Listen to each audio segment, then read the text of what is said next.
We are bored. We're all bored now. But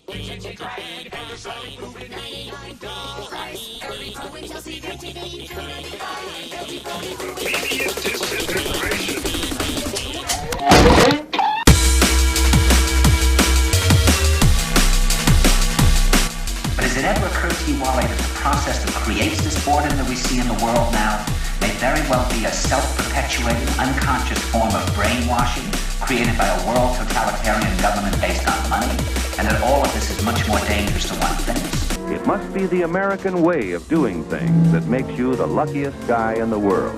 I don't think I'm so lucky. You what?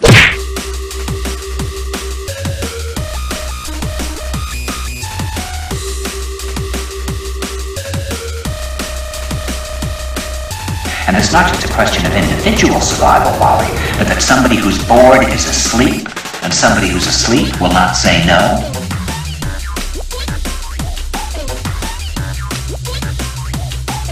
The message they want to convey to you is state power will always win.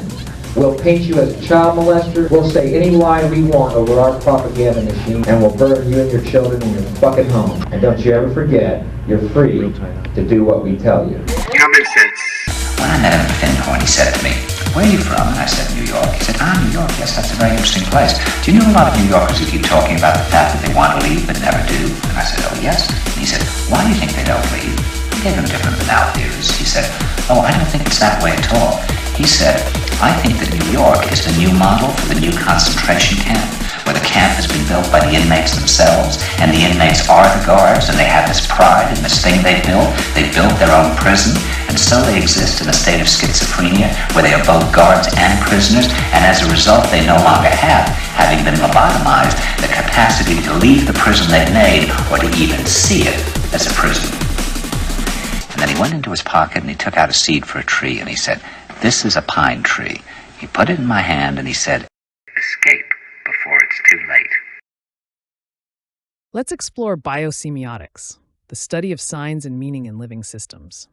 This field bridges the gap between biology and semiotics, offering insights into how living organisms communicate and interpret their environments. In semiotics, a sign represents something else, and meaning is what that sign signifies. For example, a red light is a sign that means stop. Semiotics focuses on how signs are created, transmitted, and interpreted. Biosemiotics applies these semiotic concepts to biological systems. We examine how molecules, cells, and organisms use signs to communicate and make sense of their environments. DNA, for example, acts as a sign system containing genetic information. Cells also communicate through signaling molecules. Consider the bee dance, where bees communicate the location of food sources through specific movements. This is a sign system. Similarly, the immune response involves cells recognizing and reacting to pathogens through molecular signals.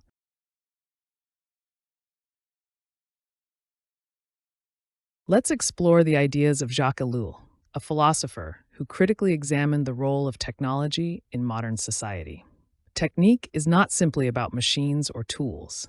It's a broader concept referring to the pursuit of maximum efficiency in all areas of life, from production to social organization, using any means necessary. Ellul identifies several key characteristics of technique. It is rational, seeking the most efficient way to achieve any goal. It is artificial, prioritizing human-made systems over natural ones. It is automatic, creating processes that operate without human intervention. It has a self-augmenting nature, constantly growing and expanding, spreading to all aspects of life. Technique is not limited to factories. It's present in many areas of our lives. Examples include assembly line production, which prioritizes efficient output, standardized education, which aims to streamline learning, bureaucratic systems designed for maximum control and efficiency, and even social media algorithms that optimize user engagement. Ellul was critical of technique, arguing that it can become an end in itself, losing sight of its original purpose.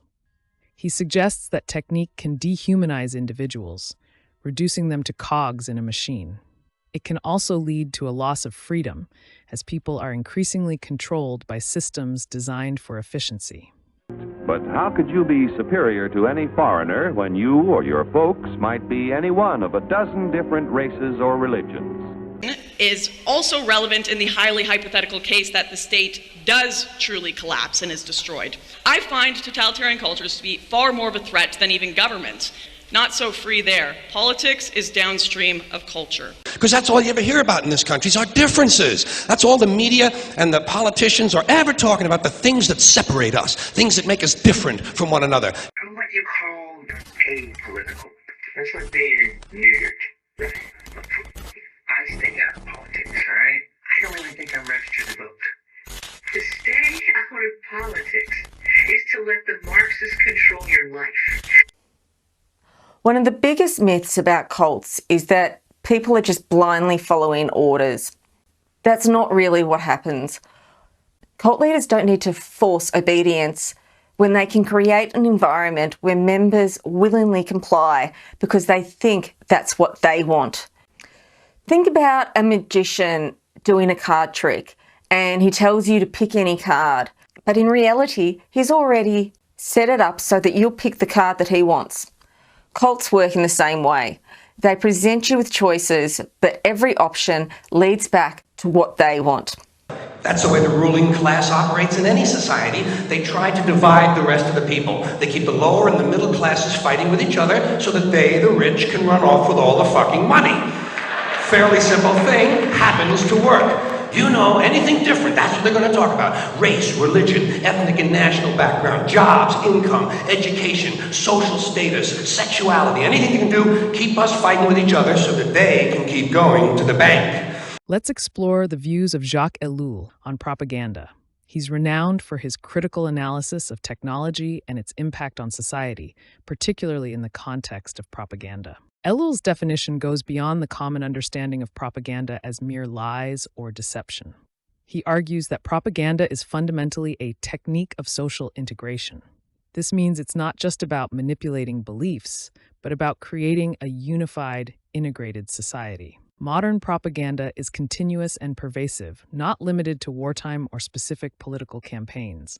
It's based on a deep understanding of sociology and psychology, aiming for social integration rather than just persuasion. Crucially, it utilizes modern technology and mass media. Technology and mass media are essential tools for modern propaganda. TV, radio, the internet, and social media enable propaganda to be more efficient, widespread, and continuous, reaching and influencing large populations with ease. Propaganda has profound effects on society, including the homogenization of thought and behavior, the erosion of critical thinking, the creation of a mass society, and the undermining of individual autonomy. I'm surprised at you, Oral.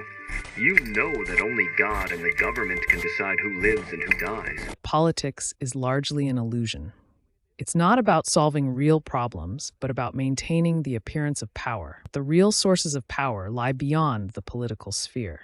He argues that the modern individual is increasingly absorbed by the state and its mechanisms, becoming just a cog in a larger system. The parents of the 1950s were, I think, the most unusual generation of the 20th century. These are the people who had grown up in the Depression. They had experienced real tough times when they were children and when they were teenagers. And then World War II hit, as many of them were just reaching adulthood, and they had the trauma of the war. And then, after all that, they reached the 1950s at a time when the U.S. was tremendously prosperous, when the economy was booming as we've never seen it before. And I think they reacted to that prosperity, and I think they reacted strongly to all of the trauma of the Depression and the war by turning inward a bit. In the average American family today, children are the object of more concentrated thought and concern than the young of any previous generation. For out of an increasing understanding of child psychology has come an awareness that children are real people with individual personalities which must be respected and encouraged. This was a distinctly new way to be raised in the world.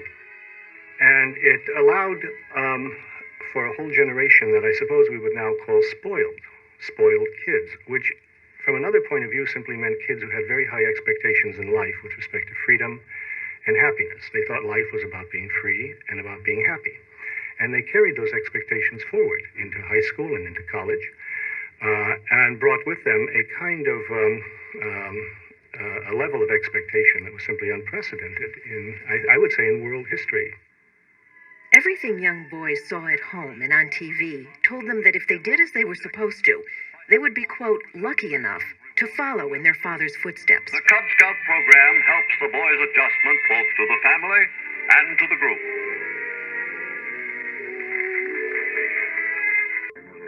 I get emotional at films an embarrassing amount. Here, I didn't do enough. Here, get up. I gotta go home. Here, even here, ridiculous. Why is this? It's bizarre if you think about it. These are imaginary people that I don't know on a screen dealing with issues that I often have no experience of myself. Why can we be so moved by them? Simulacra and Simulation by Jean Baudrillard, a philosophical work that examines the relationship between signs, symbols, and reality in contemporary society. Even if you don't get emotional, you'd probably agree that there is emotion that connects you to the story. I think understanding why this is the case can go some way in helping us understand what's at stake in a so-called culture war. Because what's often forgotten is that culture, politics, and our own psychological lives are inseparably intertwined. How does culture connect to politics? There have always been culture wars, battles over values, beliefs, systems of thought, fights over national consciousness itself. Culture war issues differ from political ones in that they go beyond simple political debates about economics, laws, taxes, and so on. They're about how we relate to one another on a more fundamental level. The current conservative complaint is now well known. Major institutions have been captured by leftist culture warriors. Quick point of privilege. Quick point of personal privilege. Yes. Guys, first of all, James Jackson, Sacramento, he, him.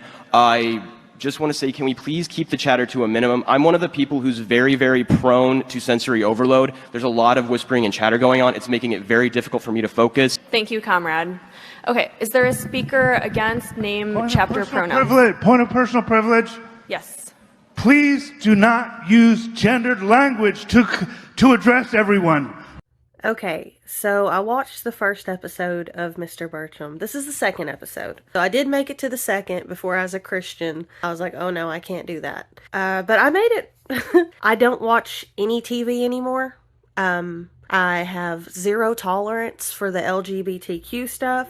I've gotten to the point where even saying GD to me, I'm like, I'm done with you. Like, I'm over it. I read my Bible.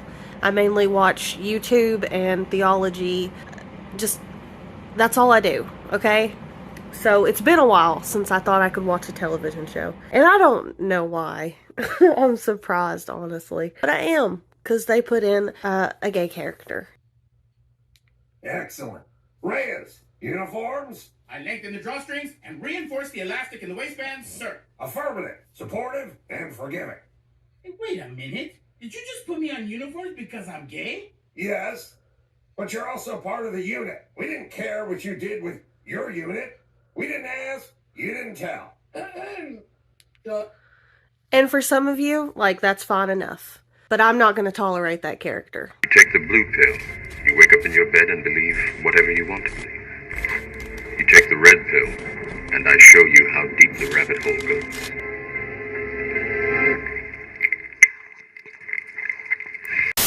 Hyperreality is a condition in which the simulation or model of something becomes more real than the thing itself.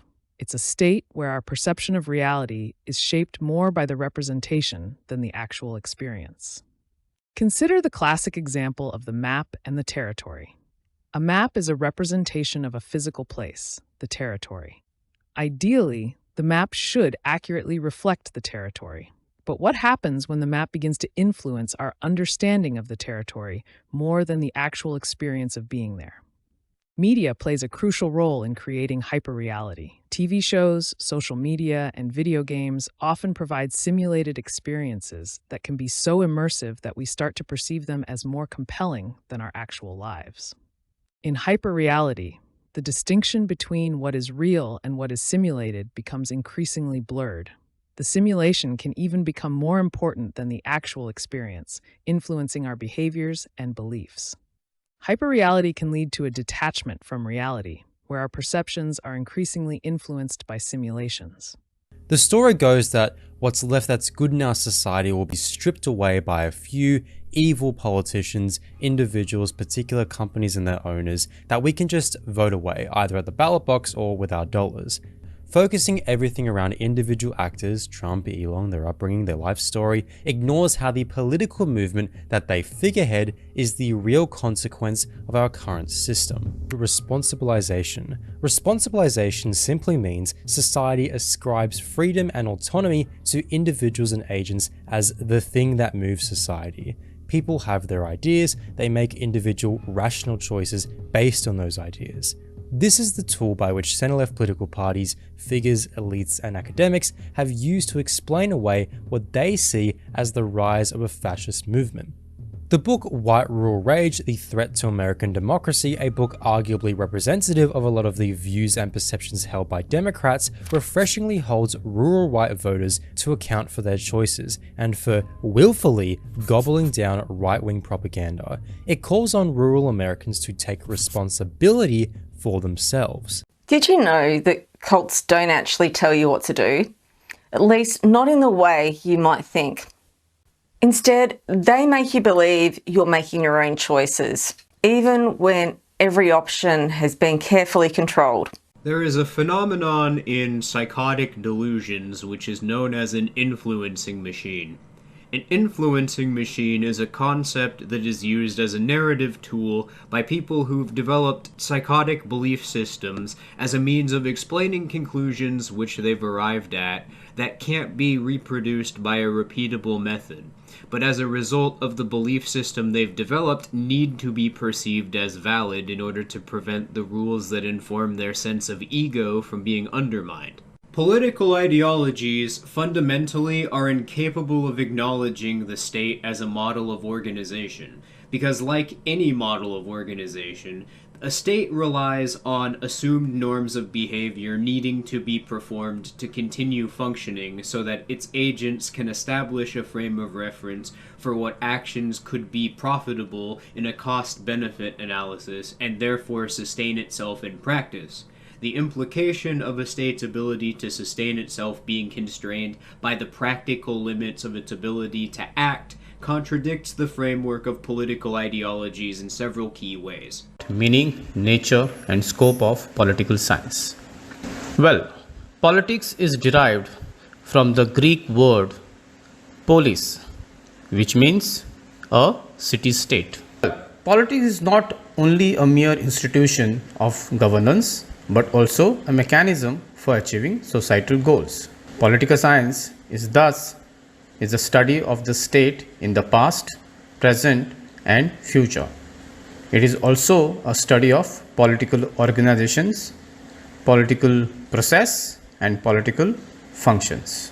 Most devastating for ideologues is that it exposes the Socratic concept of polis and, more broadly, the entire framework of political science to be a pseudoscience held together only by the presupposition that the state and power are interchangeable concepts, or that power in the norms of a society are defined by a state's legal codes. If the state is an organization defined by its structure, then this reveals by implication that the actual rules which inform its behavior are going to be based on the actions performed that are required to maintain the economic model which makes its organization's function possible to begin with. Hello comrades, today I'll be debunking some common capitalist arguments against the labour theory of value. So, firstly some basic information. What is the labour theory of value? If you get a whole bunch of linen and you turn it into a coat, the coat is more valuable than the linen. Now, one of Marx's theories is that there are three types of value. There is just value, how valuable something is, how much value it contains. Then there is use value, how useful something is, or how much someone wants it. And exchange value, which is how much it could be sold for. Oligarchic power structure of America, which is completely decentralized. There is no center to it anywhere. There is no like they. The White House's whole budget and organization is set by Congress. It's full of permanent employees. It's not even. But if you look at the White House as a whole, you're like, it has almost no relevance at all. In the deep state, as Americans, it's a Turkish word that Americans have learned to use. It's a great word. Oh, what is the cathedral? What is the cathedral? The cathedral is essentially the reification of the legitimate sources of information. So the cathedral is essentially performing the functions that a ministry of truth would perform in a classic Orwellian, environment. And it's performing the functions that a religion would in a classic theocracy. One good way to see it is if you go on Wikipedia, you're like, where does this information on Wikipedia come from? The answer is it comes from reliable sources. You're like, okay, is there a mechanism for deciding that the New York Times is or isn't a reliable source? Or how can, no, right? That's how the sort of meritocratic oligarchy works. On the other hand, we look at this and we notice two puzzling things about this. One is that it's completely decentralized. And number two is that all these outlets agree with each other. Intersectional ideology, dialectical materialism, the cathedral, or the deep state are influencing machines used by people who've become emotionally invested in the perceived validity of a political ideology's portrayal of a society's relationship with the state, that are used to explain away instances of the state's nature as an organization in practice contradicting the rules of their ideological narrative of its role in their society. The cathedral is the one which annoys me the most personally because it's framed within its own internal reasoning as though it is an analysis of the state as an organization, but it merely projects all of the presuppositions made by political ideologies onto the phenomena one defending it would be attempting to represent. It seems deliberately designed on its face to work as a tool in propaganda models to create scapegoats for the state, which doesn't require it to reveal the proverbial man behind the curtain, which is unsurprising when you see that the sources as cited by Curtis Yarvin himself of its intellectual development and the history behind how it spread into prominent discourse glows like a fucking Christmas tree. But I'm getting a little ahead of myself. Whenever the government does something one approaching from this perspective approves of, or otherwise is perceived to validate their belief system, it's an example of the group they've associated their interests with as a psychological archetype influencing the polis to benefit them.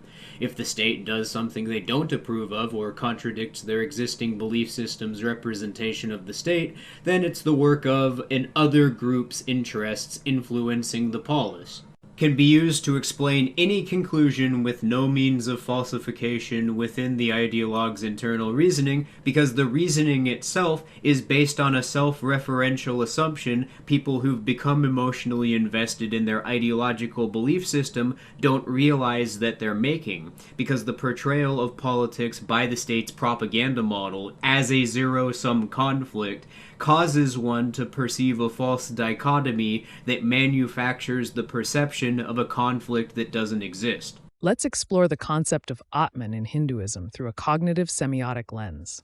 Atman refers to the self, the essence of an individual. Cognitive semiotics is the study of how we make meaning, combining insights from cognitive science and semiotics. From a cognitive perspective, Atman can be viewed as a mental representation. It's a concept that helps individuals understand their identity and their place in the world. This representation resides within the mind, shaping thoughts and actions. Embodied cognition suggests that our understanding of Atman is shaped by our physical experiences. Sensory inputs and interactions with the world influence how we perceive and conceptualize the self. The body becomes a grounding point for understanding Atman. Conceptual metaphors play a crucial role in understanding Atman.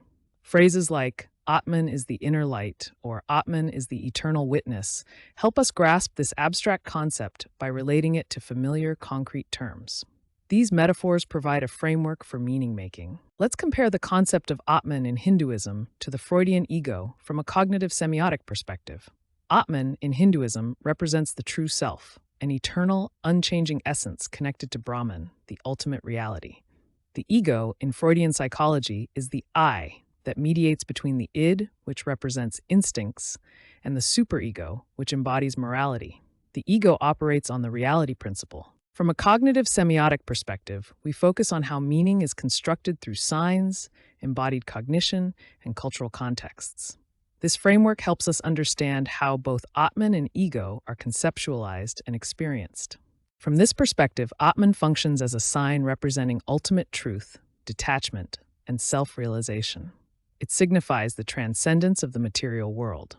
Conversely, the ego functions as a sign representing individuality, self-preservation, and adaptation. It signifies engagement with the material world.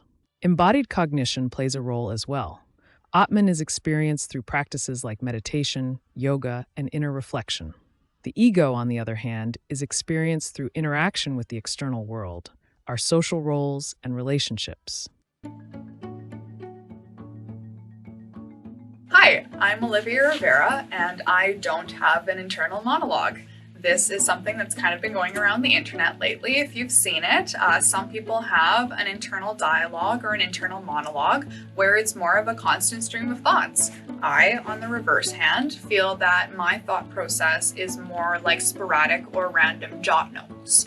It's not my voice talking all the time, and it's more like I'm just seeing lines of thought, and maybe they have voices associated to them or tones associated to them, but not necessarily my voice. When I hear that other people have like a constant kind of dialogue and stream in their head, and that when they're doing a task, they'll just be thinking about things the entire time they're doing a task, it actually kind of feels a little overwhelming. Like, how do you deal with that, and how does that feel? And I'll just kind of like, encourage myself out loud versus kind of saying it in my head. Music lyrics come into my head a lot, and I'll hear the music as the singer sings it. So thinking my thoughts through before I say something, that is something that I never ever was good at when I was growing up. I'd constantly get in trouble, especially my mom. She'd try to kind of instill in me, no, you have to think before you speak, because I would often put my foot into my mouth and say something that I probably shouldn't have said.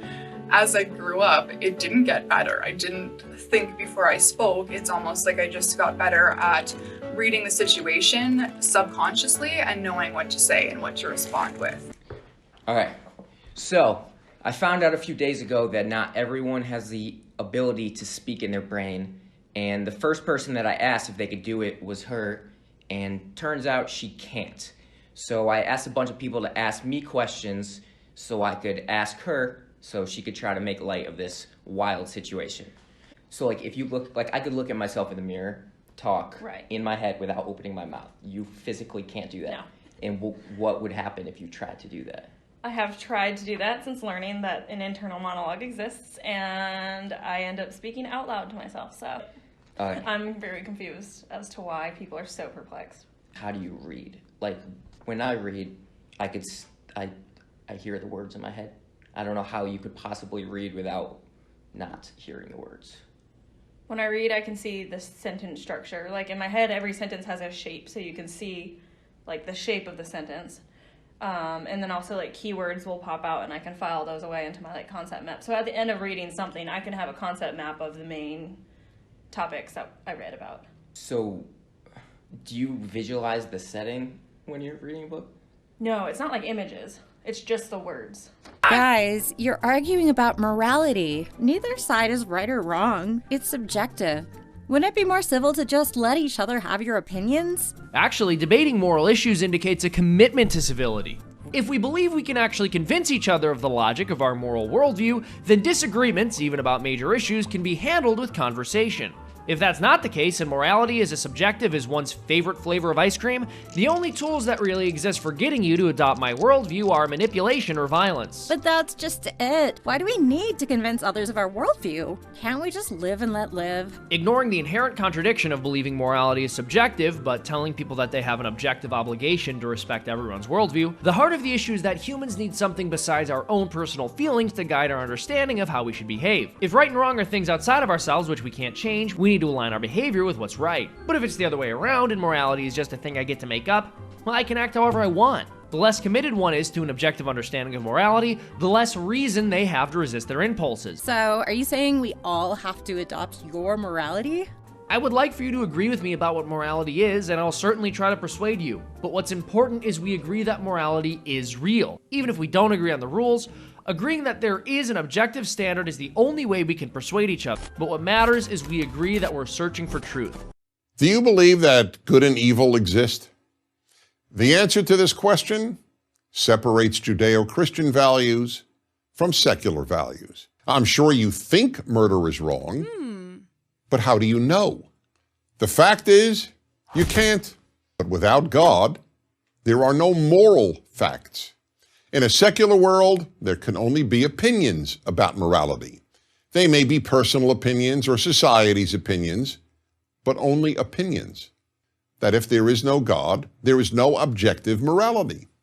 Judeo-Christian values are predicated on the existence of a God of morality. In other words, only if there is a God who says murder is murder wrong? It looks like you came to these conclusions organically because you didn't make the assumption. The narrative of the dialogue did, and prompted you to create a proposition outside of your conscious perception in order to continue following. So back to Curtis Yarvin. What is the metaphysical basis of his philosophy, from which concepts like the cathedral or natural aristocracy emerge? Well, if you've identified with libertarianism over the last decade and have been closely following trends that have emerged from communities centered around it, as many viewers of this channel would, that second concept in particular should sound very familiar. That is property, or more precisely private property, defined as the exclusive control of scarce resources, the origin of private property and its ethical and economic rationale and justification as the ultimate source of peace and prosperity. And finally, the constitution of a private law society, defined as a society without a state or any monopolist whatsoever, whether legal or otherwise, and its unique function as the only conceivable guarantor of eternal peace and prosperity. And the causes of the so-called Neolithic revolution, the invention of agriculture, and of the Industrial Revolution, I'll come back to that in a second, on monarchy and on the decivilizing effects of democracy, on war, on centralization, on secession, on egalitarianism, on inequality, and on natural aristocracy. Yep, that's right. The king of subversion himself, Hans Hermann Hoppe's philosophy, is the primary source of inspiration for the neo-reactionary movement, as the key concepts that define the portrayal of power and a society's relationship to the state in Curtis Yarvin's philosophy are self-admittedly derived from the essays in Hoppe's book Democracy, the God That Failed, as he explains in great depth in an article aptly titled Moldbug on Carlyle, Chapter 1, From Mises to Carlyle, My Sick Journey to the Dark Side of the Force. And oh boy, this article is a treasure trove, but not in the way that Yarvin intended, in the sense that it provides great insight into where the anti-intellectual brain rot that's been plaguing discourse surrounding social issues in the last few years came from. Here are some highlights. I often get requests for a one-word label. I generally go with royalist. Royalist is almost always the start of a conversation, not the end. It's a tabula rasa. It does not associate you with anyone else's propaganda. Hardly anyone else goes by royalist today, unlike monarchist, which connotes a reverence for the present ceremonial or constitutional institution. There are few ideologies more disproven than constitutional monarchism, and if anyone gives you any grief, you can just step up to neo-royalist. Of course, any such label just means you've drunk the Kool-Aid here at Unqualified Reservations. That's the whole point. Let's explore the ego. The ego is often described as our sense of self, mediating between our internal desires and the external world. We'll look at it from neurological, cognitive, and semiotic perspectives. Neurologically, the ego isn't located in one specific spot. It involves a network of brain regions, including the frontal lobes, parietal lobes, and the default mode network.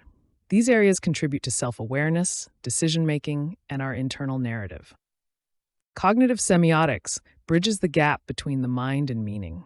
It studies how meaning is created through the complex interaction of our minds, bodies, and the culture we live in. It's about how we make sense of the world and our place within it. From a cognitive semiotic perspective, the ego can be seen as a sign-making system. It constantly interprets and creates signs, both internal, like feelings, thoughts, and memories, and external, like language, actions, and the social roles we play. Neurological structures enable the cognitive processes that create and interpret signs. These signs collectively form our sense of self, the ego. The ego, therefore, is a complex and dynamic system, constantly evolving as we interact with the world.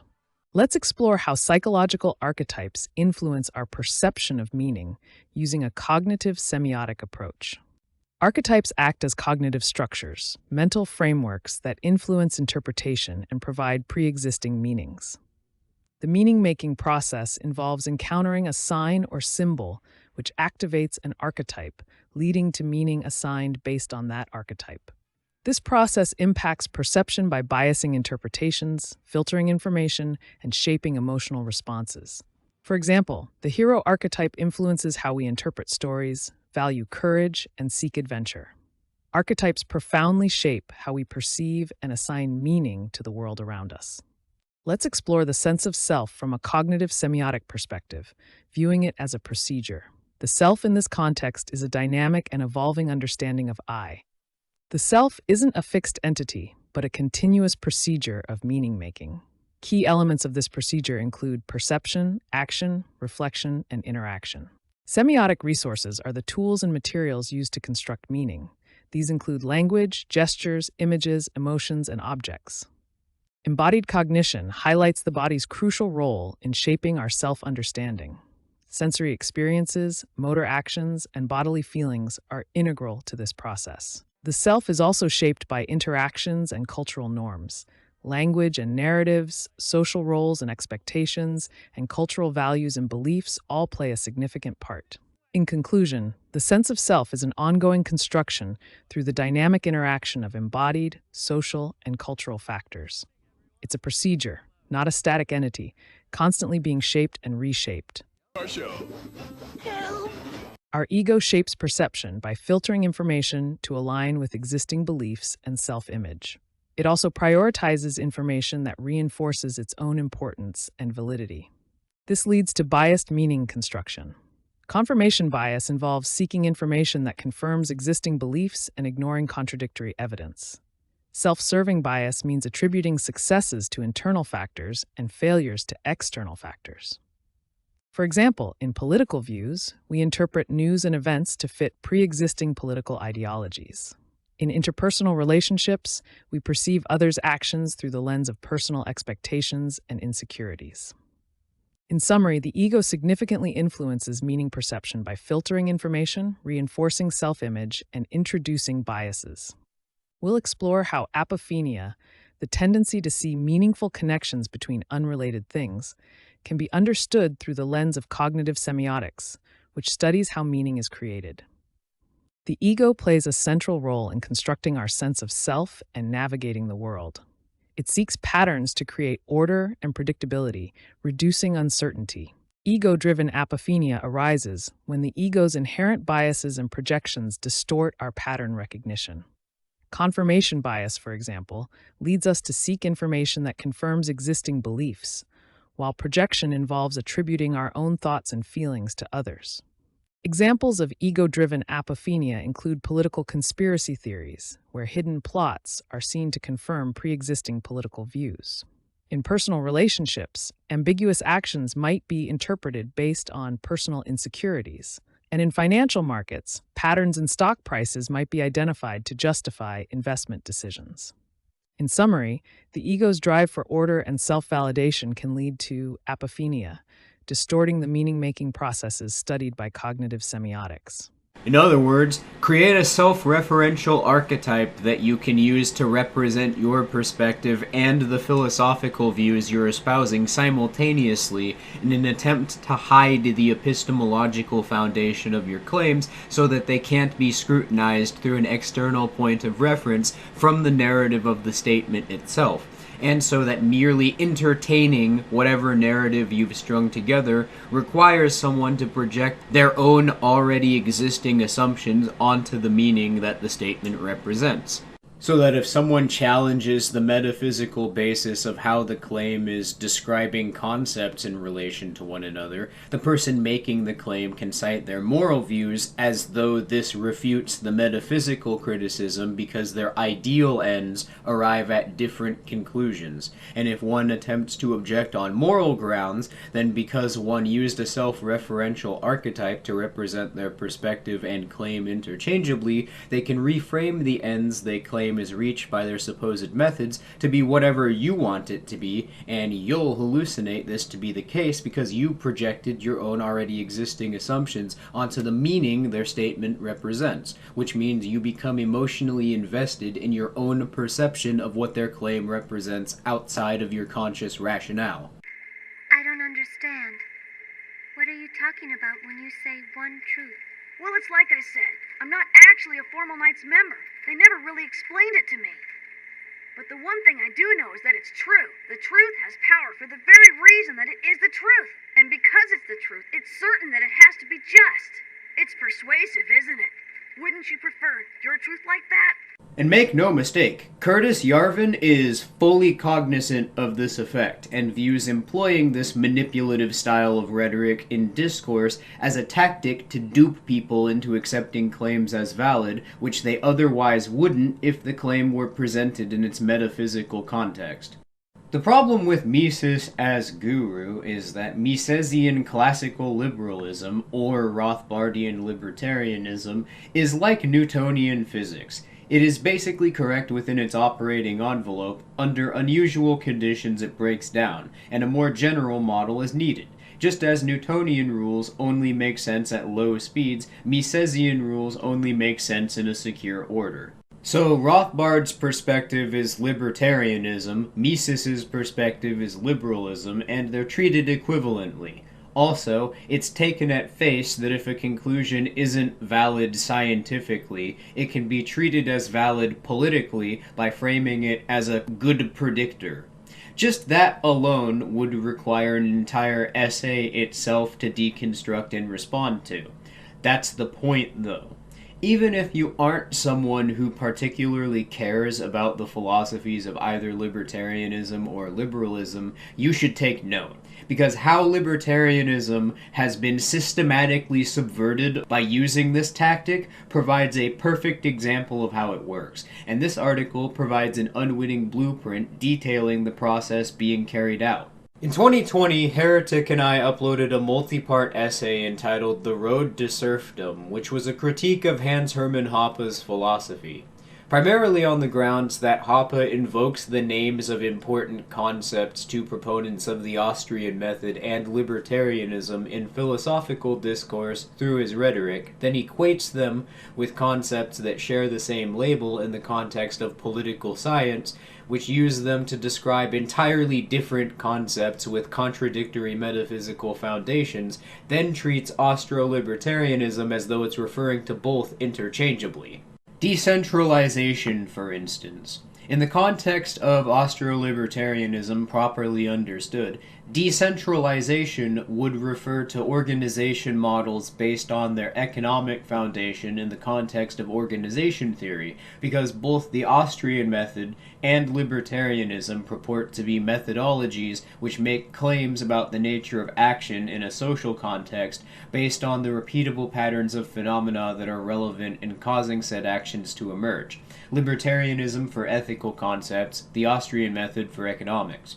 The context which defines how behavior is being expressed in the study of action is therefore, from this perspective, directly based on the context in which an action being observed emerged from. because this would need to be cited in order to describe an action's relationship to other subjects, to categorize its internal reasoning and effects in performance. For example, if one is going to make claims about an action being an initiation of force, then one has to reference the subjects being acted upon and other actions in comparison to the specific action being performed in order to show how this is supposedly the case through a method that can be reproduced regardless of one's existing beliefs.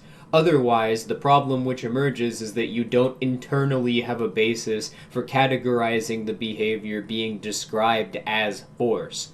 You could describe the concept of an act of force. You could stick the label coercion onto behavior you're trying to demonize in a narrative, but because this isn't based on the context which caused an action to emerge, there's no way internally of being able to explain, based on the action alone, why it necessarily is forceful and coercive, or what even makes an action forceful to begin with. Likewise, if one is going to make claims about an action's praxeological rationale, then one has to have a perception to reference informing the action being observed and an environment being acted upon to compare the logic of one's behavior in practice to. Liberalism, on the other hand, is a political ideology, which means it makes propositions of ideal ends within an internal logic that frames the assumptions about a society's relationship with the state that belief systems which assume polis is a valid concept would, which Hoppe uses to equate the concepts of political decentralization and decentralization in the context of organization theory. So if libertarianism and liberalism are interchangeable concepts, then libertarianism's claims are subtly reframed into moral assumptions which emerge out of the same epistemic grounds as liberalism, which is going to be accepted without question by an audience, because all claims based on propositions self-reference the validity of the viewer's own internal assumptions that they use to represent the meaning of the concepts referenced with. Because perceptions of self-references aren't based on anything other than the propositions which created them. So the meaning one perceives them to represent is always going to be a projection of the assumptions made by one's already existing narrative of reality. This is a phenomenon known as apophenia. In other words, your brain is hallucinating a delusional representation of logic that's rules are gamed around maintaining the perception of the initial self-reference that defined the rules of your existing narrative of reality, because that self-reference you created is a structure of neurons in your brain that are referencing the rules of your already existing beliefs in your memory to preserve your sense of ego, because they were created by rules that were determined by your sense of ego. If one is creating self-references to represent concepts they perceive themselves to have a personal interest in preserving, and those concepts require the assumption that polis is a valid representation of a society's relationship with the state, then this effectively tricks the brain of the viewer into creating a sense of ego that is emotionally invested in their perception of the concept based on how it's characterized in political science without one even realizing this has happened to them. Because from the perspective of someone this has happened to, the connections one is making look like they're the product of their own conscious reasoning. People who write in this manner usually have a general emotional meaning. They dislike one thing and want to express solidarity with another, but they are not interested in the detail of what they are saying. A scrupulous writer, in every sentence that he writes, will ask himself at least 4 questions. Thus, what am I trying to say? What words will express it? What image or idiom will make it clearer? Is this image fresh enough to have an effect? And he will probably ask himself 2 more. Could I put it more shortly? Have I said anything that is avoidably ugly? But you are not obliged to go to all this trouble. You can shirk it by simply throwing your mind open and letting the ready-made phrases come crowding in. They will construct your sentences for you, even think your thoughts for you to a certain extent, and at need they will perform the important service of partially concealing your meaning even from yourself. It is at this point that the special connection between politics and the debasement of language becomes clear. A speaker who uses that kind of phraseology has gone some distance towards turning himself into a machine. The appropriate noises are coming out of his larynx, but his brain is not involved, as it would be if he were choosing his words for himself. If the speech he is making is one that he is accustomed to make over and over again, he may be almost unconscious of what he is saying, as one is when one utters the responses in church. And this reduced state of consciousness, if not indispensable, is at any rate favorable to political conformity. Political speech and writing are largely the defense of the indefensible. Things like the continuance of British rule in India, the Russian purges and deportations, the dropping of the atom bombs on Japan, can indeed be defended, but only by arguments which are too brutal for most people to face, and which do not square with the professed aims of political parties. Thus, political language has to consist largely of euphemism, question-begging, and sheer cloudy vagueness. Defenseless villages are bombarded from the air, the inhabitants driven out into the countryside, the cattle machine-gunned, the huts set on fire with incendiary bullets. This is called pacification. Millions of peasants are robbed of their farms and sent trudging along the roads with no more than they can carry. This is called transfer of population, or rectification of frontiers. People are imprisoned for years without trial, or shot in the back of the neck, or sent to die of scurvy in Arctic lumber camps. This is called elimination of unreliable elements. Such phraseology is needed if one wants to name things without calling up mental pictures of them. Consider, for instance, some comfortable English professor defending Russian totalitarianism. He cannot say outright, "I believe in killing off your opponents when you can get good results by doing so." Probably, therefore, he will say something like this. Just as the libertarian order must always be on guard against bad, even if non-aggressive neighbors by means of social ostracism, that is, by a common "you are not welcome here" culture, so, and indeed even more vigilantly so, must it be guarded against neighbors who openly advocate communism, socialism, syndicalism, or democracy in any shape or form. These people, in thereby posing an open threat to all private property and property owners, must not only be shunned, but they must, to use a by now somewhat famous Hoppe meme, be physically removed, if need be by violence and forced to leave for other pastures. Ludwig Wittgenstein was a philosopher who introduced the concept of language games, which redefined how we understand meaning. Language isn't a single unified system. Instead, it's a collection of diverse language games, each with its own unique rules and context. Let's look at some examples. Giving an order, like "pass the salt," is one language game. Telling a story is another. And scientific description, like "water is H2O," represents yet another distinct language game. Importantly, meaning isn't inherent in words themselves. Instead, meaning is determined by how a word is used within a specific language game. You once said the Tractatus had solved all the problems of philosophy. Yes. So I thought at the time. What I meant was that I tried to show the sort of things that philosophy could say. And these aren't really important. What's much more important is all the things it can't articulate. Doesn't cut the mustard. Philosophy. You think. That's right. Well, so I thought at the time. In fact, I still think so, but for 4 different reasons. In this later work, I abandoned the idea that language is a sort of picture. That's just a misleading metaphor. I mean, you might say that the word handbag is a picture of a handbag. But what about words like hello, perhaps, oh hell? What do they give us a picture of? My mistake had been to think that there was only one way of talking at stake here. I came to see that there are lots of different things we do with language, different language games, as I call them. And the meaning of the word is just the way it's used in a particular language game. Then what do you now believe the task of philosophy to be?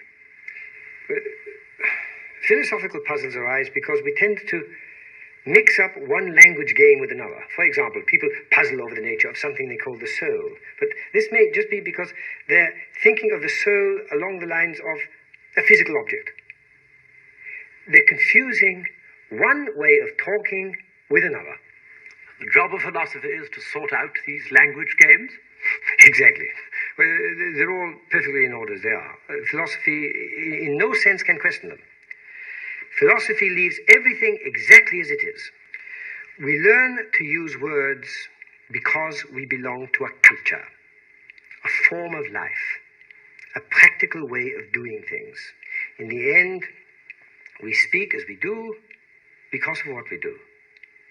And all this is a properly public affair. Philosophers in the tradition of Descartes start from the lonely self, brooding over its private sensations. I want to overturn this centuries-old model.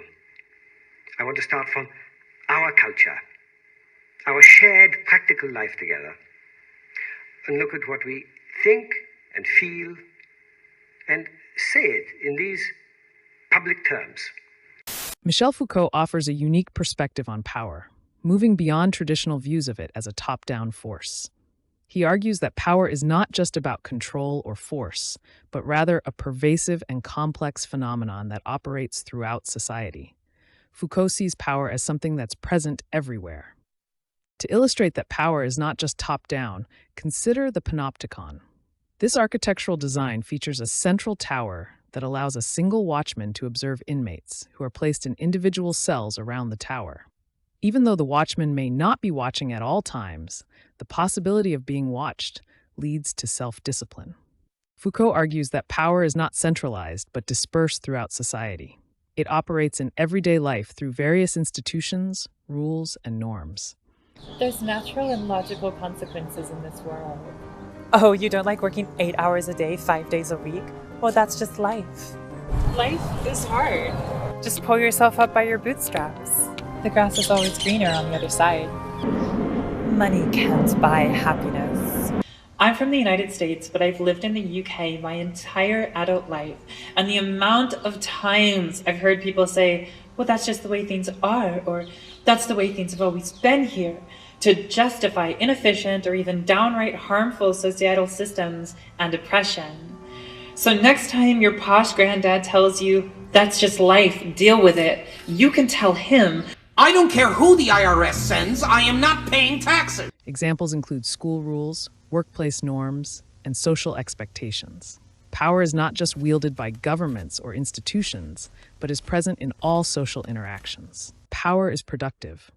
It doesn't just repress or control, it actively shapes individuals.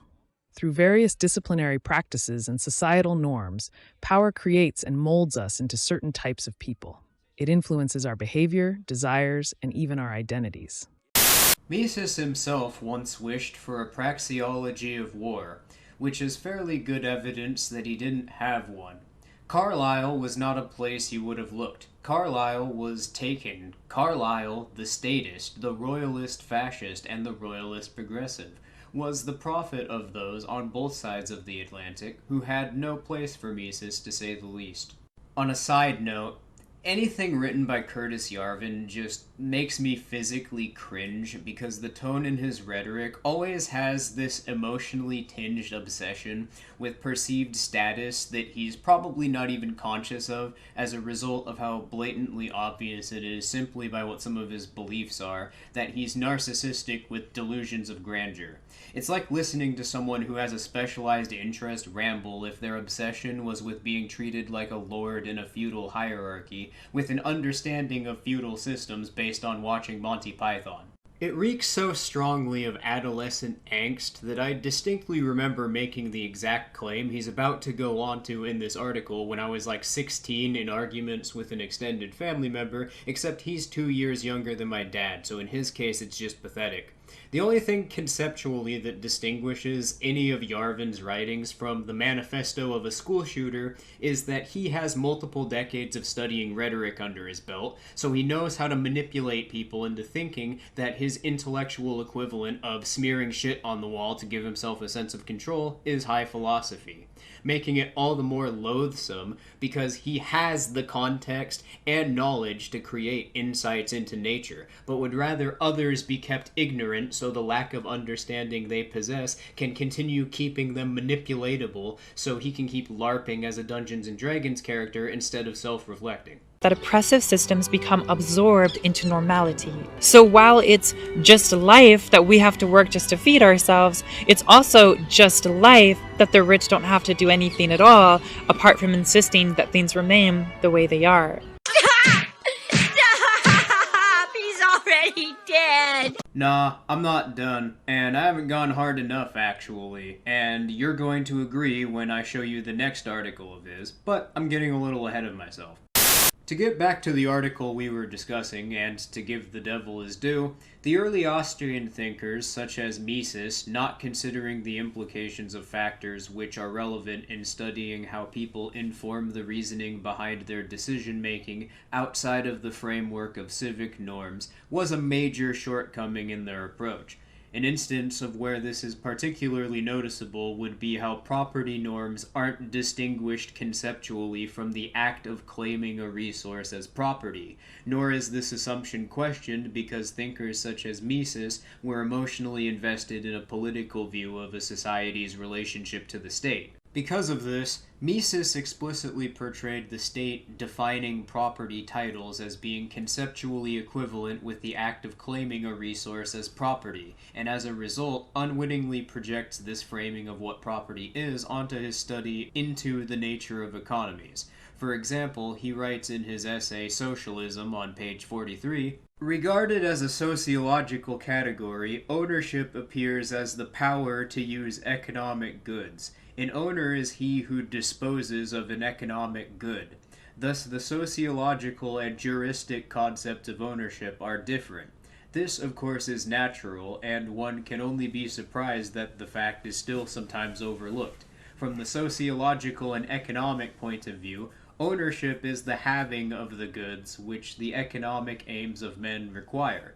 This having may be called the natural or original ownership, as it is purely a physical relationship of man to the goods, independent of social relations between men or of a legal order. The significance of the legal concept of property lies just in this, that it differentiates between the physical has and the legal should have. The law recognizes owners and possessors who lack this natural having, owners who do not have but ought to have. In the eyes of the law, he from whom has been stolen remains owner, while the thief can never acquire ownership.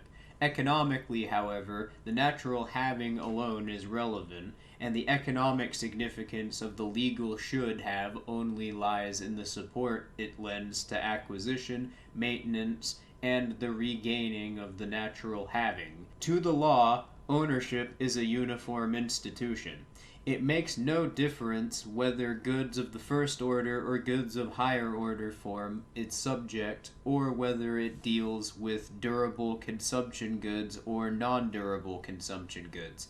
The formalism of the law, divorced as it is from any economic basis, is clearly expressed in this fact. In other words, he a priori considers ethical claims about the nature of action to be a legal construct, and so treats property norms and civic norms interchangeably, viewing the defining of a title and homesteading as equivalent concepts, and the state's role in enforcing legal codes as a sort of force that's somehow isolated from the study of action, that can simultaneously influence claims over resources as an intangible external influence by inexplicably shifting resources around people who are acting. Let's begin by exploring the intricate relationship between property rights, the state, and taxation, all within the context of a political economy. A crucial role of the state is to enforce property titles. The state, represented here by the red square, uses its authority to legitimize and protect a system of social order. This enforcement is not just about legal documents, but also about maintaining a stable environment for economic activity. Michel Foucault argued that power operates through disciplinary practices. Taxation, in this context, is a key disciplinary practice. It It requires a political economy to function because it's about power dynamics, the state's power to extract resources from its citizens. From a cognitive semiotic perspective, human behavior is shaped by signs and symbols. Taxation, as a system, creates social norms through expectations and obligations. These norms influence how individuals perceive their roles in society and their relationship with the state. At its core, praxeology views action as purposeful behavior directed towards achieving specific goals. Next, we'll look at cognitive semiotics, which deals with how we represent behavior in our minds. This involves creating mental models of actions and their anticipated outcomes. Now, let's consider property titles. These are the labels we assign to resources and the control we have over them. Critically, these titles shape our perception of the value and control associated with those resources. The impact of property titles on profit is profound. Profit is not an objective measure, but rather a subjective assessment based on perceived changes in value. Property titles influence how we value our gains and losses. Property titles significantly influence both action and the calculation of profit within a praxeological framework. They shape our perceptions, which in turn determine our behaviors and subjective assessments of gain. Property titles define who owns what resources. Scarcity is the concept that resources are limited, while human desires are unlimited. The state plays a key role in this process. It is the entity that enforces property titles. Without this enforcement, ownership would be unstable and easily contested. By enforcing these titles, the state creates an artificial sense of scarcity. Resources that might be abundant in nature become scarce because they are claimed by someone, restricting access to others. This artificial scarcity shapes the incentives of individuals. They are incentivized to acquire and control property titles because access to resources is limited by those titles. The state's enforcement of property titles alters power dynamics. Power dynamics are fundamentally shaped by who controls resources, and property control is a key element of this power. Before the state enforces property titles, control over resources is often based on usage and the capacity to exert force. Here we see two individuals with some ambiguous control over a piece of land. Now the state intervenes, creating and enforcing formal property titles. This is symbolized by the state issuing a document that designates ownership, creating a formal title. The introduction of property titles fundamentally shifts the power dynamic. The individual with the formal title now has the state-backed authority over the property, regardless of prior usage or force. This means that control is no longer just about physical possession, but also about legal ownership. The state's enforcement of property titles creates a new power structure. It shifts control from physical possession and force to legal ownership. This intervention fundamentally alters how resources are controlled and who holds that power. The enforcement of property titles is central to proprietary economic models. Enforced property titles create defined boundaries within which organizations can operate. These titles are essential for proprietary economic models, providing the legal framework for resource control and market transactions. Property titles allow organizations to externalize maintenance costs. For example, environmental pollution caused by a factory is often not directly borne by the factory, but by the broader environment and community. This is an externalized cost. Furthermore, property titles create imposed environmental costs by limiting alternatives. Because certain land or resources are designated for specific uses, other potential uses and sustainable alternatives are often excluded or made inaccessible. Enforced property titles also influence expressions of technique. They can favor specific industrial methods over traditional or more sustainable techniques, as the former often aligns better with the structures imposed by property rights. Technique is not neutral, but rather it is shaped by the systems it operates within. Enforced property titles are a fundamental part of that system, influencing economic models, environmental practices, and the very expressions of technology. This system creates a feedback loop, reinforcing the dominance of specific techniques and economic models while limiting alternatives and transferring costs to the environment and other groups. We often think of property as a set of rights, which are usually governed by norms or the rules that dictate behaviors. Direct action in this context means taking action directly without relying on intermediaries or authority. Examples include occupying land or using resources directly. Direct action as a norm arises when these direct actions become the accepted way of establishing property rights. For example, a settler might claim land by building a home, or a community might establish rights by using common resources. In contrast, indirect action involves relying on legal systems or formal authorities to establish property rights. An example of this is buying land through a legal contract. The implications of defining property through direct action are significant. It suggests that property is not just a legal construct, but also a product of actions, which can lead to conflicts over property rights. Based on this direct action norm, economic models often assume clearly defined property rights. They emphasize efficiency through voluntary exchange, such as the Coase theorem, which suggests that resource allocation can be efficient if property rights are clear and bargaining is costless. Now let's introduce the concept of state influence costs. When a state enforces property titles through a legal system, it introduces influence costs. These influence costs undermine economic models based on direct action. They distort resource allocation, shifting focus from efficiency to competing for influence. The Coase theorem assumes costless bargaining, but influence costs are significant and can prevent efficient outcomes. Economic models need to account for influence costs to accurately reflect real-world dynamics. So needless to say, the way in which the state introducing the enforcement of property titles to a society would influence norms of behavior can't be understated. It's literally a defining cost of every organization which operates within a state's political economy, because anyone trying to create an economic model based on any foundation other than their system will have force used against them. States as models of organization change the norms of property when they engage in the land seizure required to create zoning, in the act of doing so centering norms of property around the enforcement of property titles, which by extension then necessitates every person to have to negotiate trade through economic models based on the enforcement of property titles being considered as a cost, regardless of whether or not an individual themselves have investments in the models or techniques maintaining them. This is the reason why we all feel implicitly coerced into participation, because we're all being forced into acting around economic models based on norms of behavior informed by a technique that's unilaterally imposed upon us, and maintained by a system which requires the use of violence in practice to preserve. You feel like you're being coerced because you are being coerced. In the same text on page 43, when we follow the legal title back, we must necessarily arrive at a point where this title originated in the appropriation of goods accessible to all. Before that, we may encounter a forcible expropriation from a predecessor whose ownership we can, in its turn, trace back to an earlier appropriation or robbery.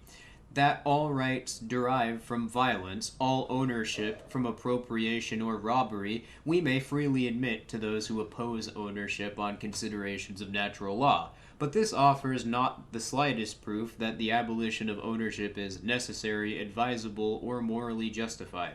And on the citation at the bottom of this page, we see that Mises explicitly bases his representation of the state in his reasoning on the Judeo-Christian concept of God, which we know he's specifically referring to the Judeo-Christian concept of God because he represents the perspective of people making this claim as the theologians, which is simultaneously an archetype and implies that there's only one representation of the concept through the narrative without stating so explicitly. This is making use of two very common narrative techniques used in Judeo-Christian apologetics known as syncretism and elenchic testing. Basically, he's deliberately using a phrase or word in the context of the narrative he's constructed to reference concepts the word or phrase signifies in multiple different philosophical frameworks interchangeably, insist that the so-called correct representation is the one which ends with the concept being represented in a way which is compatible with the Judeo-Christian worldview, and if anyone questions this, gaslight them by projecting intent onto their reasoning behind responding with a proposition. This is because the way language is used in the dialogue boxes the viewer into only being able to project their own assumptions onto what's been stated or respond with a proposition. In his book, The Political Illusion, Ellul defines politicization as the process by which all human problems increasingly become defined as political problems requiring political solutions. The mechanism of politicization involves viewing human problems through a political lens, transforming them into political issues. For example, family matters become policy concerns, education becomes a political battleground, and healthcare is viewed primarily as a political issue. Politicization has serious consequences. For society, it leads to a loss of community-based solutions, increased polarization, and citizens becoming passive. An alternative vision of depoliticization, where different domains of human life regain their autonomy. Social media amplifies politicization, political polarization divides communities, and technocratic governance expands political reach. If somewhere within the Bible, I were to find a passage that said 2 plus 2 equals 5, I wouldn't question what I'm reading in the Bible. I would believe it, accept it as true, and then do my best to work it out and to understand it. These videos depict a bunch of Jehovah's Witnesses sitting in a basement hiding from the government because they're coming to kill them. And they're all sitting down there sharing experiences to strengthen each other's faith, or something. It's finally this chick Elaine's turn to share hers. The videos are a depiction of the Great Tribulation. Jehovah's Witnesses are convinced that they're going to be attacked and killed because they're correct about the Bible. That's the reason I was given when I was on the inside. I struggled with negative thinking. I would pray, but at times the feelings were so strong, I didn't know what to do. I know, that must be so hard for you. Will they ever stop feeling like this? Don't worry about if it's gonna stop. Let's talk about ways you can take control when it happens. Scriptures tell us as Christians, we pray for self-control in our actions. But you know we need that same self-control for our thoughts. The scriptures tell us how. Can we read one together? She's struggling with negative thoughts. They aren't specific about what types of negative thoughts with which she's struggling. They just say negative thoughts. They're about to show us how to brainwash yourself. This is actually legitimately how you do it. This is how people keep themselves unquestioningly indoctrinated in an ideology. And we are bringing every thought into captivity to make it obedient to the Christ. Karen showed me what it meant to bring my negative thoughts into captivity and to make them obedient to the Christ. I had to know what my negative thoughts were, all of them, and write them down. And for each one, find what Jehovah thinks, and then find scriptures that I could remember each time that negative thought returned. It was a slow process, but with Jehovah's help, I've learned how to fight the battle against negative thoughts. Now, Elaine, if you don't mind me asking, how did you see that as a test of loyalty? Well, one scripture I memorized, 1 Corinthians 9:25, says, "Now everyone competing in a contest exercises self-control in all things." So if Jehovah's telling me I need to exercise self-control in all things, even my thinking, then I'm loyal to Jehovah when I try. How is it that the members are okay with this? How is it that they didn't have a full-blown walkout when they showed these videos to their members? There were some people who left the religion as a result of these videos. There were some who realized how oppressive and dangerous this mindset is, and they defected. But most people, particularly the ones who had been listening to everything the Jehovah's Witnesses had been saying up to that point, were slowly molded into somebody who was willing to accept this type of thinking without question. They discourage independent thought. They discourage questioning the authority or the group. So the people who had a shred of independence remaining left, and they lost their family and friends over it. The rest of the group didn't want to risk losing anybody, so they didn't bother questioning it in the first place. The result was a closer, tight-knit group of people who are even more loyal than they were before. The exact goals of this video. That's how you brainwash yourself.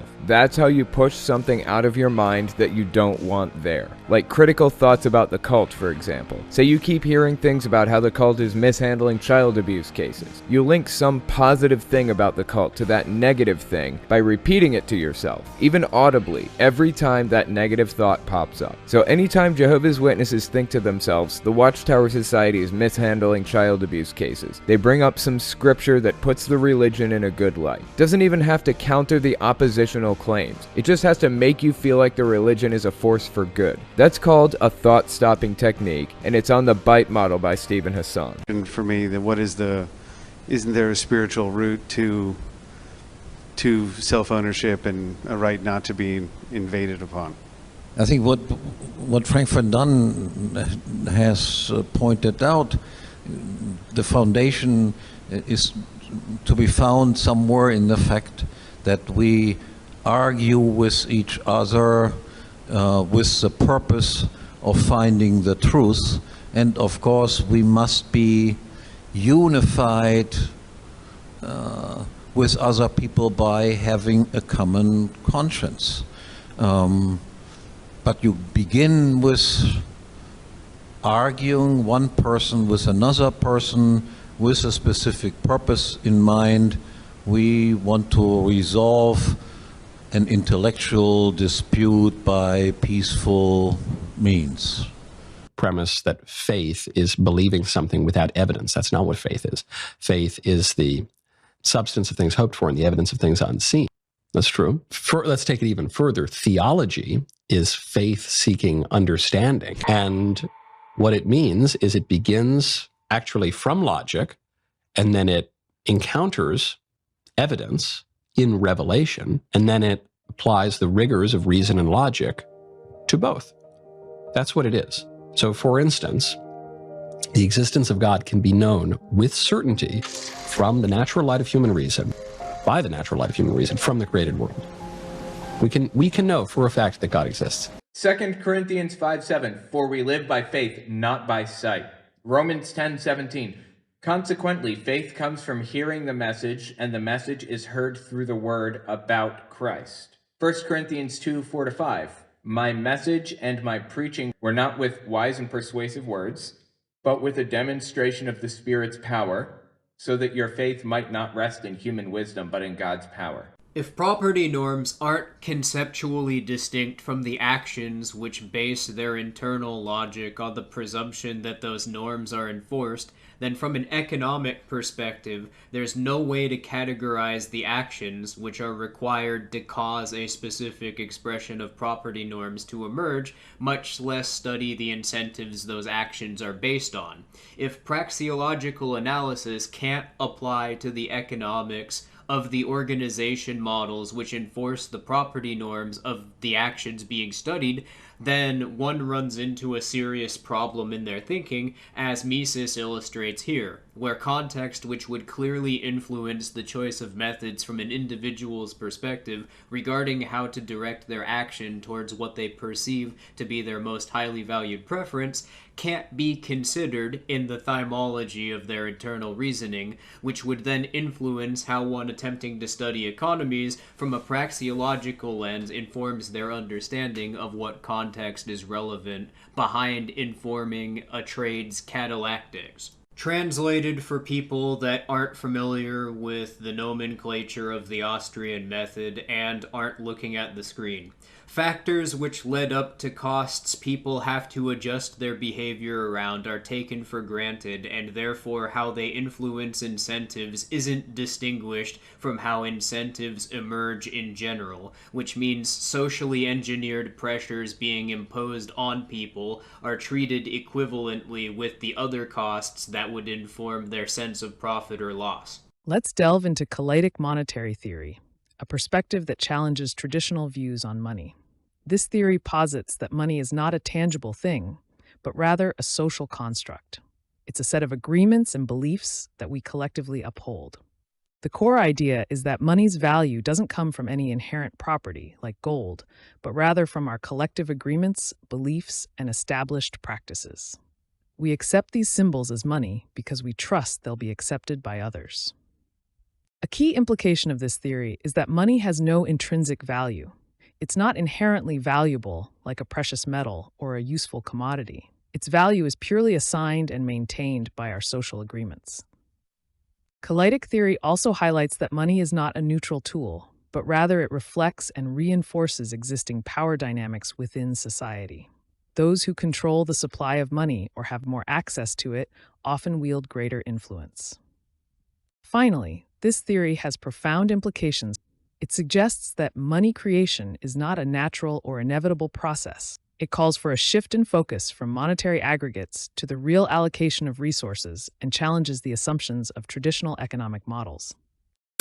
Let's explore the economic critique of general supply and demand theory through the lens of Ludwig Lockmann, an Austrian school economist who offered a unique perspective. Lockmann's critique begins with subjectivism, the idea that value and preferences are subjective and vary among individuals. This means that economic analysis should focus on individual actions and perspectives. Lockmann argued that the concept of equilibrium in supply and demand is an artificial construct. He emphasized that markets are dynamic and constantly in flux, making equilibrium a fleeting and unreliable concept for analysis. Let's explore the ideas of Samuel Edward Konkin III, an influential anarchist philosopher. Konkin is best known for developing agorism, a revolutionary strategy aimed at dismantling the state. At the heart of agorism lies the concept of counter-economics.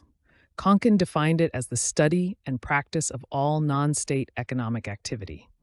This includes any economic activity that is not controlled or regulated by the state. The ultimate goal of agorism is to create a counter-society.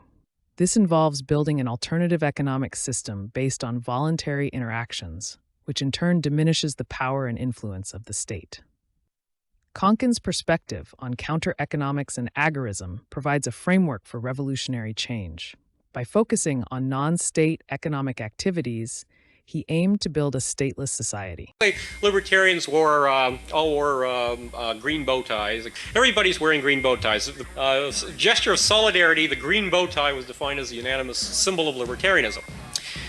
Well, the next day we suddenly find a few government officials start wearing green bow ties, and when they come, maybe an IRS agent knocks on the door and we see one wearing a green bow tie, where our guard is lowered a bit. Maybe, well, gee, this guy's wearing the libertarian symbol. Maybe he's not such a bad IRS agent.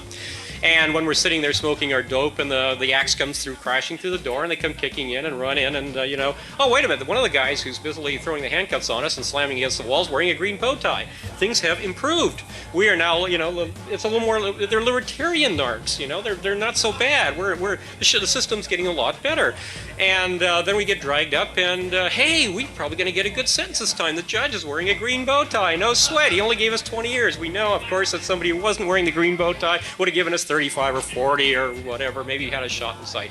Okay, what has happened, of course, has happened. What I'm talking about is no fantasy. The use of the corruption of political labels is a historic fact since the day the first political label arose. Any of you who have had the barest history of political science, of any political history know, but the Whigs, the liberals, what does liberalism mean now? Whatever Mr. Poole chooses to do, I have a feeling that he and many of his friends and ilk are going to come to some hard problems of reality. The battle for symbolism, the battle for rhetoric, the battle for ideas, that's a touchy thing, because ideas can both mean superficial statements and rhetoric of fact, and they can also mean people, like Richard Weaver say, acting on them. Watch out for the action. We can't go into great details about our various actions in the next 10 seconds, but watch for the action. Or as one version of this, Deep Throat always said, look for the money. That's the money, the action, that's going to distinguish him and I when things like war is declared, and which one of us is going to, shall we say, find a libertarian way to defend our country, but perhaps with a little more restraint and drafting and taxation, and which of us are going to say things like, let's sabotage the war machine, let's run people in underground railroads out of the country, etc. From the other side, our rainbow is a loop to the sky. It's getting harder for I and I. Sometimes I wonder, why the fuck do I try? Why the fuck do I try? Sometimes I wonder, why the fuck do I try? which results in Mises making essentially the exact same mistake that John Locke did in his theory of property, but in the context of economies, where because he treated economics as a specialized subject that was somehow isolated from other considerations relevant in the study of societies, he only considered claims based on categories which were established in the academic framework of economics to be relevant or valid, where in Locke's case, what counted as property being equated to the defense of self-ownership means that it somehow has to be the product of homesteading.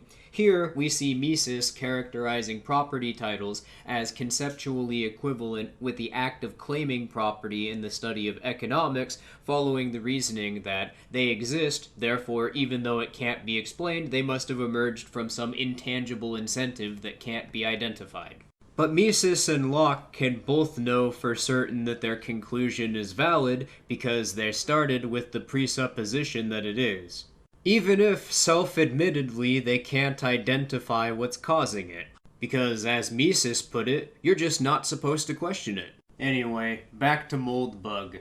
Einstein once said, "A theory should be as simple as possible, but no simpler." As a Carlylean libertarian, I would say government should be as small as possible, but no smaller. This right here provides a perfect example to illustrate why anytime someone invokes the notion of Occam's razor in a dialogue with me, my bullshit detector goes off.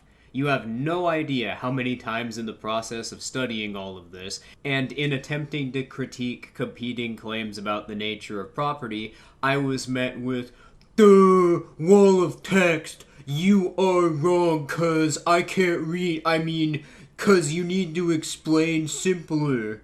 Believe it, accept it as true, and then do my best to work it out and to understand it. Probably somewhere in the ballpark of 1,000 times from 1,000 different people. And in the few instances where I received a coherent response after asking for the other party to elaborate, being told that I was being too wordy, with Occam's razor being cited as a justification for the initial reply.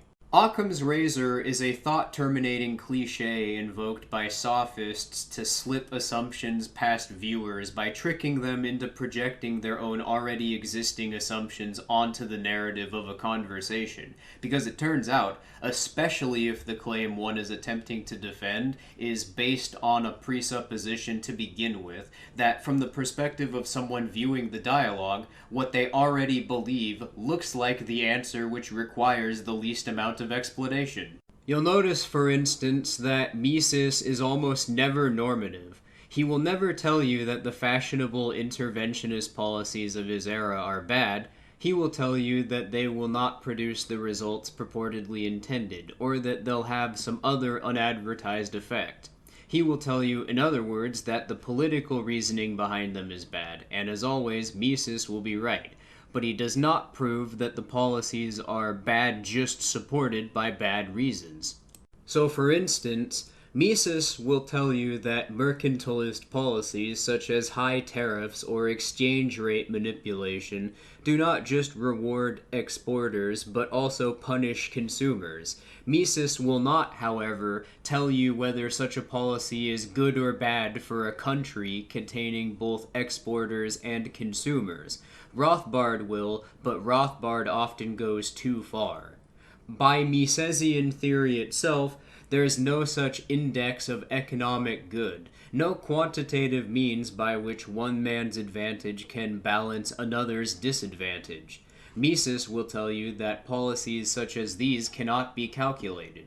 Mises is right, they cannot be calculated. As Carlyle says in his Chartism, government cannot be carried on by steam, rather its interventions, if intervene it must, can be calculated only by judgment. So in other words, Mises's worldview, which remember is both liberalism and equivalent to Rothbard's perspective, which is libertarianism, purports to make value-neutral claims about economic concepts because it attempts to portray the nature of action in relation to economies. This doesn't allow his framework to project ideological value judgments onto policies enacted by states attempting to manage their political economies, which is flawed because if the state was just managed by a good dictator with the right belief system, then political economies won't have the calculation problems Austrians keep highlighting, because the good dictator has the right beliefs, so they could just impose the right policies onto the political economy and everything will sort itself out because the dictator is good and therefore will always make the right decisions because the right dictator is making the right decisions, so everything will be good. Here you go, America. You are free to do as we tell you. You are free to do as we tell you. Oh, good. Honey, I heard on the news that they figured out that the gun, what happened is that there's an echo, and that Kennedy was asking Jackie what it was, and that's why his head flew up. Honey, what time's Gladiators on? He's using a type of loaded language that's manipulating your brain. He's strategically creating narratives by physically conditioning signs into your brain with the rules in perceived cause and effect relationships between concepts and subjects portrayed through the subtext of the narratives he's constructing by using archetypes to represent them, so that the philosophical and therefore metaphysical basis of any of the claims that he's referencing are obfuscated, and therefore an audience can't challenge any of the claims being presented because the language itself is simultaneously creating a narrative outside of their conscious perception. The claim is essentially signaled semiotically through the narrative constructed by the dialogue. A claim that's foundation can't be categorized, can't be critiqued, because its internal rules for representing any of the concepts it attempts to describe can't be compared against anything other than the narrative of the dialogue itself, because the narrative is created with an initial proposition in the form of an archetype that all other archetypes in the narrative are subsequently created by as a result of perceiving. The problem before was that because libertarianism and liberalism were treated as equivalent perspectives, libertarianism's framework for making claims about action were reframed into moral ideologies, which follow how political science characterizes the concepts of a society and a state, which was an issue because libertarian conclusions about the nature of property in a free society are based on homesteading via direct action due to the libertarian perspective's skepticism of the state as an organization, by extension making one following this reasoning critical of the enforcement of property titles. The problem with Mises's claims about economic concepts, which are treated as being equivalent to liberalism within the rules of the narrative, and are therefore equivalent with libertarianism, is suddenly that Mises can't make value judgments about the decisions of the state. Liberalism is a political ideology that makes value judgments about the actions of the state in this context, and since this is equated with libertarianism, the assumptions that libertarianism is a political ideology, that this is somehow a failing of the perspective Mises happens to be a proponent of, and that one can only make claims about the decisions made by a state from a perspective which presupposes the validity of political science, have been conveyed through the implications of the narrative without needing to be explicitly stated. That way, if anyone challenges these claims, Yarvin or his supporters can turn around and say, "He never claimed that," and gaslight people. Essentially, it's eliminating the perception of difference between the claims of people who identify with liberalism as a philosophy, Mises's individual perspective, and liberalism as an archetype to represent a philosophy, with the claims of people who identify with libertarianism, Rothbard's perspective as an individual, and libertarianism as an archetype representing the philosophy of libertarianism. Since he never did explicitly make a metaphysical claim, one can't cite a specific quote. Then the inability to cite a specific quote is cited to dismiss criticism as baseless, and even if somehow someone did manage to pin him on a specific claim that he chooses to protest having made, Yarvin or his followers could just respond with, "That's not what he meant," and then make an entirely different claim based on the archetype which reaches whatever conclusion the person they're replying to wants. It's deliberately creating two different hyper-realities within the narrative, and then using syncretism to equate their rules, because the narrative was created with an archetype. It's essentially a roundabout way of causing the rules of the Judeo-Christian Trinity to emerge in your memory by programming your brain with semiotic signs, then associating those signs with your own beliefs if you projected your own beliefs onto the archetypes he's portraying in the narrative, which, if you are a proponent of a political ideology, you will do without conscious awareness as a result of the assumptions that political science makes about the nature of power. And because the concept of polis causes people who've adopted political science into their worldview to frame participation in politics as an extension of their will. We know that this is the point he's making in relation to what he's referring to by judgment, because that's explicitly the claim that Carlyle is making in the chapter that's linked to when Yarvin cites his book Chartism in the quoted section,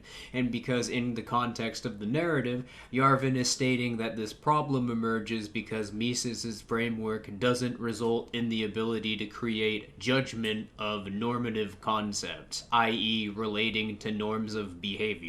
So he can project whatever claims he wants onto the perspectives of people or claims he's referencing, but you can't reference his metaphysical framework beyond the archetypes he creates for whatever narrative you're reading, because they're all self-referential and contained to the narrative being crafted in the essay. They can mean anything he wants them to for the convenience of whatever point he happens to be making in the context of whatever conversation he's in at that particular moment.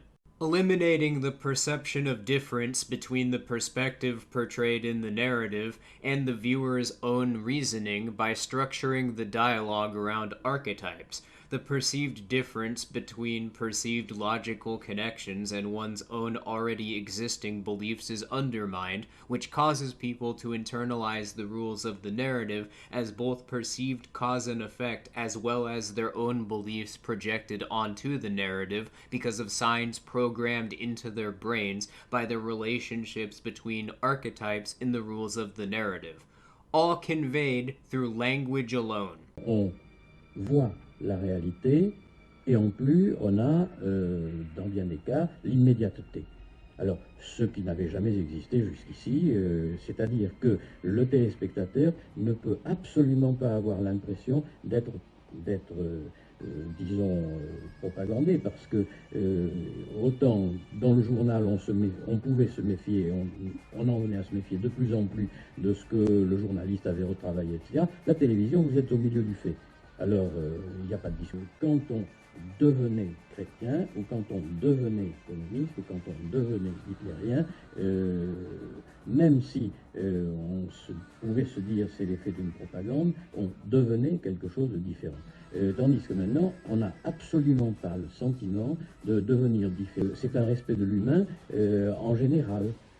Ce qui ne nous empêchera pas d'être très hostile à telle ou telle personne qui nous est. Une propagande de ce type ne réussit que s'il y a des gens qui peuvent canaliser les sentiments individuels en représentant vraiment le modèle même de ce qui est tel que l'existence d'un parti, si nous faisions allusion tout à l'heure à un leader charismatique, s'il apparaissait, il pourrait évidemment s'en servir.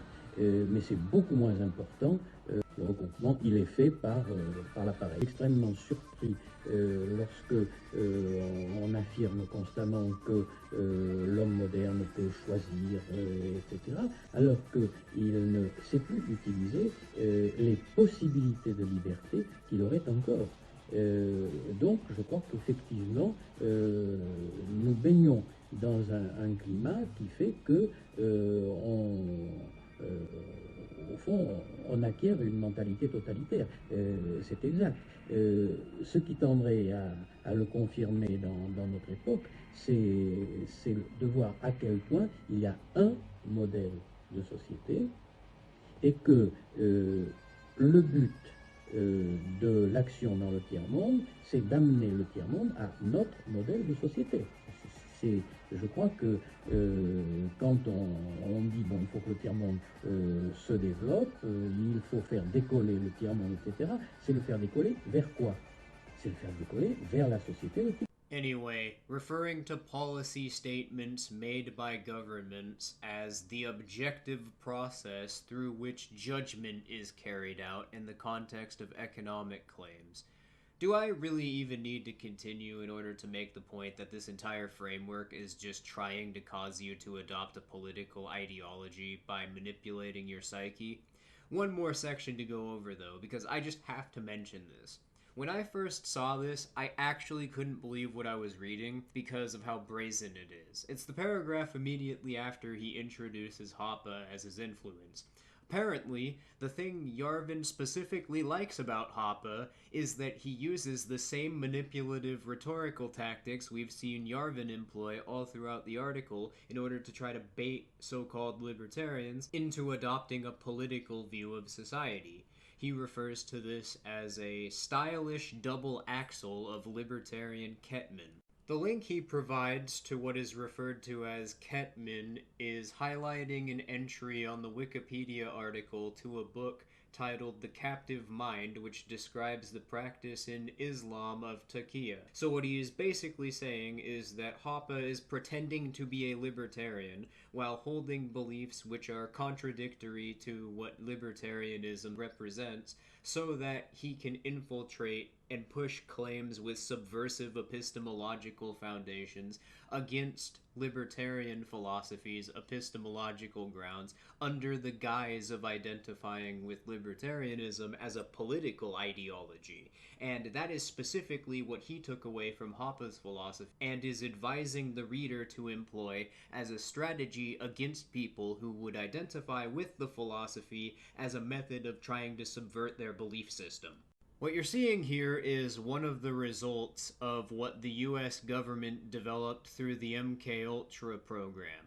It's commonly stated through propaganda that experiments were aimed at attempting to develop a truth serum for use during interrogations by experimenting on people through drugging them with LSD. And while it's indeed accurate that this was an actual series of events which took place, MKUltra was a massive operation that contained many sub-projects.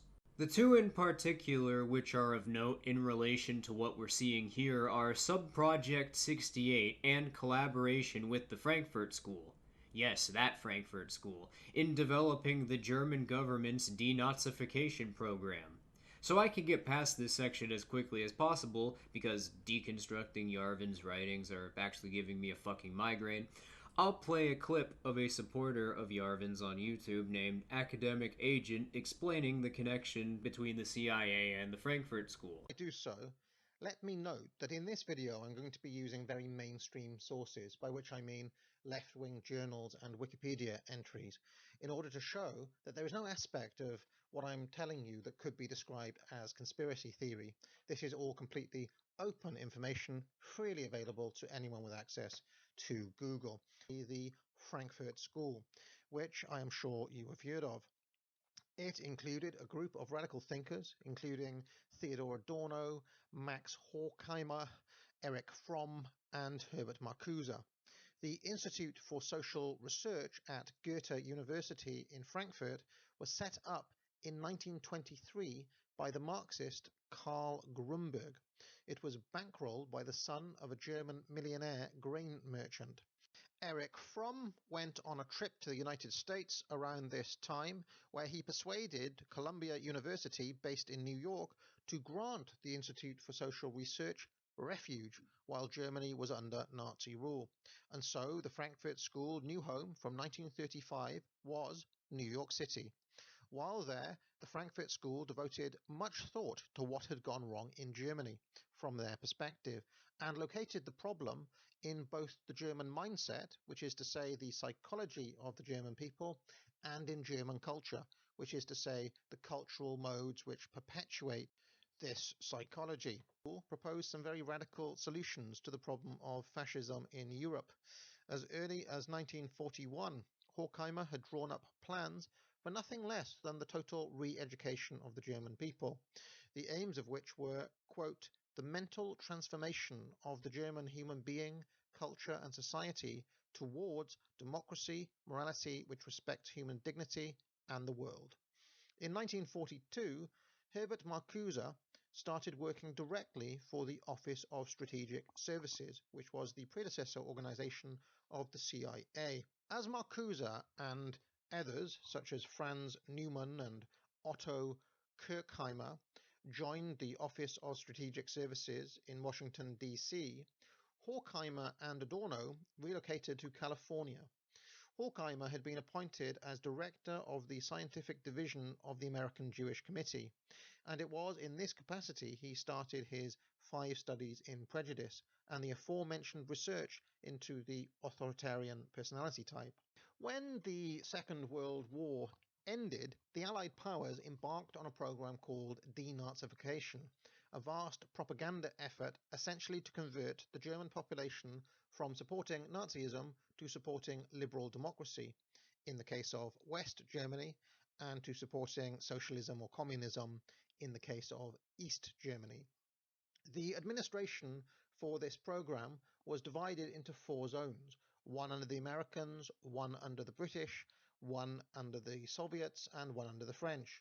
This is significant because we can see side by side how the denazification effort, as directed by Washington and Moscow respectively, were applied. Note that Horkheimer's plan to completely re-educate and remold the German mindset from the ground up, or I should say from the top down, was here effectively adopted as the official policy of the US federal government. In order to achieve their aims, General Eisenhower set up the Institute on Re-Education of the Axis countries, stating, "Only an inflexible long-term occupation authority will be able to lead the Germans to a fundamental revision of their recent political philosophy." This was under the auspices of the Psychological Warfare Division of the Supreme Headquarters Allied Expeditionary Force. Now, in practice, the Americans faced 2 quite separate problems here. The first was the very practical problem that if they arrested anyone who would work for the Nazi Party or the German government in any capacity at all, it would result in having to process over 35 million people. The second was the more intangible issue of the everyday thoughts and beliefs of the German people. The logistical nightmare of the first problem led the US Army to declare that most German people had simply been brainwashed by Nazi propaganda, so efforts were intensified on the second problem. The US Army seized 37 German newspapers, 6 radio stations, 314 theatres, 642 cinemas, 101 magazines, 237 book publishers, and 7,384 book dealers and printers. Over 30,000 books were banned. All copies of these books were confiscated and destroyed. The representative of the military directorate admitted that the order was in principle no different from the Nazi book burnings. Now, although in the short term only high-ranking Nazis were individually punished, and most Germans were not, under the logic that they had been brainwashed, in the longer term, the official policy of the American denazification program was to get Germans to accept collective responsibility for what had happened, including posters which showed atrocities and said things like, "This is your fault," and "These atrocities, your fault." And this is chiefly where the Frankfurt School's work on fascism being some sort of inborn psychological trait of the German mindset started to take root as official policy. So, summary. All of its members openly worked with the CIA, specifically on developing mass-scale psychological operations, in the exact time frame Habermas would have been publishing the first few essays asserting the validity of universal pragmatics as a member. developed the narrative of a PSYOP in collaboration with the CIA, specifically aimed at influencing the perception of Germany's population by creating narratives designed to signal to people in such a way as to weaponize their own moral ideals against them, based on a deconstruction of the psychology behind prejudice based on the Lord Bondsman method from Hegel's philosophy, which was then used post-World War II as the basis of the German government's denazification program. So it's debatable really only in the sense that there aren't any documents that I know of where Habermas directly claims to have worked for the CIA or vice versa, which is incredibly weak as a position to stand on in an argument because the CIA deliberately tries to hide their role in causing anything they had a hand in by means of using front groups or fall guys for plausible deniability. The phrase plausible deniability was coined by the CIA to describe this strategy. So, let's entertain the idea for a moment, though, that the CIA didn't create discourse ethics in an attempt to systematically subvert the belief systems of movements that represent potential for opposition by reframing their claims about society into moral ideals so their perceived ideals could then be weaponized against them through propaganda. But if they did, the effect it induced is the goal all propaganda models aim to accomplish, causing people to become emotionally invested in perceiving the state through narratives which undermine their ability to identify the state's organization as subjects which could be scrutinized, so that they can't come to the conclusion that it's something they even can be critical of, and even if somehow did, they wouldn't be able to develop strategies against it which properly reflect its nature as an organization. The use of PSYOPs to achieve this effect, in what academia labels counterterrorism research, is widely documented and is employed regularly as a tactic for undermining opposition movements by governments around the world. The intelligence agency nomenclature for this, at least in the US, is attitudinal inoculation. But if they did, this is exactly how it would look. Let's explore the narcissistic ego from a cognitive semiotic perspective. Cognitive semiotics helps us understand the meaning-making processes behind this distortion. The narcissistic ego is built upon core beliefs like, I am superior, I am unique, and I am entitled. These beliefs lead to a distorted self-representation. Cognitive biases, such as confirmation bias and self-serving bias, further reinforce the distorted self-image. Negative feedback is minimized or dismissed, shaping how experiences are interpreted.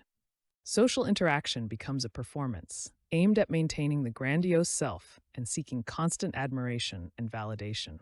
The narcissistic ego is an unstable sign system that relies on compensatory strategies to maintain its distorted self-representation. How Hegel's Lord Bondsman dialectic from the phenomenology of spirit relates to the formation of a narcissistic ego through cognitive semiotics.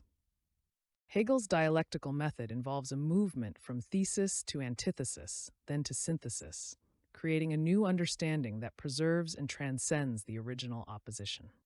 In the Lord Bondsman dialectic, two self-consciousnesses encounter each other and engage in a struggle for recognition. One chooses freedom as Lord, while the other becomes the bondsman, creating an unequal relationship of recognition. Cognitive semiotics studies how meaning is created through signs, symbols, and interpretation.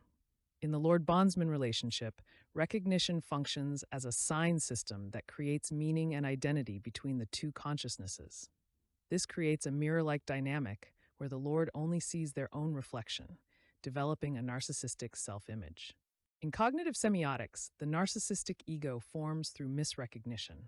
The Lord's identity depends on the bondsman's recognition, but this creates a distorted self-image. This semiotic distortion transforms the actual self into a narcissistic self-image that requires constant validation. Yeah, that's working together, baby. Nice work. Provideth again. No, Mac. No, the Lord not provideth. Frank provideth. He's the one who bought the cups. Frank provideth. The Lord provideth the snowstorm in May that allowed us to get the cups now. See, it's all a part of his divine plan, Dennis, and that's locked in, so we're good. Okay, so all we have to do is nothing. No, because we have free will, Dennis, which means that we have to take the necessary steps to make sure that that plan comes to fruition. Which is predetermined. Yes. But it doesn't matter what we do if it's all predetermined. You see how your argument doesn't make any sense? That's correct. But it doesn't have to make sense, because that's where the faith comes in. Right? I have faith that what I'm saying makes sense. Okay, so even if it doesn't make sense, your faith makes it make sense. Correct. Got it. Okay, so there's no way to have a rational conversation with you. No. The Lord Bondsman method is essentially a reformulation of the Judeo-Christian Trinity into a rhetorical strategy that doesn't require proposing the validity of any particular belief system to repeat as a method through any form of communication. Meaning, it creates the rules of the Judeo-Christian sense of God in one's psyche through programming signs into one's brain via the strategic use of language to always describe concepts in such a way as to presuppose the validity of the Judeo-Christian narrative of reality in how one portrays concepts to themselves in their own beliefs, revealing what the Judeo-Christian God is from a semiotic perspective. It's any narrative which proposes the validity of a universally valid narrative of reality, which internally uses the perceived universal narrative of reality's rules to inform its own internal representation of the self, which determines truth based on the rules associated with the signs those two concepts represent to the individual. Basically, Yahweh is a brainwashing tactic that's designed to make you narcissistically invested in the preservation of your own belief system, because your sense of self is created by the narrative that emerges when you proposed the belief system to yourself as reality. This phenomenon was documented by the pre-Socratic philosophical frameworks which existed in Rome before the development of the Socratic method for representing science as the demiurge, most notably in the frameworks of Neoplatonism and Gnosticism, the latter of which was a competing framework for representing the narrative of Christianity, which characterized it in the form of an archetype with its characteristics being identical to the Judeo-Christian God of Yahweh, which is based on a pre-existing religious spiritual system known as Yahwism that portrays this entity as its representation of the self. Let's explore the concept of the demiurge, not as a deity, but as a framework for understanding how our sense of perception, the idea of God, and our ego come into being. Our journey begins with the objective sense of perception. We receive external stimuli, like light, through our senses. This process forms the raw data of our experience, creating the basis of our understanding of the world. From this raw data, the concept of God emerges as the organizer of our perceptions. It's the framework that imposes order on the chaos of sensory input. Simultaneously, the ego emerges as the interpreter of this experience, creating a narrative of self within this organized world. The belief in universalism, that there is only one true perspective, creates a problem. If there is only one way to see the world, then there is no means of comparing our own perspective to that of others. This can lead to solipsism and a lack of understanding of differing viewpoints. The belief in materialism, that all behavior is solely the result of environmental pressures, also poses a challenge. If all our actions are determined by external factors, then there is no means of developing a perception of self as an independent agent. This reduces our sense of autonomy and agency. Finally, the belief in determinism, that all pressures are static and unchangeable, further limits our understanding of agency. If the forces acting upon us cannot be scrutinized or altered, there is no means of changing the pressures we coordinate our behavior around. This creates a sense of helplessness and fatalism. This is evidenced by the fact that the internal representation of the concept of the psyche has remained consistent in every system based on the Socratic method, and is the only concept which predated the Socratic method, which is described with the same characteristics as the systems which predated it. This can be used as a Rosetta Stone to deconstruct pre-existing philosophies of mind. The Socratic method is the use of elenchic testing to create the perception of a universal truth, which the Roman Empire institutionalized as a representation of science right around the time when one of the schools of thought within Gnosticism, known as Valentinianism, published a thesis based on an identical framework to the pre-Socratic philosophy of mind known as emanationism, which is shared by Neoplatonist philosophy, which was describing what in the modern framework of cognitive semiotics can be represented as signs, referring to the concept as an aeon.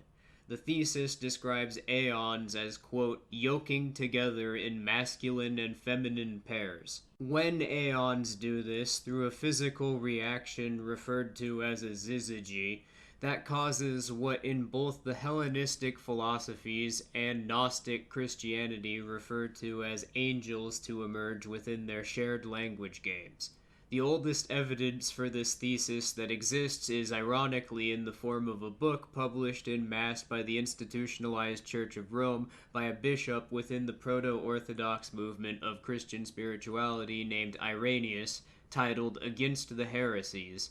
The proto-Orthodox movement asserting the validity of its representation of Christianity as a universal truth claim, and being the same movement to introduce the Acts of the Apostles into the Christian narrative of spirituality, which introduced the Mosaic Covenant, effectively creating a syncretism of the religion of Yahwism with the system of Christianity. So that gives one a pretty decent idea of what happened here, but why were the Gnostics purged? Well, Hegel's philosophy appeals to the framework of Hermeticism as the basis for how it characterizes its archetypes, which is the same language game that Gnostics are appealing to in describing aeons as a masculine and feminine pair. This, within the system of Hermeticism's rules, refers to a phenomenon being projected at another, and a phenomenon which is reacting to the influence of another being directed at it. A common analogy used to represent this effect is the relationship between a sun's light directing at a moon to create the effect of moonlight, with the sun and the moon representing Hermetic masculinity and the moon representing femininity respectively. This is to highlight that even though moonlight is the same frequency as sunlight directed at the moon, when it's reflected off the moon's surface, the light has a measurably different physical effect despite being the same frequency. What this reveals when reflecting back on Valentinius's thesis is that the Judeo-Christian system was created through a syncretism between the Gnostic systems which predated it and the system of religion, Yahweh's, Yahwism's, spirituality.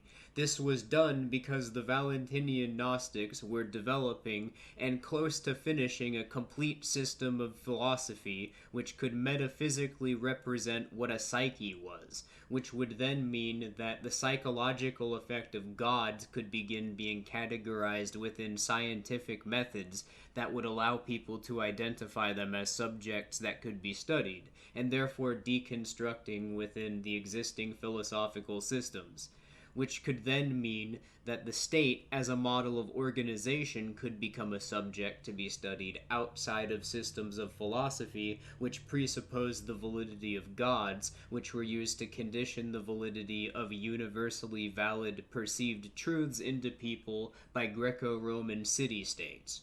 So what we're seeing here is not technically new. It's the outgrowth of countless generations of what essentially amounts to psychological incest, perpetuated initially by the Roman Empire as a means of attempting to prevent states from being publicly scrutinized as subjects which could be studied scientifically. What was developed by the schools of philosophy which expanded upon Hegel's were various reframings of the Lord Bondsman method and reformulations of it in the study of every subject as categorized by the academic disciplines, including cognitive science. This movement in philosophy is known in academia as German idealism.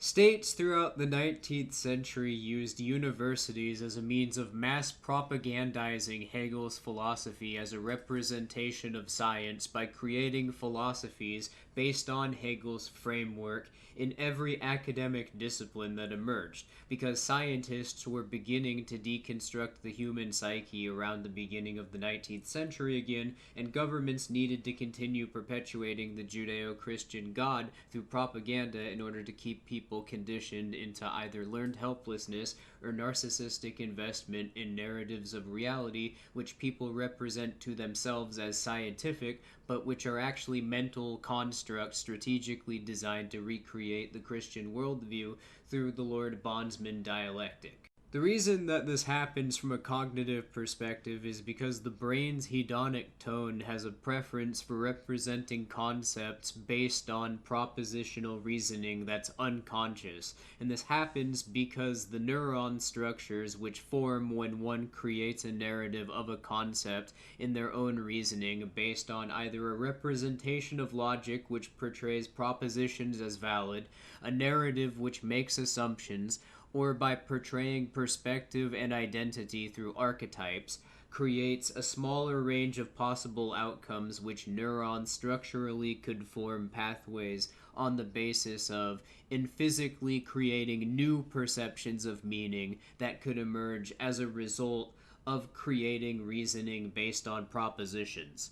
Which means that if one creates propositions, then the brain as an organ spends fewer resources in creating the structures of neurons that form your perception on a physical basis, but what this translates to psychologically is essentially a narcissistic investment in your own belief system, because your belief system created your narrative of reality, and your narrative of reality is physically reinforcing the belief system, and that only exists because you initially proposed the narrative of reality as valid to yourself.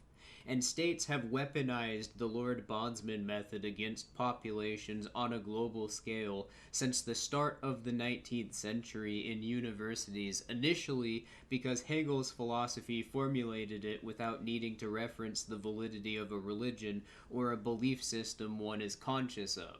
Before then, the rules were perpetuated through institutionalizing churches and the university system's representation of science, the Socratic method, which is literally just Elenchic testing, which frames the concept of science as a universal truth. This affects the psyche the same way as creating the Judeo-Christian God. This is evidenced by people who base claims about concepts purporting to be scientific on the basis of the Socratic method, needing to appeal inevitably to a presupposition in their reasoning, which in their psychology manifests as a phenomenon categorized in psychoanalysis as an influencing machine, which has been widely observed in documented sense as a common symptom of people who are categorized in psychiatry as suffering from schizophrenia.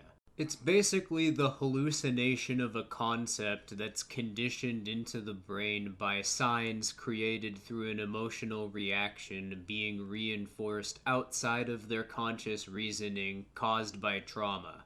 In Socrates' own philosophy, the reason why his method is treated as a valid representation of metaphysics is because someone told him that it was revealed to them through divine revelation by the Oracle of Delphi, which is a technique from Jewish mysticism known as the unwritten law of heaven, that by appealing to creates a syncretism of the Roman state-sponsored religion and Yahwism being reframed by the proto-Orthodox Christian movement during the same time period as the state-sponsored representation of spirituality. An unwritten law of heaven is any narrative which portrays a series of events or concepts through its own dialogue, which as a result of their relationship to the narrative creates the impression that either a story is being told or a philosophy is being explained by establishing categories, but as a result of the rules established in the narrative by the events described or how the concepts of the philosophy relate to one another, it's not possible to challenge.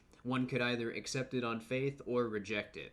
the Mosaic Law of the Hebrew Bible, or the story of Joseph Smith discovering seer stones from Mormonism would be 2 examples for the former category, while the practice of Dianetics and Scientology or simulation theory would be 2 examples for the latter. It's a common technique used by cults in order to trick people into proposing the validity of their doctrines to themselves without realizing it by weaponizing the sense of trust against them. And I don't know about you, but I would argue that the only way anyone can believe that a representation of science, which is based on a mind control technique that was established through a philosophy based on the work of a sophist that appeals to supernatural powers within its own internal reasoning as a source of validity, is because they're under the influence of its effects. If anyone watching this video wants to perform this trick for yourselves, here's how any of you can use a Yahweh to force your ideals onto others. Step 1. Create a philosophy that bases its own validity on a proposition within the narrative it constructs, and which tries to establish claims of truth about nature in categories established by the initial proposition. Step 2. Gaslight people into doubting themselves by starting arguments with them and reframing their attempts to respond to your propositions as propositions. Then project intent onto their response based on reasoning which assumes the validity of the categories established by your belief system. Step 3. Present claims made by the philosophy, your belief system, and their perspective as interchangeable, and as the basis of the rationale behind their response to your propositions. Using this formula, if someone has an ego, you can convince them of anything, because this is effectively a means of glitching their brain's physical structure in such a way that forms your narrative of reality in their memories and changes their beliefs without them consciously realizing. That's what's been causing all of this trouble. Literally just a fucking magic trick.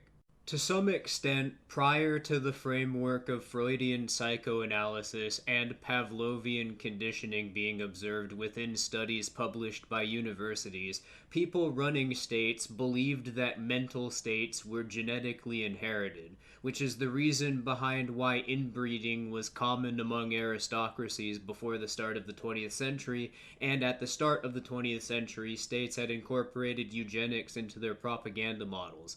But these studies and observations, coupled with the Soviet Union and Nazi Germany cross-collaborating in developing propaganda techniques throughout the 1930s and throughout the Second World War independently, disproved the genetic component they believed to be responsible for causing mental states, and discovered how to represent what in the language game of semiotics would be known as signs and archetypes through psychoanalysis and the method of classical conditioning. The framework of psychology which emerged from Freudian psychoanalysis, ego psychology, is what universities portray as the methodology which all studies of the psyche refer to now to represent the sense of self. Ego psychology portrays what it refers to as the ego as interchangeable with the concept of the self, and its representation of the ego is identical to the rules which create the Judeo-Christian Trinity, as well as the philosophies of rational egoism and critical theory, which both create the archetypes of the hero and the victim as portrayed in the phenomenology of spirit, which represent projecting one's own narrative of truth onto others by force as a virtue, by creating a narrative of truth which perceives this as valid through its own categories that represents itself internally as opposition against it.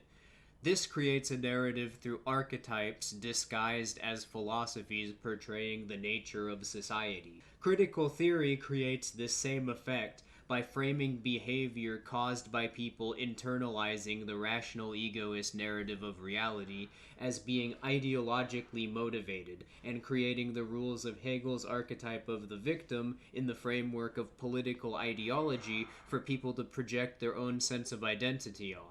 Queer identity, libertarianism portrayed as a political ideology, and the Marxist framework of class consciousness cause the same effect. These belief systems effectively work as a form of subliminal propaganda designed to demoralize people on an emotional basis from questioning participation in politics, and this is evidenced by the fact that the Lord Bondsman method is appealed to by the internal reasoning of all of their methodologies. A peer-reviewed paper published by the University of Emory in 2006 following the 2004 presidential election used fMRI machines to create brain scans of people while they were being asked questions which had implications for their purported political ideologies, which demonstrated that the functions of the brain associated with emotional discomfort activated, which led to every participant in the study engaging in cognitive dissonance to justify dismissing information which they perceived to be in conflict with the beliefs they associated with their political ideologies. This is proof of, in the words of the authors, evidence of motivated reasoning in political decision-making. In other words, an emotional reaction that they were mentally conditioned into by their own beliefs.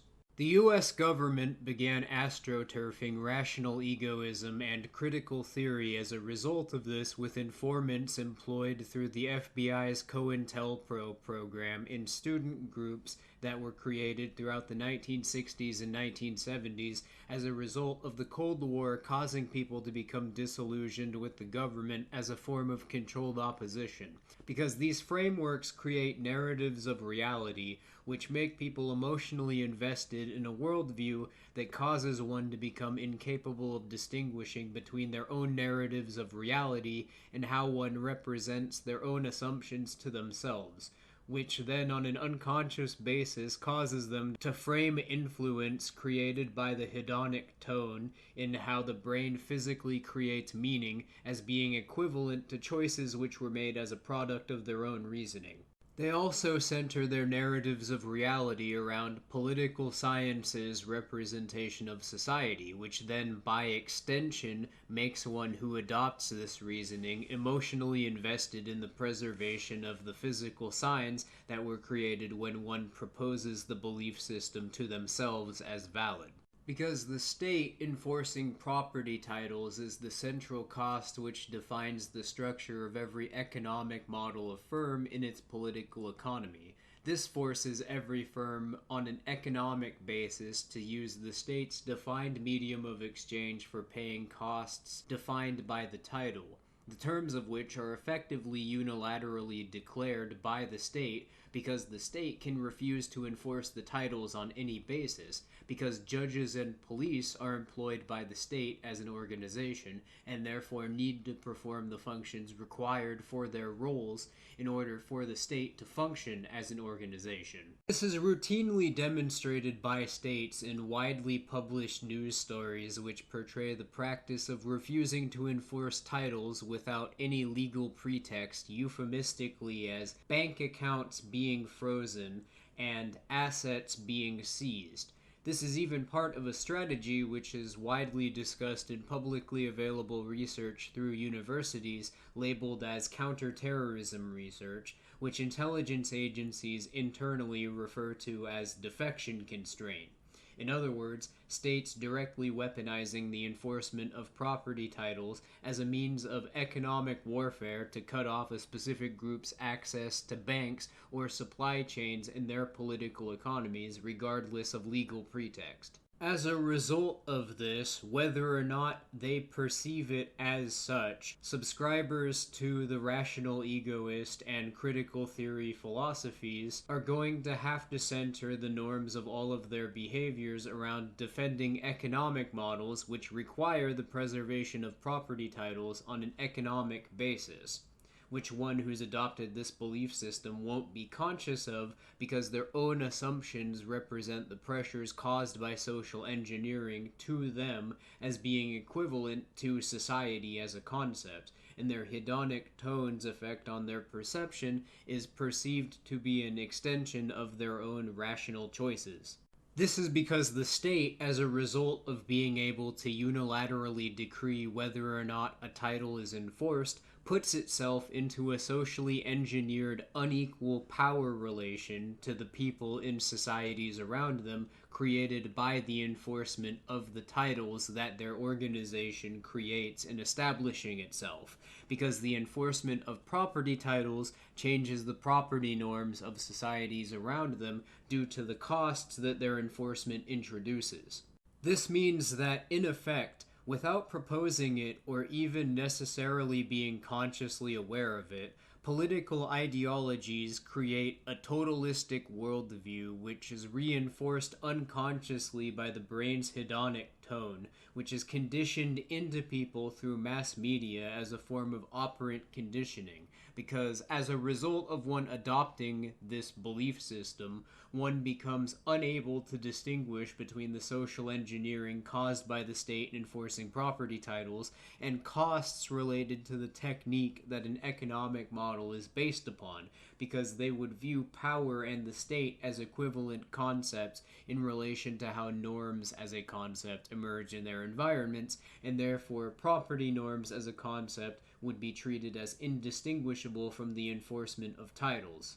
The CIA, through the MKUltra program, carried out a complete deconstruction of the human psyche. The CIA financed experiments conducted at Allen Memorial Institute Hospital in Montreal by Dr. Donald Ewen Cameron, known as the Montreal Experiments, or Subproject 68 of MKUltra. These experiments centered around a technique developed by Cameron, which he referred to as psychic driving, for the purported intent of being a method of curing schizophrenia. Which, by the way, if the parallels between the eugenics movement and psychiatry weren't already glaringly obvious, just look at how Cameron describes his idealized vision for the role of psychiatry in a society's norms. I think I should clarify that there are some massive air quotes around the word doctor. Psychic driving is a technique in which a phrase or sound is repeated on loop to a subject, with the effect being to condition signs associated with the sound, because the concept the words represent and the sequence that they're paired in through the recording, which was a means of achieving an effect he referred to as depatterning, where as a result their personalities would be changed because the psychic driving was supposed to alter their memories. Almost nothing about the direct results of the experiment survived as a result of records being destroyed by the CIA. However, what is known is that the result of these experiments on patients were consistently that of permanent brain damage that caused symptoms such as amnesia to the extent where patients forgot the existence of their relatives, and more notably in this context, believed that the doctors performing the experiments were their parents. Relatives of people reporting the effects and discovering ties between the hospital and the CIA through a front group, along with reports at the time from local newspapers of the relatives attempting to sue the CIA for damages, are why documentation of this exists. Oh, and about the aim at developing a so-called truth serum, which led to the inception of Project Artichoke, which was the direct precursor to MKUltra, that started as a program whom researchers and research cited in MKUltra were primarily sourced from. Well, Project Artichoke was itself conducted by scientists smuggled into the US through Operation Paperclip from Nazi Germany, who were formerly doctors in the Auschwitz and Dachau concentration camps, and their research was based on using various psychological torture techniques on prisoners that involved using the same fucking drugs that are prescribed to children on a mass scale who are given psychiatric diagnoses today under brand names categorized as stimulants, which Nazi Germany made wide use of in giving to soldiers towards the end of the war. Psychiatric categorizations of mental states being themselves archetypes, because psychiatry is based on the framework of ego psychology, which queer identity is also based on. So, I wouldn't exactly say that the state hasn't been using the results of what it learned in this particular endeavor. It's just not in the way most people expect. And what they've actually done with that method and the history of how it developed is way, way fucking worse than I imagined when I initially started. From a semiotic perspective, that autism diagnosis may as well be one of those patches the Nazis forced people who were sent to camps to have sewn onto their shirts. Oh, hey, you notice how you're emotionally compromised by me merely using the word Nazi? Just using the word Nazi provokes a reaction regardless of context. Why is that? Well, this is where the story takes a turn into abject horror if you didn't already feel that way. A book documenting the results of publicly available research of this same phenomenon exists from the same time period that the CIA was conducting MKUltra and is widely available for anyone to read, titled Thought Reform and the Psychology of Totalism by Robert J. Lifton. I encourage every single person to read the categories laid out which describe the totalistic psyche and compare it to conversations you've had with people that are invested in political ideologies after you challenge their claims.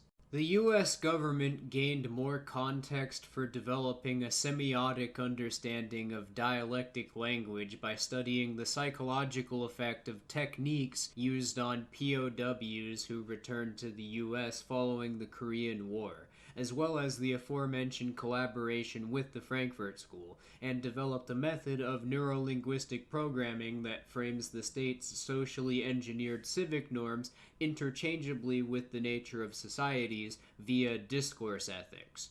Now, if one attempts to research neuro-linguistic programming, one finds on Wikipedia that it's labeled as a pseudoscience. If one follows the hyperlinked article elaborating as to why it is categorized as a pseudoscience, one finds that the reason for this is because there aren't any peer-reviewed papers, which is just factually inaccurate. But with the standard being that there aren't any peer-reviewed papers, even if we were going to accept that on its face, this is because neuro-linguistic programming as a phenomenon is proof that the Socratic method isn't accurately portraying the nature of metaphysics, and the peer review method is a formalization in universities that engineers a process that creates a form of the Socratic method in which a third party is referred to as a validation mechanism. And since the decisions of universities are based on their interest as organization models, they have to preserve the Socratic method as a representation of science. Otherwise, they invalidate their entire purpose within the context of propaganda models, and their function in propaganda is the purpose they serve from the perspective of the state as a model of organization, which, from an economic perspective, universities operate as a direct extension of. Neuro-linguistic programming absolutely fucking does exist. First of all, various cults have been publicly documented using neuro-linguistic programming as a technique by former members, and many have even explained in great detail how it works, particularly Scientology. And here's how it works. You see a thing, you have a feeling, and you make an association like man bad. Before you can decide what you should believe, you swipe to the next thing, and you store that association to act on later. You just had your beliefs changed by someone else, and you didn't even know it. And it's no accident. That is the formula for brainwashing, and it's used on unsuspecting people like you billions of times a day. If your answer is no, that just means you don't know about it. It happens to everyone every day. These parts of your brain, the lower and middle, are easy to manipulate. They just react to whatever they see. And the only way you can protect them is by using this part. You see something, you feel something, you store that feeling for later. You never think about it and you move on. That's the short explanation. There's even a widely available book which was written by an academic psychologist and former member of the Moonies cult named Stephen Hassan, titled Combating Cult Mind Control, which is used by cult deprogrammers and many former cultists cite as a source of generating the doubt which inspired their defection, because it accurately portrays and deconstructs mind control techniques, and said book explains methodically how NLP works in great length and are reproducible. Many of the same principles that are used for attraction and many of the same principles that drive people to seek each other out are the precisely same principles that actually are what drives psychological operations, brainwashing, and all the rest. It's exactly the same principle. In other words, when I tell you about things like the difference between what women say they want and what they really react to, what they really choose in men, that's a split between conscious beliefs and unconscious feelings. And that is exactly the same principle that people can target in you if they want to change what you believe. Secondly, anyone can recreate it in methodologies which are uncontroversially acknowledged as valid by universities in cognitive science and psychoanalysis, particularly in the fields of cognitive behavioral therapy and cognitive semiotics.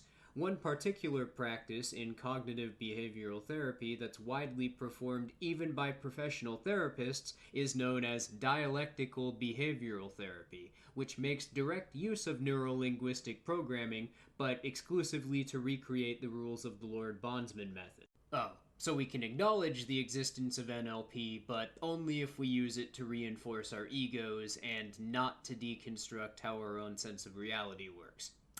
Got it. Not to mention that there are multiple genocides which have occurred since the 1950s which made direct use of neuro-linguistic programming techniques which were developed by the Soviet Union and the CIA, most notably in the Cambodian genocide where the Khmer Rouge used syncretism of the Theravada Buddhist framework of mindful consciousness and the Marxist framework of class consciousness as a means of translating Marxism into a Cambodian cultural context, initially as a propaganda strategy, which led to class consciousness being turned into a separate mental state that was conditioned into people that caused them to view anyone who wasn't practicing the discipline as an ontological enemy, which Khmer Rouge cadres pluralized through language by using the word Ankar, which in the Khmer language means organization, to refer to themselves, their behavior, and the government's commands interchangeably in representing their own perspectives. Neuro-linguistic programming's existence as a method of conditioning is irrefutable. It's practiced widely by professional therapists, militaries around the world have made use of it, and it's also led to atrocities which have caused the deaths of millions of people. Not only does it exist, but it's fucking dangerous and should be taken seriously, so fuck whoever classified it as a pseudoscience on Wikipedia. Here is a document from CIA.gov dated February 17, 1983, titled Introduction of Neuro-Linguistic Programming Training to the Career Trainee Development Program, from whoever was in the chief position of career training at the time. Right off the bat, the CIA internally, 10 years after MKUltra ended, apparently takes neuro-linguistic programming seriously enough that there's not even a mention of its supposed category as a pseudoscience. But the document goes on to discuss in great detail the strategies that they employ on recruits using neuro-linguistic programming. And you know what? I'm just going to read verbatim their method as they describe it here.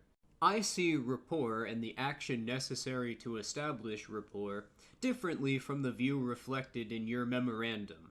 I may therefore have a different view of how instruction relating to establishing rapport might best be given. Although the NLP workshop highlights are sweepingly positive, and therefore, in my view, generally the right approach to instruction, I am concerned by a fundamental difference in the definition of what it is, rapport, or the process of establishing it. that NLP programming is to help establish, rather than, as your memorandum states, seeing rapport or the process of establishing it as reducing perceived differences between individuals, a negative definition arrived at by taking something away from a relationship. I prefer the positive Webster definition, which states that rapport is a relationship characterized by harmony, conformity, accord, or affinity. In my opinion, instruction about rapport building should stress that it calls for the use of many traits, in various combinations, at various times with various people. These are traits with simple labels: sensitivity, tact, perceptiveness, subtlety, genuineness, humor, intellect, patience, articulateness, and of course, others. In order to apply those traits to constructing a framework of rapport requires, it seems to me, a willingness on the part of individuals to seek an identification of interest and feelings with others. All of the above said, and repeating my view that rapport is the product of a series of positive rather than negative action impulses, I think that an aspect of rapport building has been taught by the persuasion skills instruction given during the operations course and the military operations training course. This is done by calling for an assessment of another's goals, therefore bringing those goals into synchrony with the assessors by using a logical process of expositing the benefits to be gained by taking a course of desired action. That calls for positive personal interaction, trust, and confidence for the harmony, conformity, accord, or affinity of Webster's rapport. Yeah, so you know that constant duck speak you hear from people trying to explain to others why they should be invested in a political ideology? Usually goes something like, it's safer to vote than to act directly. More people will identify with your philosophical beliefs if you participate in politics. Or, you're less likely to succeed if you don't associate with a political party. Those are memes which were methodically designed to be appealing to your psyche on an unconscious basis to demoralize you trying to operate outside of political participation, and to disincentivize questioning the framework of politics by weaponizing your own emotions against you if you've adopted a political ideology's representation of the state as valid in your narrative of reality. So if this reasoning was your basis for becoming emotionally invested into a political movement, then your beliefs were directly influenced as the result of a psyop that was created by the CIA through Neuro-Linguistic programming. Here's direct proof. This document predates social media being popularized by 20 years, and even directly states that this dialectic strategy is explicitly taught to anyone who works for the CIA through a persuasion skills training course. What the CIA discovered, in short, as a result of the MKUltra program, is how to completely break someone down psychologically and reprogram their personalities through effectively a form of operant conditioning that's perpetuated by conditioning signs into people through how the brain processes narratives, and how to perpetuate this signaling in the form of media and language.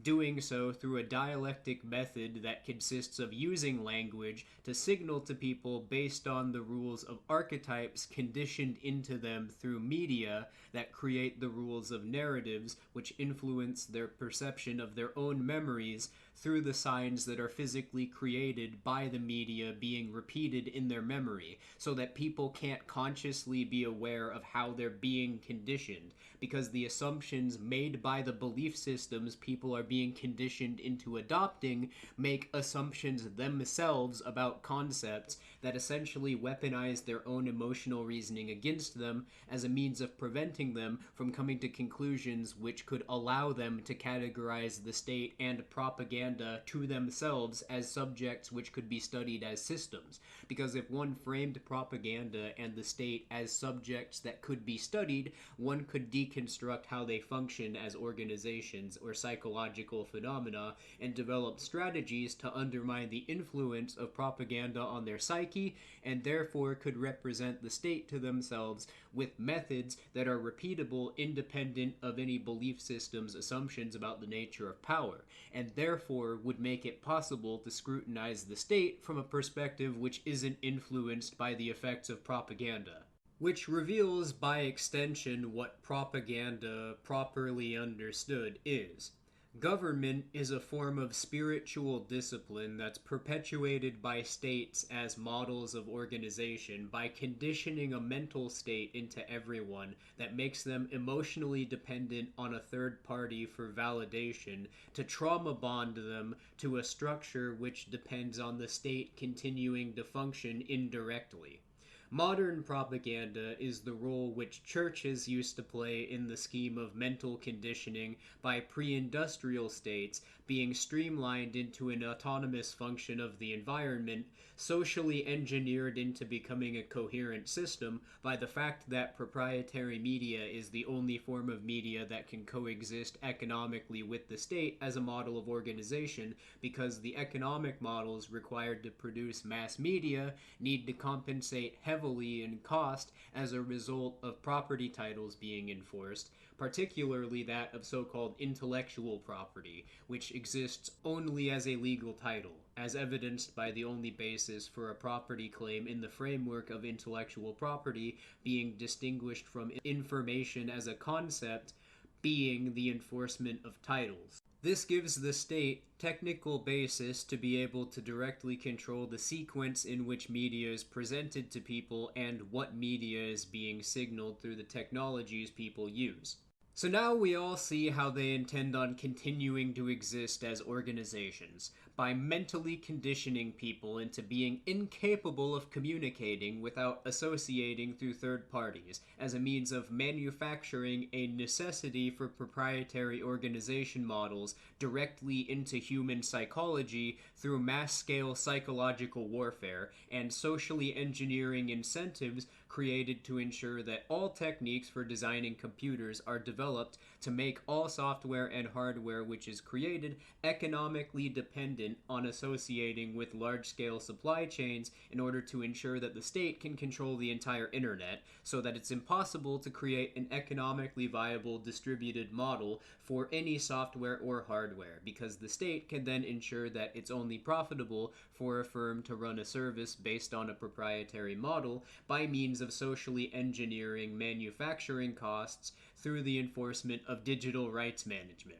Exclusively costs which exist because the state has manufactured an ability for itself to enforce titles by making all software and hardware dependent on third parties, so that in order for the firm which is acting as the proprietor to have its economic model be viable as a result of the costs created by enforcing titles, all software has to be designed around proprietary models, which ensures that into the design of computers directly, there's a need for the third party's firm.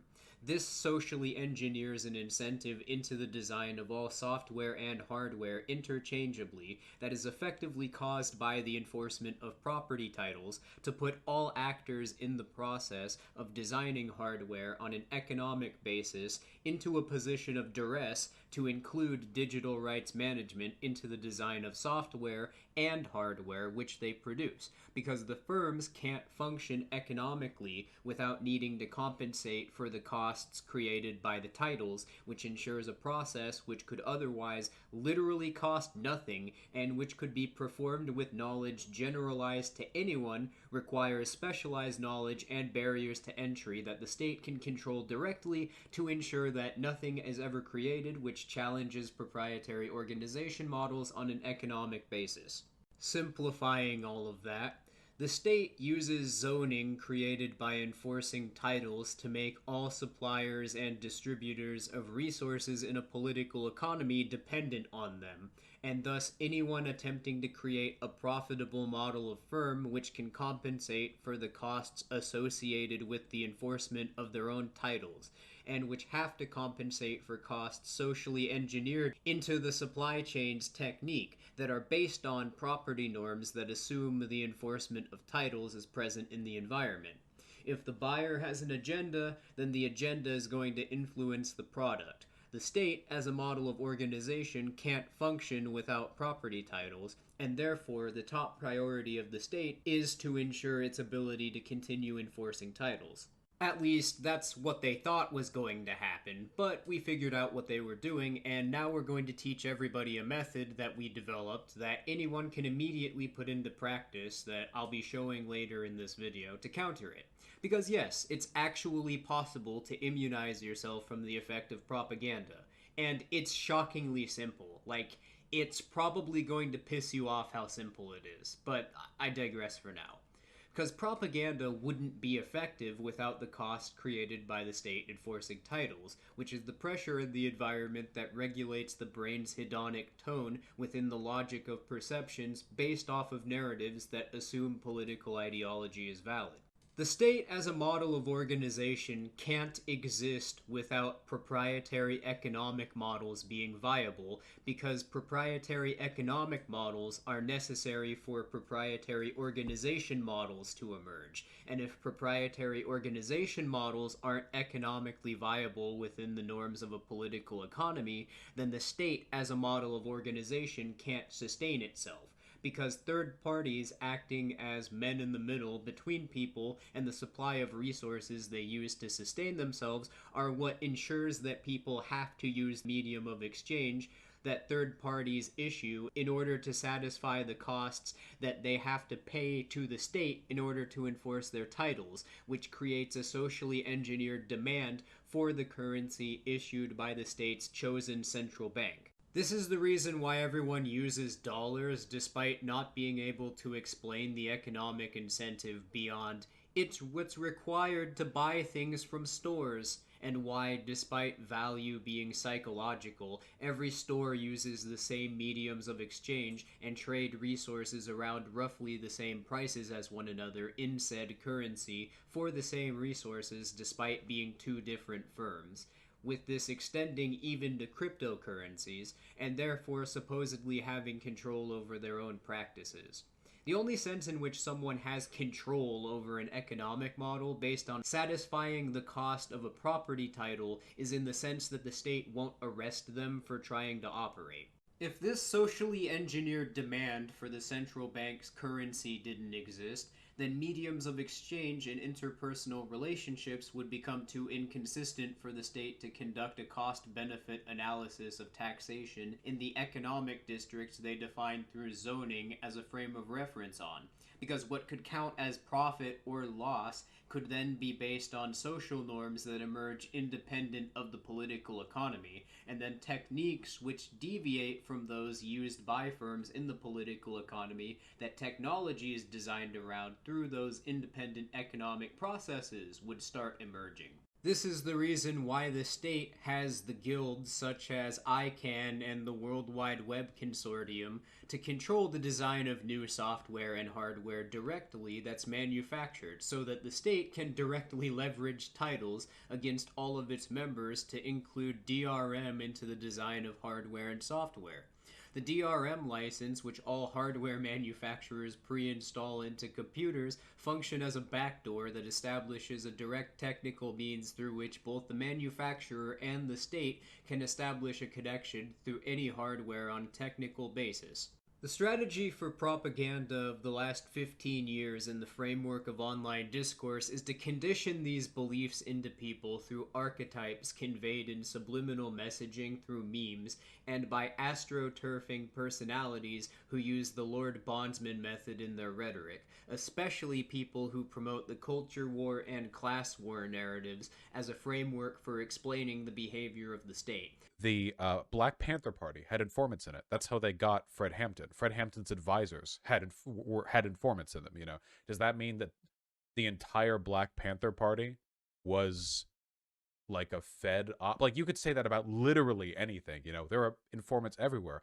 I'm an informant. Why do you think I did Antifa work back in Santa Monica? Well, I'm a professor at the University of Toronto so far. I'm a clinical psychologist. I have an active clinical practice. I'm a business consultant. I do executive coaching mostly for senior partners of big law firms. I worked on the UN Secretary General's High Panel for Sustainability, the report that was delivered in, I believe, 2013, and rewrote the underlying narrative to strip out most of the ideological claptrap. or why the design of all software and hardware was trending in the direction of DRM, despite everyone who programs or designs custom desktops complaining about it. Oh, that's just because everyone's using the application so the other applications can't compete. As though there's only one technique to design software and hardware around. Has the same energy as, you consented to the social contract by not leaving, or money has value because it's a debt we paid to ourselves. Brainless platitudes which are just meant to prevent you from questioning things that the state doesn't want you to. This was while the CIA was in collaboration with a corporation known as Palantir starting in the early 2000s. Get ready for this, because if what I just explained hasn't fucking sickened you yet, then the CIA has developed what I can only describe personally, with all else considered, as one of the most horrifying inventions ever yet created by human beings, and something which, being alone in understanding the implications of while I was working on this video, actually took a toll on my mental state. Because not only has every single person on the face of the fucking planet been affected by this, but what these generations of global-scale psychological incest, coupled with what the state discovered about cognitive science throughout the 20th and early 21st century, have led to the development of, at first, superficially, seems like just another management tool produced by one of those eccentric tech companies. But under the surface, nothing I can say is going to prepare you for this. Once you actually understand the functional purpose that this serves and what it's doing to people, you are going to want the heads of everyone involved in creating it on a stick. What I am referring to is a large language model AI known as Palantir's ontology. Flaws in the crowd, it makes it sound like they're right, and so that's another hurdle you have to get over in a debate. Of course, I knew that I would be outnumbered on stage in front of a hostile studio audience. All I heard was, well, because you indoctrinate kids. And which is true. We bring doctrines to children. That's a very fair statement. My position, the correct position, is extremely simple, sensible, obvious, and clear. They like it out there. They want to obscure the main point, mystifying what is actually quite simple. As long as you refuse to be baited into that trap, and you stay on message, on the firm ground of truth and science and common sense, you can have this conversation anywhere, with anybody, on any platform. Common sense. Shit, I love Palantir. I want Palantir to take away my kids. I am a terrible father. Hey, we control your bodies. It's your body, my choice. Palantir tattooed a QR code in my forehead. It's a lot faster than Apple Pay, I can tell you that. Do not arouse the wrath of the great and powerful Oz. I said come back tomorrow! The Palantir's data model caters to all of my vices. And said, hey, give me a hug. And I said, nah, I don't feel like it. I cannot imagine what my dad's reaction would have been. It would not have been pleasant, I can tell you. Palantir found me the perfect girlfriend. She's a total blue-eyed, blonde-haired trap wife. I violate my kids' consent all the time in the sense that I force them to do things they don't want to do. It's all about purity, Charlie. The device attached to this mouse's head can wirelessly inject drugs deep into its brain at the click of a button. Scientists from the universities of Washington and Illinois say it can both shine light pulses onto brain cells and deliver drugs. The scientists say they were able to determine the path a mouse walked when they stimulated the brain in different ways. Doesn't even think about running her mouth. Hasn't said a word since I got her. It's not because he actually thinks that God is morally wrong. It's because he believes that individual autonomy, that his sense of power is more important than anything. He rebels against God specifically because God demands good things of him. Fix a problem, they say, is allowing dozens of child predators to slip through the cracks each year. Social media largely drives this. And strangers are communicating with our children when they're inside their own bedrooms and inside their own homes. This effort will try and track people who trade child pornography over the internet, activity which is seen as a precursor to child exploitation. The Washington St. Tammany DA will take leads from the Attorney General. They will utilize resources from those dozen law enforcement agencies. Then we go do search warrants and follow up, and then we identify who this person likely is, who's subscribing here to this location for internet service and trading porn. This is almost like one of those that's so ridiculous that clearly they're saying it to try to get a law passed. just wanna be pure. Palantir knew exactly when I was supposed to die, now that I live on government-mandated dog time. Peter Thiel, a character I alluded to earlier in the context of him giving tens of millions of dollars to people like Curtis Yarvin in loans to widely propagate this philosophy, or should I say dialectic method, by creating a network of mouthpieces to advertise it through by making content which uses its rules, with Yarvin being only one of the figures in said network.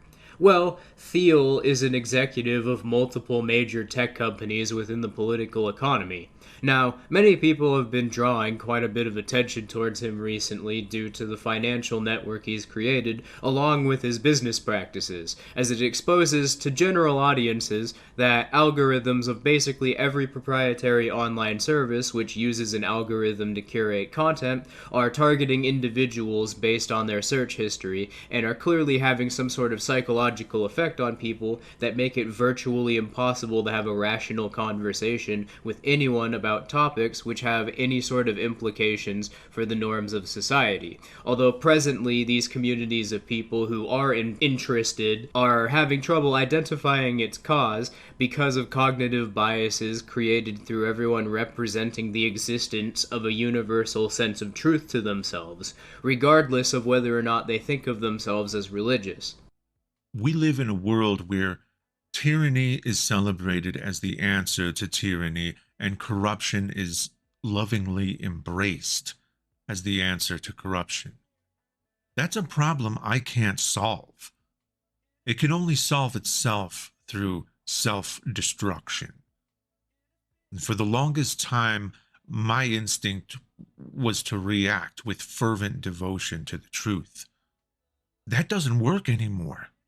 The truth is, the truth lost.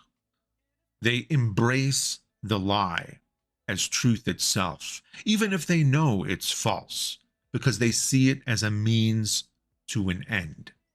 They simply don't care about the truth anymore. All that seems to matter to them is that their side wins. Their side can do no wrong, and the other side can do no right. Nothing else matters. They don't understand that the sides themselves are contrivances. And nobody seems to understand that in a world where the truth is sacrificed for victory, defeating your enemies means defeating yourself too. It's not even a Pyrrhic victory. It's mutually assured destruction.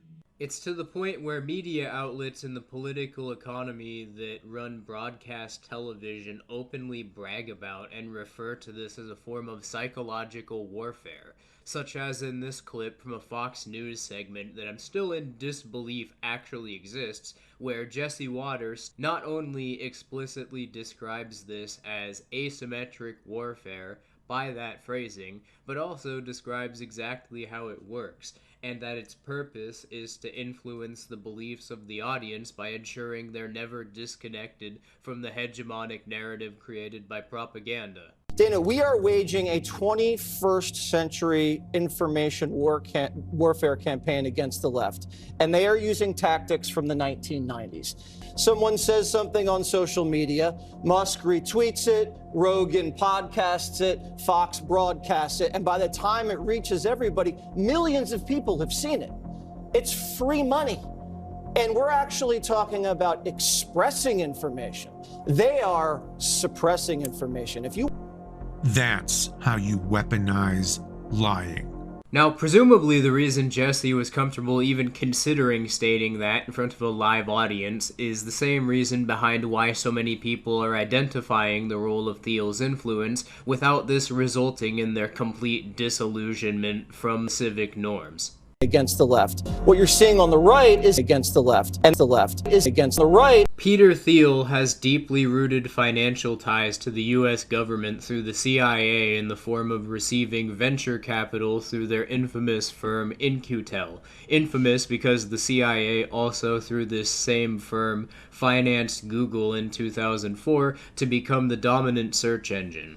These funds were given to Thiel in the quantities consistently ranging in hundreds of millions and even occasionally going into billions of dollars, for the purpose of financing a company he created named Palantir Technologies, which the CIA through In-Q-Tel still apparently gives hundreds of millions of dollars to on a routine basis, on top of computer scientists employed by In-Q-Tel working directly with Palantir to develop the software which they contract. Palantir Technologies is a data collection company which is primarily known for 4 AI services which they operate on their own proprietary servers: Palantir Gotham, Palantir Foundry, Palantir Apollo, and Palantir AIP.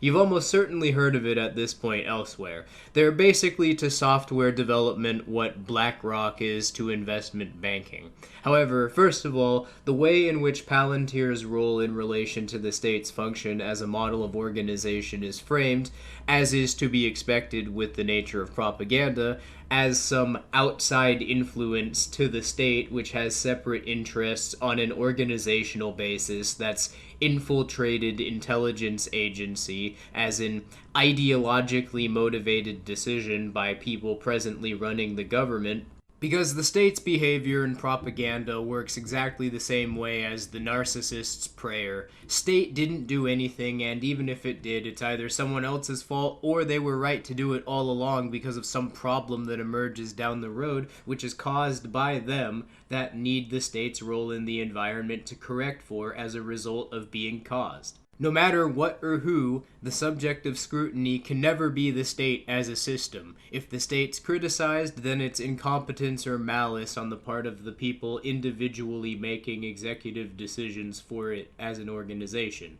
If there is a provably organized effort behind the behavior working towards some broader agenda, then it's an agenda defined by something other than the system the state uses to sustain government, typically through invoking a concept like the notion that behavior can be ideologically motivated, which loads the narrative with assumptions about the nature of action, which presupposes the validity of political science as a framework through using the Lord Bondsman method. If a norm which necessarily has to exist so the state can perform behaviors required to sustain itself is a factor that causally can't be separated from explaining how circumstances emerged, say for instance how the 2008 financial crisis was solved with a quote-unquote bailout, or COVID-19 being developed in a lab, and every single article framing it as its escape being an accident, and describing it as a lab leak. It's either outright ignored, and if it can't be ignored, then there's a relentless propaganda campaign to frame the subject in such a way as to cause people to associate it with reasoning, which triggers cognitive biases in an attempt to prevent people from thinking about it without presupposing frames. So let's nip this gaslighting in the bud right now. The CIA, since Palantir's inception, has been financing the development of every single project that they've created. The functional role which Palantir's software plays in the state's model of organization is to network the departments of every government agency through a single system which is directly connected to a third-party middleman, which is also tied directly to the function of virtually all proprietary software. Whereas previously, every agency had their own internal servers which networked together through a method known as information siloing, and the system they were using to communicate internally wasn't tied directly to the function of proprietary software run by private firms through the internet. Palantir as a company was first registered in the Security Exchange Commission at the exact same time the US government was exposed developing a system through DARPA and the CIA known as the Total Information Awareness Program through the Information Awareness Office, which was then seized upon leaks drawing attention to it. So what was being developed under this program and by this office, which the state was so afraid of people knowing about? Well, I'm just going to read a summary of the specific aims it intended to accomplish. Just a heads up, while I was in the process of recording the rest of this, as you can clearly hear, I either blew my voice out or I'm having some sort of allergic reaction to something in the air, because the season is changing. In either case, I'm going to sound like this for the rest of the video. I apologize in advance, but I felt that this needed to be finished as quickly as possible at the point of recording this, because I'm sick of other people not being aware of what's happening. Total Information Awareness was a mass detection program by the United States Information Awareness Office. It operated under this title from February to May 2003 before being renamed Terrorism Information Awareness. Based on the concept of predictive policing, TIA was meant to correlate detailed information about people in order to anticipate and prevent terrorist incidents before execution. The program modeled specific information sets in the hunt for terrorists around the globe. Admiral John Poindexter called it a Manhattan Project for Counterterrorism. According to Senator Ron Wyden, TIA was the biggest surveillance program in the history of the United States. And my voice is fine now. Anyway, TIA was intended to be a 5-year research project by DARPA. The goal was to integrate components from previous and new government intelligence and surveillance programs, including Genoa, Genoa 2, Genesis, SSNA, EELD, WAE, TIDES, Communicator, Human ID, and biosurveillance, with data mining knowledge gleaned from the private sector to create a resource for the intelligence, counterintelligence, and law enforcement communities.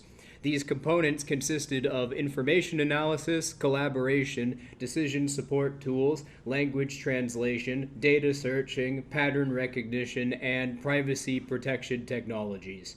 TIA's goal was to revolutionize the United States' ability to detect, classify, and identify foreign terrorists and decipher their plans, thereby enabling the U.S. to take timely action to preempt and disrupt terrorist activity.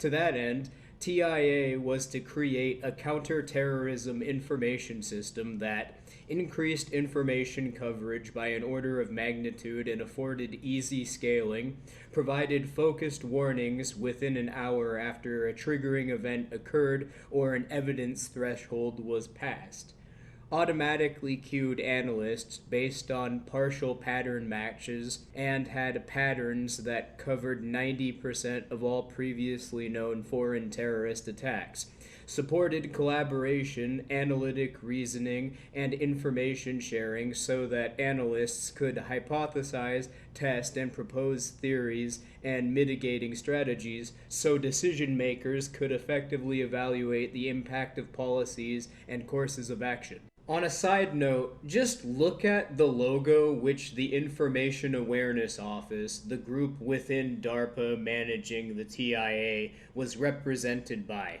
I mean, do I even need to say anything? It might as well read, "Big Brother is watching you." Okay, but that doesn't really explain what it was. Well, thankfully, all of the specific methods which the US government was developing through the Total Information Awareness Project are publicly documented as well. So what were they? Well, to summarize, because this rabbit hole could have an entire documentary dedicated to it alone, as I'm sure you could probably tell just with the Information Awareness Office's logo, there's the precursors to the TIA known as Project Genoa and Project Genoa 2.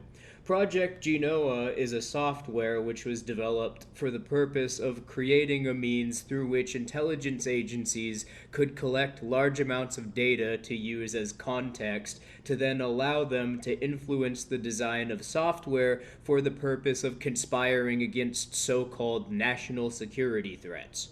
A tool which they could use to influence the design of algorithms which search engines and media websites curated content to people through, and which data from searches could be collected to profile people, and as training data to base research on for developing more sophisticated profiles. A chart which was created by the Information Awareness Office depicts through a triad-structured diagram a process in which the government collects information which it then uses to influence environmental pressures and media curation through third parties operating in its entire political economy, then to influence the information people use as context to study, along with all of their peer groups, and consequently how they represent reality to themselves. With text which reads at the bottom, Genoa provides analysts tools to augment human cognitive processes and aid understanding of complex arguments. And that's just the first one. So I'm inclined to agree with John Poindexter, who describes this as the Manhattan Project of counterterrorism, because they mean exactly what the fuck you're probably thinking they mean when they describe augmenting human cognitive processes. And the Information Awareness Office elaborates at length through Project Genoa 2. As for Project Genoa 2, well, let's just read a synopsis. The official goals of Genoa 2 were to develop and deploy the following. 1. Cognitive aids that allow humans and machines to think together in real time about complicated problems. 2. Means to overcome the biases and limitations of the human cognitive system. 3. Cognitive amplifiers that help teams of people rapidly and fully comprehend complicated and uncertain situations. And 4. The means to rapidly and seamlessly cut across and complement existing stove-piped hierarchical organization structures by creating dynamic, adaptable, peer-to-peer collaborative networks. Like with Genoa 1, the Information Awareness Office created another helpful chart explaining the system Genoa 2 created, and if the last one was ominous in a dystopian fiction sort of way, this is psychological horror manifested through technology. The text at the bottom reads, Cognitive aids enabling humans and machines to think together faster, smarter, and jointer, along with a chart showing exactly what the internal reasoning from an organizational perspective behind this is. Reducing the difference in the patterns collected through data gathering so that it's easier to continue gathering data. I think you're beginning to see where this is going, but let's briefly go over a few of the other projects developed under Total Information Awareness. Scalable Social Network Analysis, SSNA, aims to develop techniques based on social network analysis to model the key characteristics of terrorist groups and discriminate them from other societal groups. Evidence Extraction and Link Discovery, EELD, developed technologies and tools for automated discovery, extraction, and linking of sparse evidence contained in large amounts of classified and unclassified data sources. EELD was designed to design systems with the ability to extract data from multiple sources. It was to develop the ability to detect patterns comprising multiple types of links between data items or communications. Wargaming the Asymmetric Environment, WAE, focused on developing automated technology that could identify predictive indicators of terrorist activity or impending attacks by examining individual and group behavior in broad environmental contexts and the motivation of specific terrorists. Translingual information detection, extraction, and summarization, TIDES, developed advanced language processing technology to enable English speakers to find and interpret critical information in multiple languages without requiring knowledge of those languages. Communicator was to develop dialogue interaction technology to enable warfighters to talk to computers such that information would be accessible on the battlefield or in command centers without a keyboard-based interface. Communicator was to be wireless, mobile, and to function in a networked environment. The dialogue interaction software was to interpret dialogue's context to improve performance and to automatically adapt to new topics so conversation could be natural and efficient. Communicator emphasized task knowledge to compensate for natural language effects and noisy environments. The Human Identification at a Distance Human ID project developed automated biometric identification technologies to detect, recognize, and identify humans at great distances for force protection, crime prevention, and homeland security defense purposes. The goals of Human ID were to develop algorithms to find and acquire subjects out of 150 meters in range, fuse face and gait recognition into 24/7 human identification, develop and demonstrate a human identification system that operates out to 150 meters using visible imagery, develop a low-power millimeter wave radar system for wide field of view detection and narrow field of gait classification, characterize gait performance from video for human identification at a distance, and develop a multispectral infrared and visible face recognition system. So the US government, through DARPA and the CIA, was developing a system composed of various applications which were designed collectively to leverage the state on a technical basis into the position of acting as a third party between individuals and their own computer's ability to connect to the internet, as well as for the reason of creating a means through which the state can influence the curation of content to individuals through the software they're using, the models through which commercially available software is designed for the explicitly stated purpose of mass surveillance, and perhaps most terrifyingly, for the purpose of modifying human cognition through the use of the software, for the purpose of ensuring that the data which is collected isn't as varied, so the state can profile people and groups with fewer resources spent, while being able to create models so political planning and tactics developed in police or military operations have a lower chance of failing by reducing the range of possible outcomes that could emerge in patterns of information collected, as well as the range of conclusions soldiers could come to for how they react in real time to people in their environments. In other words, they were creating a system which mentally conditioned people using software to deliberately retard their psyches on a cognitive basis by weaponizing the psychology of archetypes, and to brainwash the military and police into viewing anyone who they were ordered to treat as targets on an emotional basis as a threat to them. Oh boy, Rick, I don't think you're allowed to say that word, you know? Morty, I'm not disparaging the differently abled. I'm stating the fact that if I had used this software, it would have made me mentally retarded. Okay, yeah, but I don't think it's about logic, Rick. I think the word has just become a symbolic issue for powerful groups that feel like they're doing the right thing. Well, that's retarded. This ended coincidentally right when Palantir as a company was first registered by the SEC, and immediately after they were founded, the CIA began giving loans through a venture capital firm as a front group, which were routinely in the range of 8 to 9 figures. So what did Palantir produce with the money they were loaned by the CIA? And why did the state feel the need to attempt to cover up their involvement through the use of a front group despite spending so much money financing the project? Well, let's just read some of the softwares which Palantir developed with this money and how Palantir advertises them based on their own websites. Palantir Gotham is used by police departments all over the US, the Department of Defense, and intelligence agencies for the purpose of profiling people in order to determine who does or doesn't count as a target, defining tasks, as well as gathering sensory input of physical environments. If you go to Palantir's website and view the tab dedicated to advertising Gotham, you'll find quotes like, "Discover the mission-tested Palantir solutions that confront the world's most complex defense challenges," with the word defense notably being capitalized, signifying its use as an archetype used to reference police and militaries.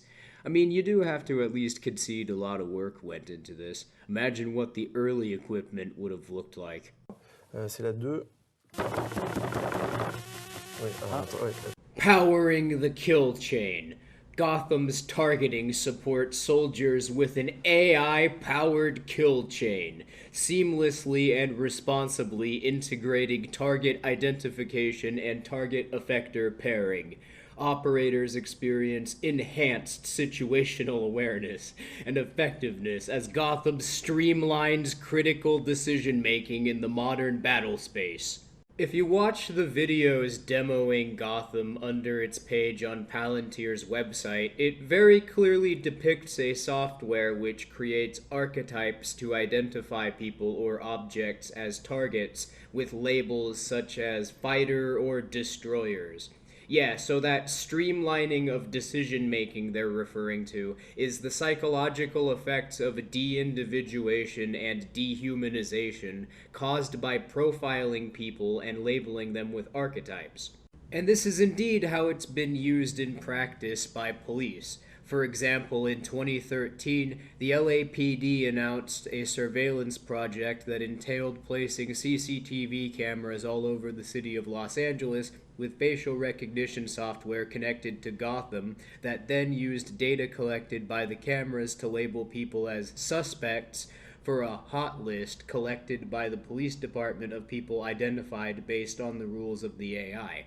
Removes individual responsibility from the decision-making of the police, while also reducing the resources spent serving their institutional role for the state. So from the perspective of organizational efficiency, makes sense for everyone involved. Well, what this has led to for everyone other than the state was the LAPD beginning to center their operations exclusively around patrolling select areas, with the areas chosen being decided by ethnicity and average income of people living in said areas, because of the AI representing people with said characteristics as archetypes and therefore as threats because of crime statistics.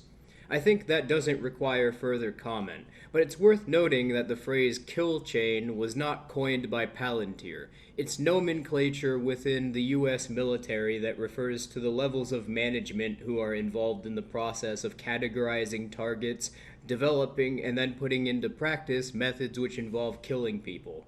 So Gotham is an AI that streamlines the process of deciding who soldiers deem to be targets by brainwashing them into becoming emotionally invested in completing the task of killing them. Because the state is hell-bent on conjuring the narratives of every dystopian fiction story into actual events, so I guess it was only a matter of time before they got around to Black Mirror episodes.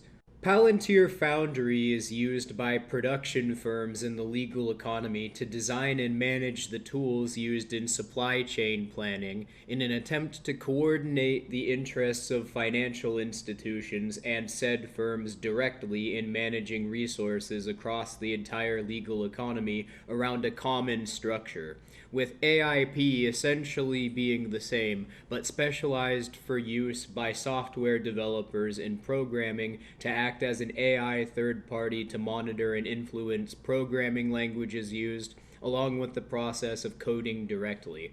Palantir Apollo is an interface which uses data curated by the rest of the three for the purpose of data collection and modeling. Now, the sections which advertise Foundry and AIP on Palantir's website are interesting because they make repeated references to a concept they call the ontology, which is framed as being something which determines the rules the AIs use to generate conclusions, and the AI's building ontology for the firms using the software. Again, with the word ontology notably capitalized as though it's serving the purpose of naming something rather than simply referencing an abstract concept in metaphysics. The ontology is the name given by Palantir to an emergent system which is created by using all four of the applications they advertise on their website to collect training data from individual instances of these applications for the purpose of creating what is referred to as model objectives, which can then be referenced in the context of the firms using them for their specific organizations, as well as by the servers used by Palantir to host the applications, so that the data created, collected, and put into practice, which is using Palantir applications, can be referenced as the basis for creating the model objectives of every firm across the entire political economy. A page in the section of Palantir's website dedicated to documentation provides a lengthy explanation of what it is and how the ontology works in practice. Under the section describing the process of modeling objectives, a modeling objective is a project for context, relevant data sources, metadata, and models all centralized around a specific operational problem. You can think of an objective as the definition for a modeling problem, the interface of the problem, for which the models submitted provide the implementation. Modeling objectives serve as the communication hub for the modeling ecosystem and act as the system of record for evaluating, reviewing, and operationalizing successive model solutions over time. Objectives are associated with metrics which define how models submitted to the objective should be evaluated against each other. So, basically how I summarized it, but written in jargon which is deliberately obtuse as to attempt to make it difficult to understand for an audience that isn't savvy to how management and organizations work or how software is designed on a technical basis. Under the overview section is ontology building.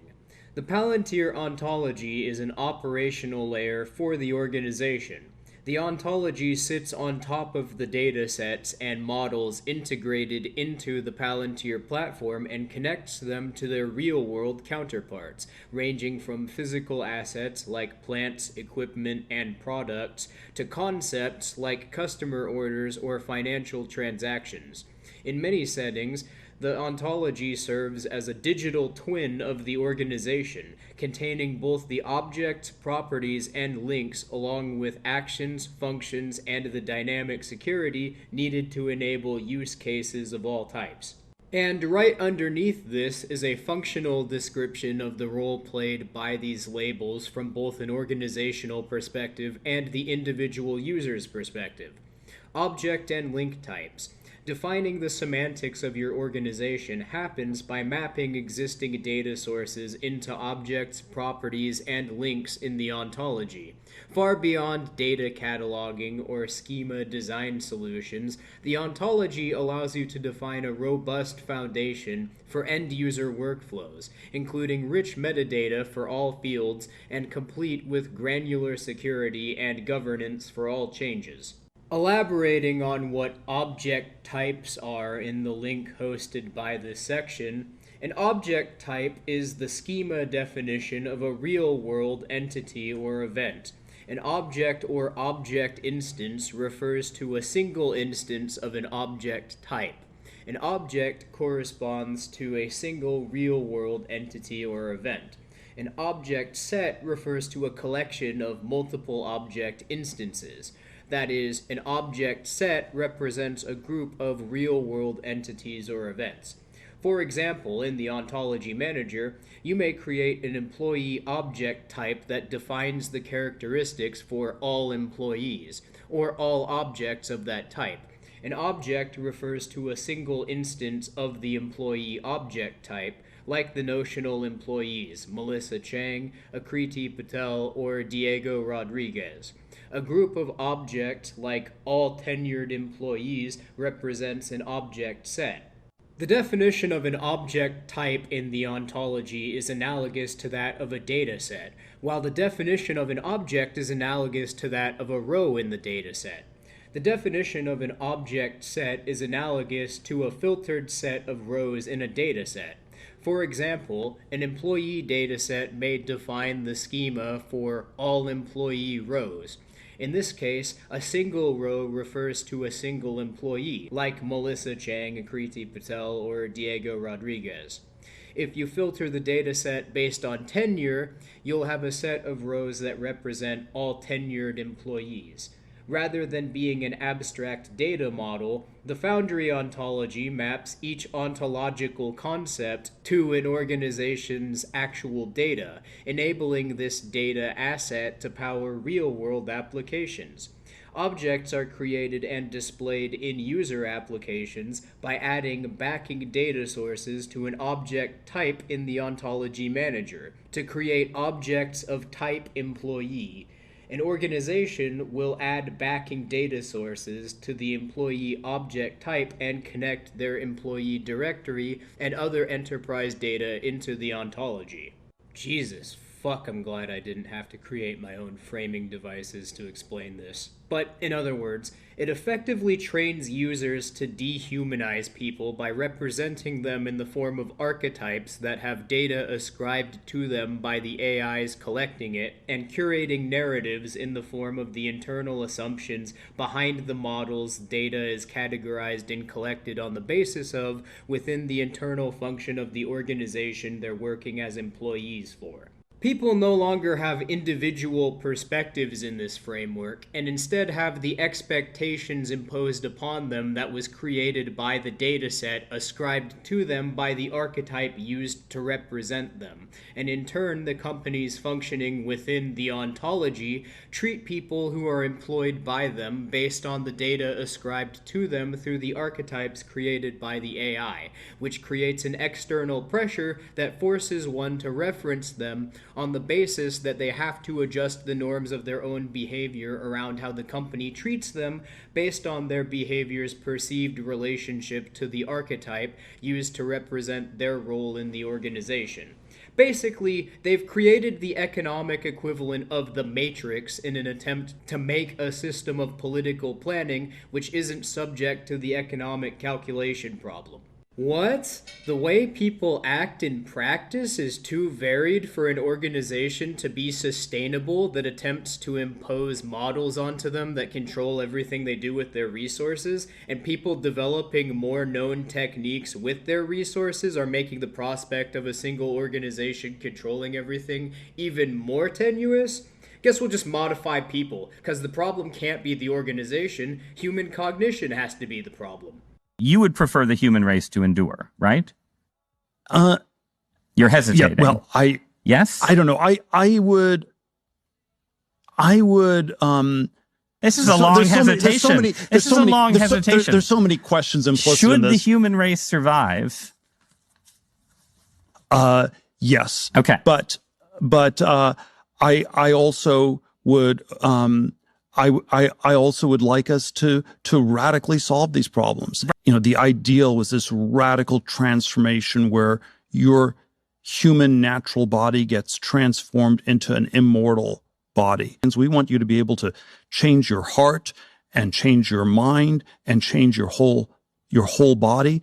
And then Orthodox Christianity, by the way, the critique Orthodox Christianity has of this is these things don't go far enough. Like that transhumanism is just changing your body, but you also need to transform your soul and you need to transform your whole self. The way I understand, the Judeo-Christian inspiration is it is about transcending nature. It is about overcoming things. And the closest thing you can say to nature is that people are fallen, and that's the natural thing in a Christian sense is that you're messed up. And that's true.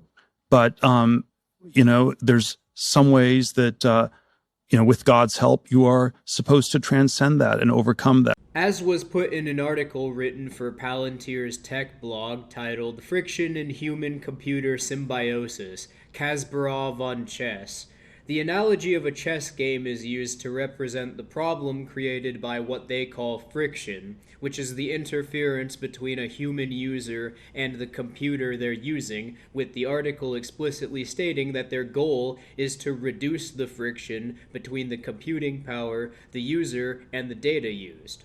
Now, I'm gonna summarize the substance of this article because it's written in nomenclature for programmers, but it will of course be linked in the description. Basically, the individual's subjective experience creates problems for computers in attempting to develop software which can create functions that represent a person's perspective in such a manner that meaningful conclusions could be reached by an AI or a planner about how individuals think that would be applicable by the technique of proprietary organization models. So, Palantir's proposed solution to the problem of subjective experience is to design systems which subtly reprogram how perception functionally works for the user by means of designing applications which force people to have to adjust their own expectations around externally imposed rules created by systems that emerge out of the design the software creates, which changes how their perceptions work on a cognitive basis so that they respond to signals created by the software more consistently and thus have behavior which is more predictable, an approach to designing software known as intelligence augmentation. The ontology uses data collected by the applications and is hosted on proprietary servers all run by the same firm through a software-as-service cloud hosting model, which the data mined by individual instances of these applications go on to train all four of them interchangeably. So they're effectively all components of a single system, and this system is the basis for the internal reasoning behind how supply chains are coordinated throughout the entire political economy, along with how intelligence agencies and militaries identify threats to the state. States often maintain significant control over the legal production of engineering and computer hardware. This control is not just about managing industries, but is a cornerstone of their economic and political power. States exert their control through various mechanisms, including licensing and regulations, intellectual property laws, trade policies, tariffs, subsidies, and tax incentives. These tools allow states to shape the hardware production landscape according to their own priorities. However, if people become economically self-sufficient by directly producing their own hardware, it dramatically shifts the balance of power. This leads to a reduced reliance on state-controlled industries, diminishes the effectiveness of state incentives, and decentralizes economic power. Self-sufficient hardware production disrupts these relations by shifting power away from the state, empowering individuals as producers, and reducing the state's ability to discipline and control. Self-sufficient hardware creation embodies a new form of technique, characterized by direct action, decentralized innovation, challenges to state-controlled development, and the promotion of diverse and individualized expressions of technique. In conclusion, self-sufficient hardware production represents a significant shift in power dynamics. It reduces state control over hardware production, disrupts established power relations, and embraces a new form of technique, ultimately empowering individuals and decentralizing technological development. The enforcement of property titles is central to proprietary economic models. Enforced property titles create defined boundaries within which organizations can operate.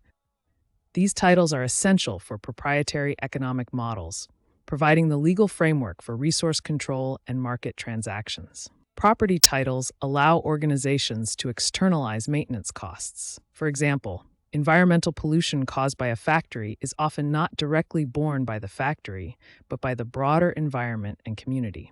This is an externalized cost. Furthermore, property titles create imposed environmental costs by limiting alternatives. Because certain land or resources are designated for specific uses, other potential uses and sustainable alternatives are often excluded or made inaccessible. Enforced property titles also influence expressions of technique. They favor specific industrial methods over traditional or more sustainable techniques, as the former aligns better with the structures imposed by property rights. Technique is not neutral, but rather it is shaped by the systems it operates within. Enforced property titles are a fundamental part of that system, influencing economic models, environmental practices, and the very expressions of technology. This system creates a feedback loop, reinforcing the dominance of specific techniques and economic models while limiting alternatives and transferring costs to the environment and other groups. The reason I stress this, and can't stress this enough, is because in order to meaningfully respond to this problem in a way which can actually resolve it, then we all need to have an accurate understanding of its cause on a technical basis. Therefore, it needs to be made expressly clear that this is not happening as the result of some conspiracy separate from the function of the state as an organization. Peter Thiel, Alex Karp, Elon Musk, Curtis Yarvin, whatever their individual perspectives are, is completely irrelevant from the perspective of the state and the systemic problems inherent to societies with states which led up to this monstrosity being created. And this is a snafu that's fundamental to modernity that can't be ignored, or else the human species is going to be conditioned into a psychically defined caste system where 99% of the population are part of a fucking slave race that's existence is relegated to being worked as cattle. If these people from the state's perspective were an actual threat, the state could freeze their bank accounts and stop defending their property titles, then all their assets would be gone in an instant.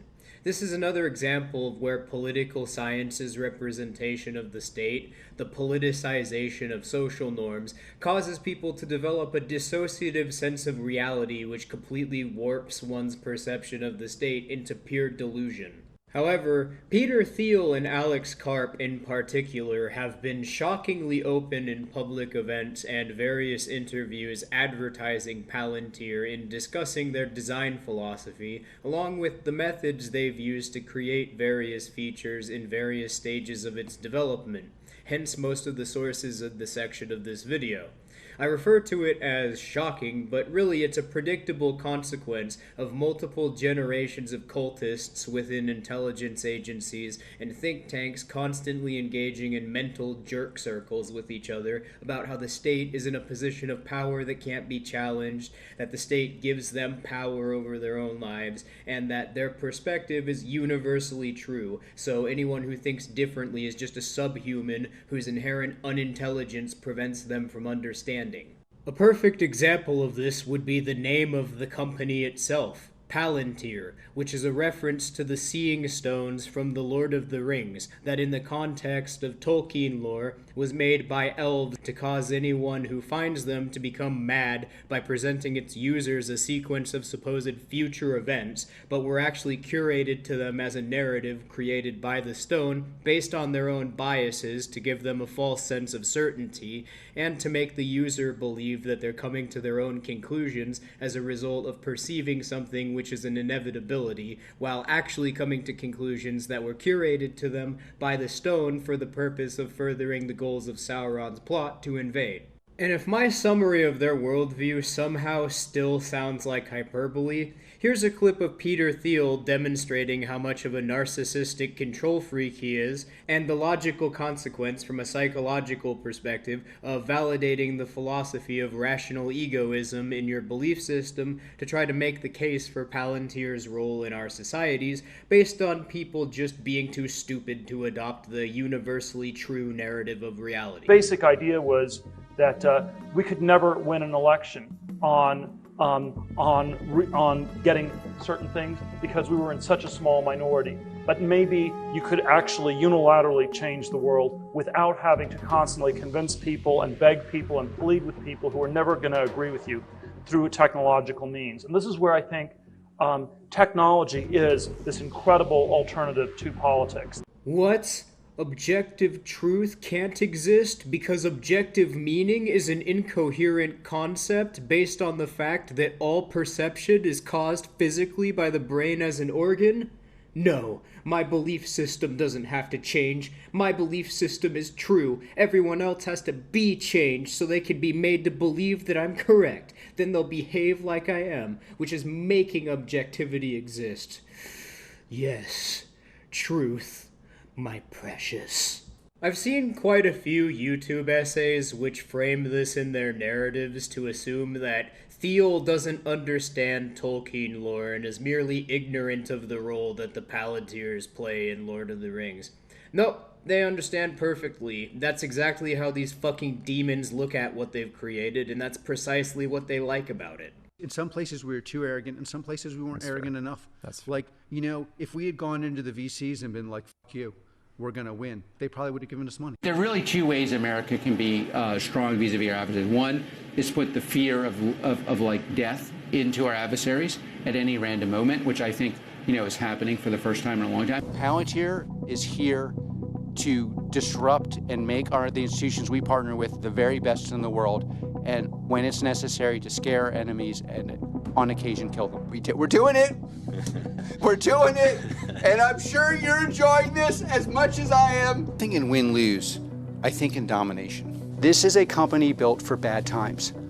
Bad times mean strong finances internally. Bad times are very good for Palantir because we build products that are robust, that are built for danger. And what we do is we use what legal scholars call predicate-based research. So we would look at you, and then we would go out and say, oh, there's lots of different things in your life that may be indicative of someone involved in bad behavior. When you look at when you open the paper and look in the news about these kind of things, there's a 2/3 chance, depending on the country involved, that somehow my company was involved.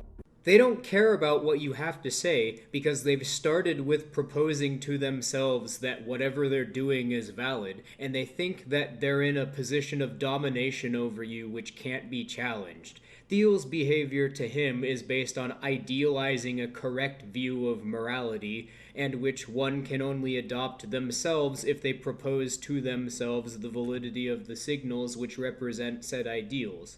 Because their truth is supposedly universal, then that means by extension that anyone who comes to different conclusions can only be doing so out of either ignorance or malice, because they're either ignoring or purposely choosing to oppose the objectively valid norms of behavior, which are validated by being based conceptually on the notion of a universal truth, which is universal because they proposed it to themselves that it's a valid concept.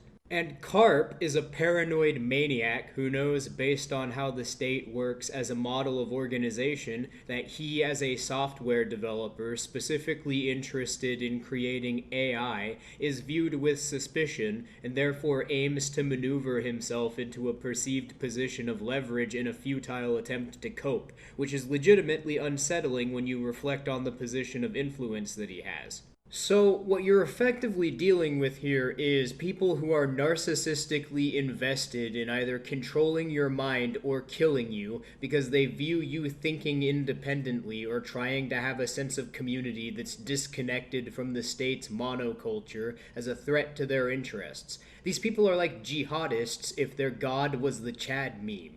And as much as they'd love to believe it, they aren't controlling anything. They're collaborators with the state as an organization furthering its agenda. If Palantir suddenly started attempting to function independently from the state as a model of organization, every single person running the company would instantly either be murked or arrested on made-up charges so they could be replaced by people who'd go along and play ball. The only reason the state hasn't done this is because their interests don't conflict. No matter how much posturing these reprobate motherfuckers want to try and scare people with, they're nothing more than slaves like everyone else. The only difference is that while most people don't have a choice, these Oedipal animals are more than happy to bend over and sell themselves out. I mean, think about it from their perspective. What value is a soul when you don't have one? The ontology is nothing more than a thinly veiled public mask for the completed version of what DARPA dubbed the Total Information Awareness Project, which was outsourced to Palantir as a private contractor after the original project was leaked in an attempt to create scapegoats in the event that anyone ever became aware of what Palantir was developing for the purpose of creating a layer of plausible deniability. The precursors to which, Project Genoa and Project Genoa 2, explicitly described that their intended goal with designing the software was to modify the cognition of its users in order to undermine risk factors associated with financial planning and military operations, and to do so by stunting your psyche so you aren't capable of thinking beyond a narrow range of conditioned responses created by the use of the software. An approach which has been openly defended by both Thiel and Karp to design, and which there exist essays written by Palantir developers discussing how to implement into their software, along with, as what I've demonstrated throughout this video, is the effect ontology is having on people in practice based on how Palantir openly describes it in their own public advertising of its features. If all of that wasn't enough, Alex Karp was interviewed at an event known as the Munich Security Conference in Germany about the success of Palantir's software, i.e. why it produces results, and in said interview states that the conceptual inspiration behind the design of every software Palantir publishes is Hegel's approach to overcoming opposites. That is Alex Karp, CEO of Palantir, admitting with all else considered that the rules of the algorithms which curate information to people, contrasted with the interfaces of the apps, are designed to emulate the psychological effects of the Lord Bondsman method. The intent behind design, according to both Palantir and the state, is consciously to achieve the exact effects which the function of ontology is having on people psychologically. And it began operating in late 2012, right around the time when ideology began being framed as cultural critique, the notion that every topic is ideological, and consequently when the narratives of intersectional ideology and culture war politics began being crammed down everyone's throats on every fucking social media platform in relation to every subject. Everything is sexist, everything is racist, everything is homophobic, and you have to point it all out. That's my issue with it. Politics is downstream from culture. And the left has known this for years. That's why they heavily invest in Hollywood and music. More and more frequently, on message boards, forums, and Steam reviews, I've seen the demand that creators, writers, and reviewers keep politics out of games. That is not possible. All media is political. I was told I was wrong to read politics in a Tom Clancy game, that my doing so was me forcing my own left-wing views into a game by suggesting the game had any views at all. The truth is, however, politics can be found in most things, even when they're not overt. If you do a bit of digging, even the most simple artistic work often has something of meaning to say. And that something, even when the artist claims otherwise, is more often than not rooted in politics. Yeah. That was a psyop. Every meme which has been popularized since 2012 through social media platforms, and every trend has been selectively curated for by intelligence agencies with the purpose of controlling narratives of discourse within interpersonal communities by subconsciously conditioning signs into people through repetition, and by weaponizing group psychology. Your own fucking friends and family has been weaponized against you to play the role of pressures that create and reinforced conditioned signs to otherize people who attempt to contradict, critique, or even so much as attempt to categorize these narratives in a framework outside of the signaling created by the state's propaganda model. Before I move on to the conclusion, about that article from Curtis Yarvin earlier. Well, you recall that Curtis Yarvin's entire career as a philosopher is essentially the product of an astroturfing campaign financed and promoted by Peter Thiel and, based on the content of his writings, intelligence agencies using Peter Thiel as a front to create plausible deniability. Keep in mind what Peter Thiel named his company in reference to from the lore of The Lord of the Rings while I read this, what the archetypes represent in relation to the demographics within the propaganda model they're signifying, and that Yarvin is referring to his perceived interests and the agenda that his writings are meant to propagate when he describes the role of dark elves in the narrative you're about to hear. The customary color coding of the culture war is boring. Let's get Tolkien pilled and talk not about red and blue, but hobbits and elves. We know who are the hobbits and who are the elves. We know who is on top and who is on the bottom. We know what the elves want, they want to live beautiful lives. We know what the hobbits want, they want to grill and raise kids. Dear hobbits, you can only lose the culture war. Even when elves use political power to impose elf culture on you, you cannot use political power to impose hobbit culture on elves. The only way to impose hobbit culture is to impose it on everyone, including elves. Elves do not like to be told what to do by hobbits. Even advice makes elves mad. It is outrageous and disrespectful.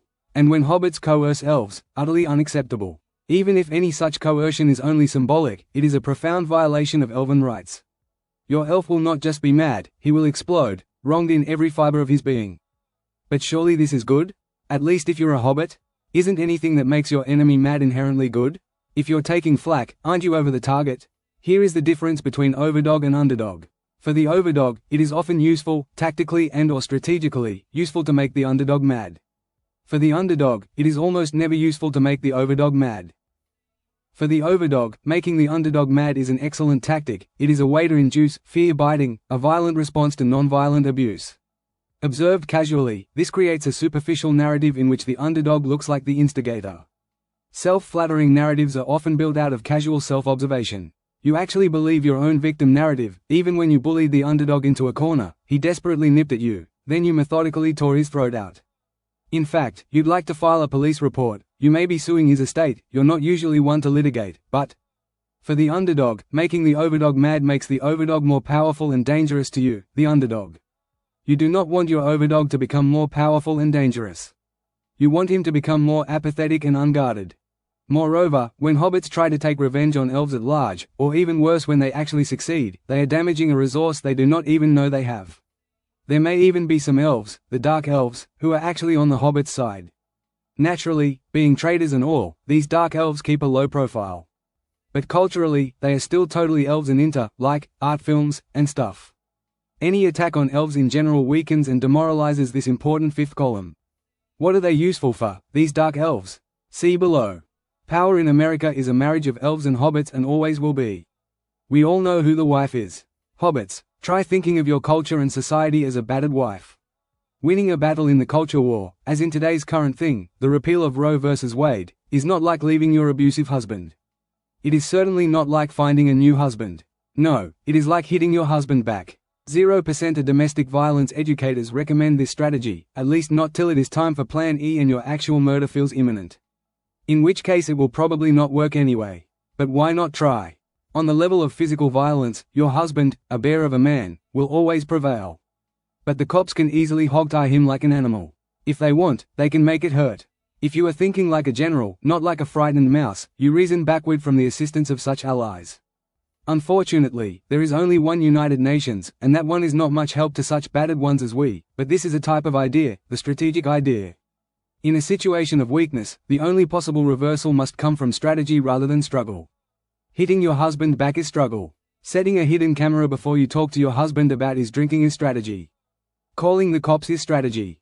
And in a dangerous situation, strategy is your job. So if your husband stole something that belonged to you, do you steal it back?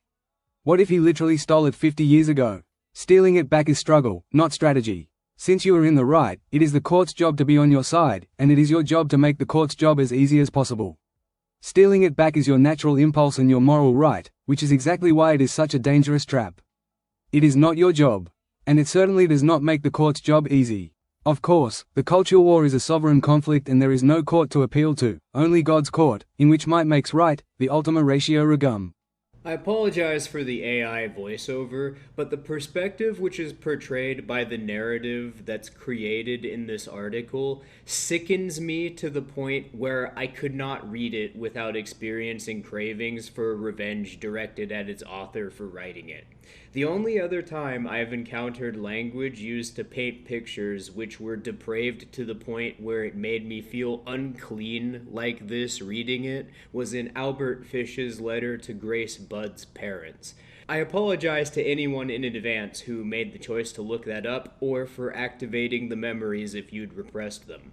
This is like that part from Down with the Sickness where the lyrics are the point of view of a child being abused, except it's written from the perspective of the mother, and the narrative portrays the scenario as though you're supposed to sympathize with her. Outright stating that the intent of this entire so-called philosophical movement, the Dark Enlightenment, is to cause you to perceive every subject or concept in relation to an archetype designed to presuppose the validity of the state's culture war propaganda model, as to weaponize your own narrative of reality against you by making it impossible to ever question political ideology, because you can't think about anything relating to the state or social norms without becoming emotionally compromised on the basis of reasoning which assumes political science's validity as a framework for representing the state or social norms to yourself, so that you create scapegoats out of the opposition archetype in the culture war narrative instead of ever turning your criticism towards the system perpetuated by the state itself. To demoralize people so they eventually just give in if they were originally critical, by making them simply too exhausted to deal with the constant gaslighting and psyops from people engaging in apologetics following this method, and thus turn their ire towards the people individually antagonizing them using this method by treating the signaling they spread in media as the basis for justifying value judgments against them. So if that's how you're feeling, particularly since the start of 2025, like you just want to start going off on people who are attacking you on the basis of their role in the false dichotomy created by their own belief system, that's the intended result. They want to break you down so you're effectively conditioned into the narrative as a result of becoming emotionally invested in perceiving yourself as being associated with the archetypes that they're representing you in association with through their propaganda. Hegel's victim archetype, viewing themselves as opposition to a hero archetype, while the people conditioned into the behavior of the hero archetype view themselves as victims, and so frame their perceived opposition's reaction to their provocation as instigating. He explicitly describes the tactic of using Darvo to respond to criticism directed at their behavior by always framing people critical of them as instigators. It doesn't matter whether or not you internalize their belief system as valid. You're conditioned into the trauma bond that it exists to propagate by reacting following its rules and framing your sense of self as being ontologically in opposition based on this to the people propagating it as individuals. You can't create a static representation of someone else's sense of self without, by extension, creating one for your own. Because someone else having a static sense of self means that their static sense of self exists in your perception of reality and therefore influences your perception of your relationship to them. Their narrative of self on a physical basis is procedurally generated by their brains functioning as organs at all times, just like your own, regardless of the rules that it's currently being expressed through, meaning that it is still subject to change, just like yours. Your opposition to their system is conditional on the methods you put into practice, and this extends even to the way you construct your own perception. Because your brain physically creating your narrative of reality is an extension of technique, and your narrative of reality informs your narrative of self, because all possible meaning your brain creates is going to be based on the rules which inform your representation of reality. By creating narratives of others based on emotional reactions to their dialectic method, they condition signs into your brain which cause you to start subliminally representing your sense of self through an archetype, because the internal reasoning behind their behavior categorizes their sense of self and your sense of self through the rules of the Hegelian archetypes. That's the reason why Yarvin, along with the gang of overgrown toddlers that live off CIA welfare and self-proclaim to be intellectuals, refer to themselves as dark elves. They frame themselves as people who are actively conspiring against the people represented by the archetype of elves while acting as elves, which, based on the narrative of the article, is how someone who is invested in the culture war propaganda model frames those who are opposed to the state's imposed civic norms, with hobbits being anyone within the culture war narrative that views the state's civic norms positively. Hobbits being the Hegelian heroes, and the elves being Hegelian victims. The stereotypes associated with the two show you how Yarvin here is framing demographics signaled to by political ideologies in those roles, which is worth noting because you can effectively use this as a means of deconstructing which the state views favorably, and thus what behavioral norms by extension they're targeting. By contrasting this with how those demographics are portrayed in its present propaganda model. Curating narratives directed at hobbits, which manipulate the emotions of the elves so that they never perceive themselves as being oppressed by the state because they're always misdirecting their frustrations at hobbits as scapegoats, then portraying the behavior of those reacting to their provocation as instigating the perceived problems people are invested in the hobbit role on the basis of, so that the hobbits perceive themselves to be validated in scapegoating the elves rather than reflecting on their own lives in relation to the system being propagated by the state. Most people would probably respond to this by taking a shot at the grandiosity of Yarvin's view of himself contrasted with how he's describing himself coming off like listening to someone LARPing about their specialized interest, but I actually think that Dark Elf describes Yarvin and anyone else who's based a career off of propagating the Dark Enlightenment perfectly, since within the rules of his own narrative, it's roughly analogous to the expression useful idiot from Cold War era rhetoric. Useful idiot has dubious origins, but has been used historically by or attributed to leaders of political movements, primarily those associated with the Soviet Union or Marxist philosophy, to refer to people who don't have an understanding of the actual goals of said movements, but are susceptible to psychological manipulation through their propaganda, and thus spread propaganda for them out of a misplaced enthusiasm caused by said group's messaging, signaling effectively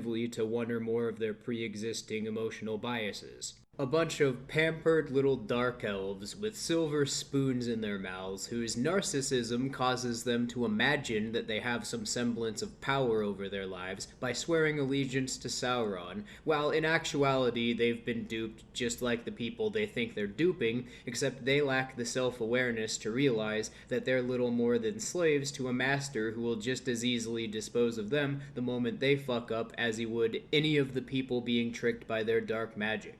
A fate that can't be escaped even if they spend their miserable, paranoiac lives walking on eggshells correctly around their master if they succeed, because eventually their body's going to expire just like everyone else, and after a few hundred years, it'll be as if to those breathing they never existed. Meanwhile, everyone who's left has to deal with the consequences of their treachery.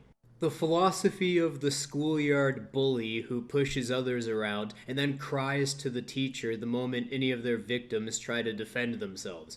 Yep, describes these clowns perfectly. Makes me wonder internally how much of the investment in the Dark Enlightenment on Yarvin's part is a religious devotion to his own belief system, and how much of it is an emotional equivalent to the sunk cost fallacy, where he just doesn't want to acknowledge that he's wasted the last 20 years of his life engaging in behavior that makes everyone perceive him to be an even bigger fucking loser than how his worst self-conscious anxieties made him feel about how he's perceived by others up to the point where he started. I mean, you could tell me that this is my subjective take, and in a literal sense it is, but I guarantee you that nobody watched the movie They Live and thought to themselves, you know, that fake homeless guy who secretly collaborates with the aliens to sabotage resistance movements so people stay enslaved by their system in exchange for socially engineered privileges, which are only fucking privileges and not things anyone can have because of the system he's conspiring against other humans to defend. Yeah, I think he's cool, and I aspire to be like him. Our projections show that by the year 2025, not only America, but the entire planet will be under the protection and the dominion of this power alliance. And I've just received word that our forces have won a major victory. The underground terrorist network has been destroyed here on the West Coast. We are off crisis alert. The situation is normal again. That's you, Yarvin, if you're watching this, along with anyone else who gets paid to propagate the Dark Enlightenment movement. Natural aristocrats. Nope. You're the collaborator posing as a homeless person from They Live. Cowardly, morally derelict, spineless bastards who would rather fuck everyone else over because they just wanted a little bit of the good life. Meanwhile, not being able to even rationally explain why they find it worthwhile to themselves to do so, beyond just being a bunch of materialistic fucking pigs who think that everyone else other than themselves are objects that only exist to be used in pursuit of their own ego-driven desires. They're running the whole show. They own everything, the whole goddamn planet. They can do whatever they want. What's wrong with having it good for a change? Now, they're going to let us have it good if we just help them. They're going to leave us alone, let us make some money. You can have a little taste of that good life, too. Now, I know you want it. Hell, everybody does. I don't know what part of that I find more depraved. The fact that you'd sell out in pursuit of that end, or what your price for doing so was. Woo, daddy government, give me piles of your monopoly money and transactional validation for sucking your dick. A bunch of disgusting perverts who proselytize to others with shaming tactics centered around their own beliefs, while their understanding of morality is whatever activates the signs conditioned into their brain that trigger their hedonic tone to give them a hit of dopamine. Sorry, not sorry, I don't take the standard seriously of people who, based on how their psychology works, would have gone to Epstein Island to advance their careers. In fact, I take you attempting to appeal to me on the basis of morality as an insult due to this implicitly equating how your psyche works to mine. I could program a modern neural net AI to emulate this reasoning with 100% accuracy based on a method I could show anyone else how to repeat, and my patience with your bullshit is especially short because at present everyone is being oppressed by a system that you're effectively enforcing by engaging in this behavior. Your logos is a fucking product that was designed for mass consumption by someone you don't even know that you don't understand, and you expect me to take conclusions you reach seriously? I'm only even addressing the system of brainwashing you're calling a philosophical movement on an intellectual level because I've deconstructed it, so now I could show everyone else with a reproducible methodology how to identify it outside of its own rules and prevent them from being manipulated by it, so we can actually start doing something about the problems of modern societies and evolve past being stuck in the socially engineered cycle of intergenerational trauma upheld by the state that infantilized creeps like you apparently at best have no fucking qualms with. Your god is dead because it's been categorized. The emperor has no clothes because his organization has been operationalized. Fuck you, cry about it. Do you presume to criticize the great Oz, you ungrateful creatures? Oh, the great Oz has spoken. Oh. Pay no attention to that man behind the curtain! God damn. It's difficult for me to even describe how stressful knowing all of this has been for the amount of time it's taken to put together all of this into a streamlined explanation. But the worst part, I'll tell you, at least in my opinion, is watching these emotionally underdeveloped mental mongrels running circles around people, using these techniques with their duper's delight smiles, thinking they're so fucking clever, exploiting the assumption of good faith that the other person projects onto them to manipulate them. Their dead, glossy eyes you can tell the light originally behind went out years ago, knowing full well what they're doing to people and being completely shameless because they're thinking no one is ever going to call them out, so they never have to worry. Can just mentally rape as they please, leaving other people's lives in shambles on their brainless whims, and Darvo if they're ever criticized for it. You can't give them a choice. Either you take the resources that we're going to give you, or you decide that you're going to be locked up in jail. That's the way it has to be now. Or involuntary lethal injection or something. Just kill them. Yeah, Brian, why did it have to get to this point? Right. And if you are a proud patriot and you love this country and you wish for it to be reflected honorably to the peoples of Earth, then Washington, D.C. must be swept clean. I believe entire neighborhoods probably need to be emptied, need to be bulldozed. It's just a matter of time My ideas are already there. I've already impregnated your organization. I took your organization, I took your baby, and I it. Well, that was a pretty stupid mistake on their part, because that hinges entirely on others not being able to understand the technique they're performing. By creating a methodological framework that allows one to represent it to themselves based on the study of cognition, one can portray what they call God or objective truth from a perspective which doesn't require assuming the validity of any doctrines.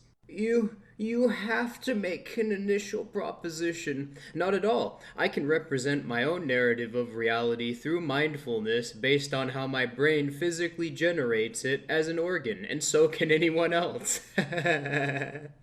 I can treat my own narrative of reality as a mere extension of technique I'm putting into practice, as demonstrated throughout this video how I provided a method which proves I can perceive what you call God merely by deconstructing its effect on the brain using how Judeo-Christian spirituality portrays creating its perception compared against the psychology of people who've proposed its validity to themselves, along with the language games of whatever philosophical systems the concepts which define it are based on as context. And now that it's possible to undermine the effects of their little mentalist trick, people like baby fucker Fuentes over here are gonna have to answer for a lot of debts they've been accumulating with their mouths. Because you know what it means now that your God, Yahweh, the child molester in the sky, has been categorized methodologically? That means it can be countered. But digressing before this turns into an hour-long slam poetry session. A good rule of thumb for identifying a propaganda narrative would be if its premise frames the government as either a tool being used by any given party to pursue their own interests that are supposedly separate from inherent features of its organization, or if it frames the subject being referenced as though it's exerting financial leverage over the state to control how it coordinates internally. In fact, from the state's perspective, anyone having individual subjective experience represents nothing but risk, because it undermines the ability for proprietary organization models to continue functioning in modern environments, where it's possible through documented techniques for people to actually become self-sufficient on an economic basis, while having an at least equivalent standard of living to people who center the norms of their behavior around debts to vendors and a state's political economy or dependence on supply chains for resources. The prospect of people actually becoming self-sufficient from the infrastructure of a political economy represents a serious problem for states, because states need to create a planned rate of interest so that a fiat currency can be traded within their political economies, so that there can be a currency with a price consistent enough across all firms as to create the conditions which make it possible for them to conduct a cost-benefit analysis of the resources required to run a tax collection scheme. Governments socially engineer the pressure that causes a planned interest rate to emerge by enforcing property titles so that norms legal firms require for using land to extract resources can have their costs influenced by unilaterally dictated standards imposed by the state, which limits the possible economic bases they can adopt to ones which are compatible with the economic basis of the state as an organization model, and therefore influences the organization models firms have to adopt in order to be profitable in a political economy, which on top of making it possible to monopolize resources into industrial supply chain models of distribution, also make it possible to impose a medium of exchange onto anyone basing the economic norms of their behavior on maintaining titles by means of being able to define the payment accepted for costs created by the enforcement of titles. We will examine the role of the state in enforcing property titles and why states require taxation, all within the context of a political economy. A crucial role of the state is to enforce property titles. The state, represented here by the red square, uses its authority to legitimize and protect ownership, ensuring a system of social order.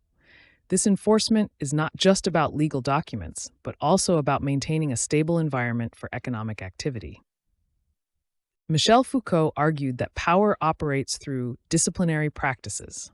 Taxation, in this context, is a key disciplinary practice. It requires a political economy to function because it's about power dynamics, the state's power to extract resources from its citizens. From a cognitive semiotic perspective, human behavior is shaped by signs and symbols. Taxation, as a system, creates social norms through expectations and obligations. These norms influence how individuals perceive their roles in society and their relationship with the state. In conclusion, the state's role in enforcing property titles is intrinsically linked to its need for taxation. Let's explore how property titles influence currency from the perspective of governments as organizations. Property titles are legal documents that establish ownership of an asset, while currency is the system of money in general use in a country. Governments, as organizations, require revenue, stability, and security to function effectively. Property titles play a crucial role in fulfilling these needs. Property titles are the foundation for taxes, a major source of government revenue. This revenue is essential for funding public services and maintaining the value of the currency. In conclusion, property titles are vital for tax revenue, underpin economic stability, and contribute to national security. Before the Enclosure Acts, land was often organized under an open field system, with scattered strips of individual plots and common grazing lands. This system was characterized by shared resources and fragmented ownership. One primary economic rationale was to increase agricultural efficiency.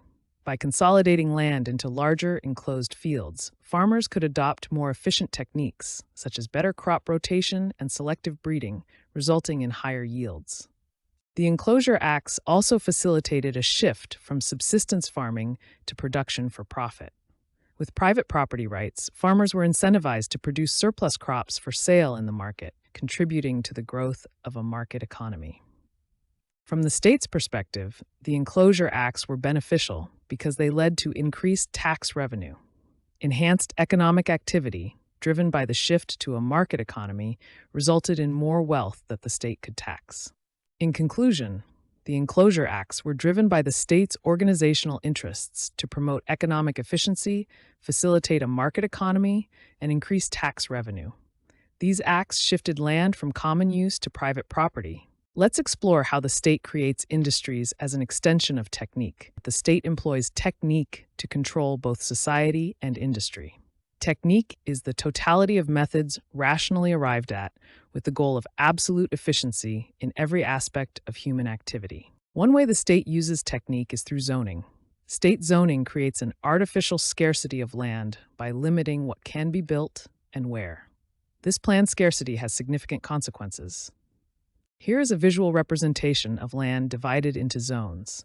Each zone has specific rules about what can be built, creating an artificial scarcity of land for certain uses. This limitation is a direct result of state planning. This artificial scarcity drives development towards dense urban centers, leading to enclosure. Because land is restricted, development is forced upwards and inwards, concentrating people and industries into specific areas. Here we see the land being enclosed into an urban center. The limitations on land use cause development to concentrate, creating dense urban areas connected to the artificially scarce land by an arrow of directed development. In conclusion, according to Ellul, the state utilizes zoning as a technique to create artificial land scarcity, which in turn drives development into dense urban centers. This process ultimately shapes industry and society as part of a rationally planned system.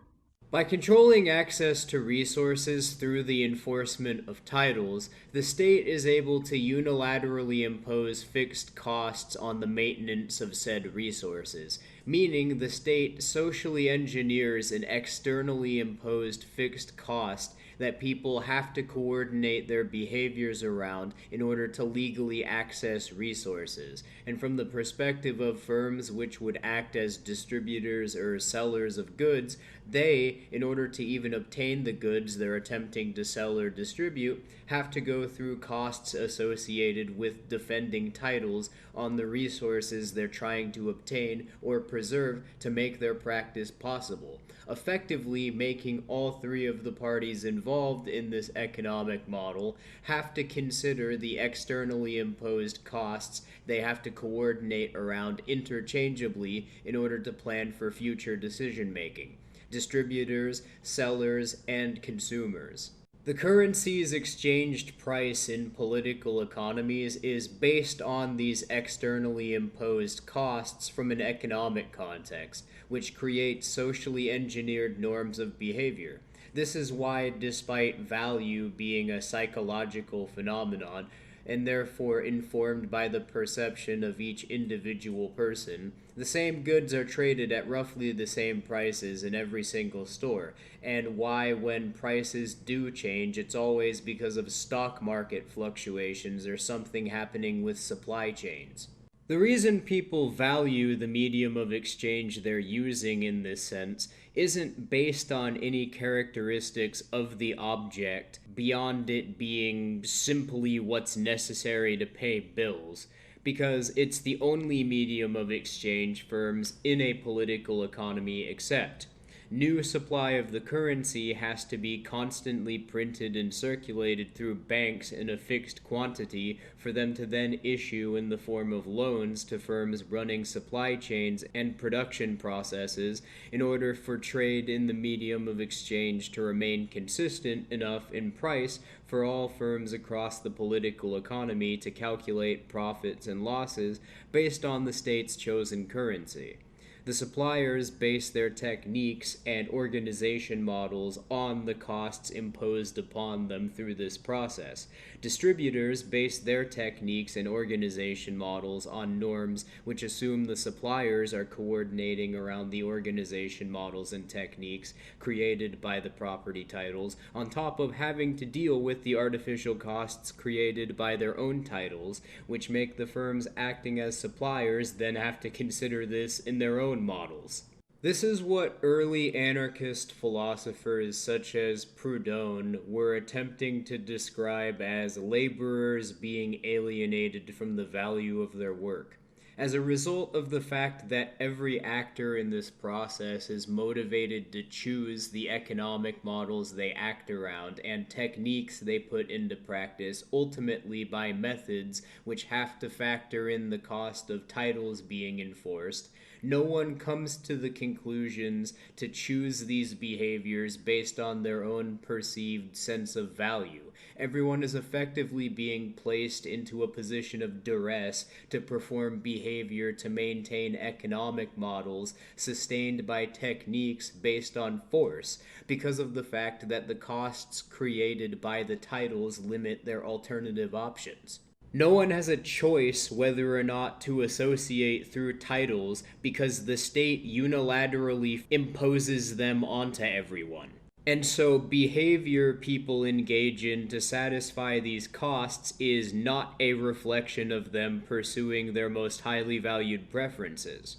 And beyond being oppressive, because of the fact that this scheme is required in order for a fiat currency to emerge on an economic basis, this means that the perceived supply or demand that market signals attempt to represent as the exchange of resources within political economies are based on an exponentially increasing amount of debt, because the interest which loans issued by financial institutions are based upon are planned by the state rather than representing investments being made, and therefore don't represent the resources being exchanged that actually exist, nor can they represent demand, because the behaviors people engage in to create the signals aren't based on them choosing to as the result of their most highly valued preferences.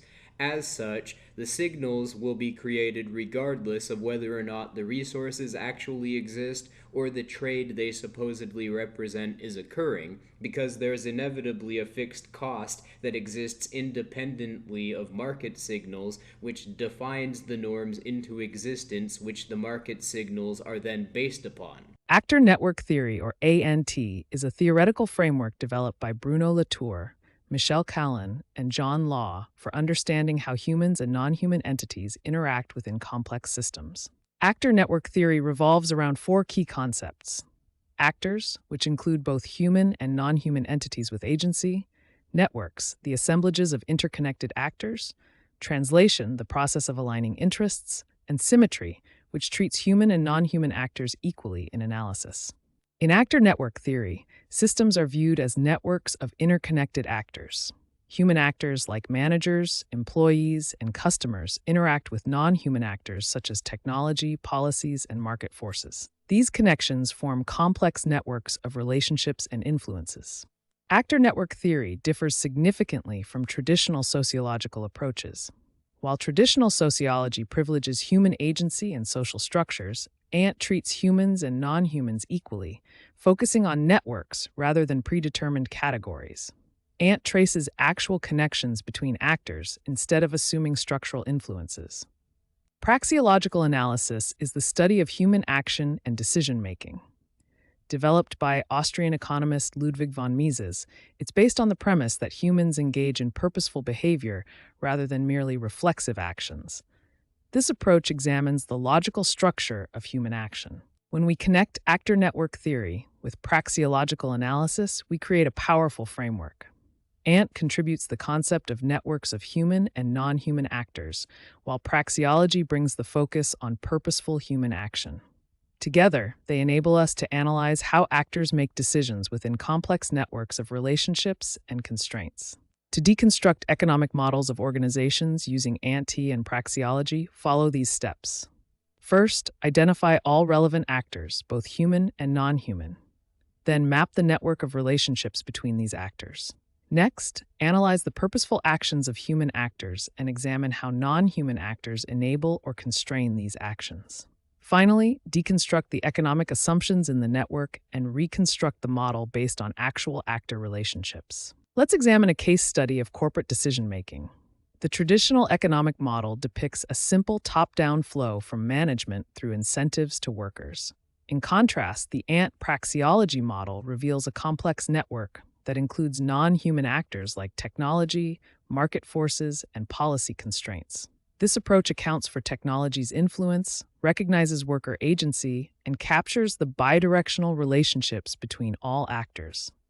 By combining actor network theory with praxeological analysis, we can recognize the crucial role of non-human actors in economic systems, understand how technology shapes human decision-making, and challenge oversimplified economic models.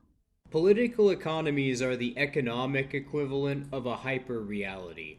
Think the relationship between a store in a mall and the mall which hosts the store.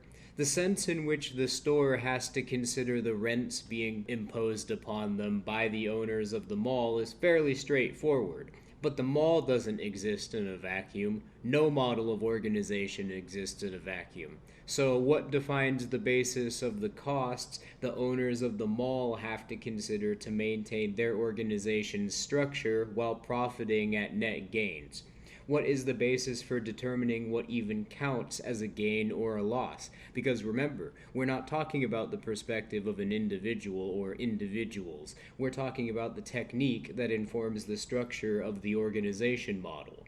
The structure the organization is founded upon is going to inform its ability to continue sustaining itself on an economic basis, and therefore influences the technique which the organization uses to function by simultaneously defining and reinforcing its structure. We begin by exploring the concept of technique, as defined by Jacques Ellul. Technique isn't just about technology. It's the totality of methods rationally arrived at to achieve a specific end. It prioritizes efficiency, predictability, and control in all aspects of modern society. Now let's consider property titles. These are legal documents that establish ownership of an asset, whether it's land, a building, or intellectual property. Property titles facilitate trade, encourage investment, and enable the efficient allocation of resources within an economy. Examples include deeds and certificates. Technique, with its focus on predictability, demands secure property rights. Efficient markets rely on the certainty of ownership.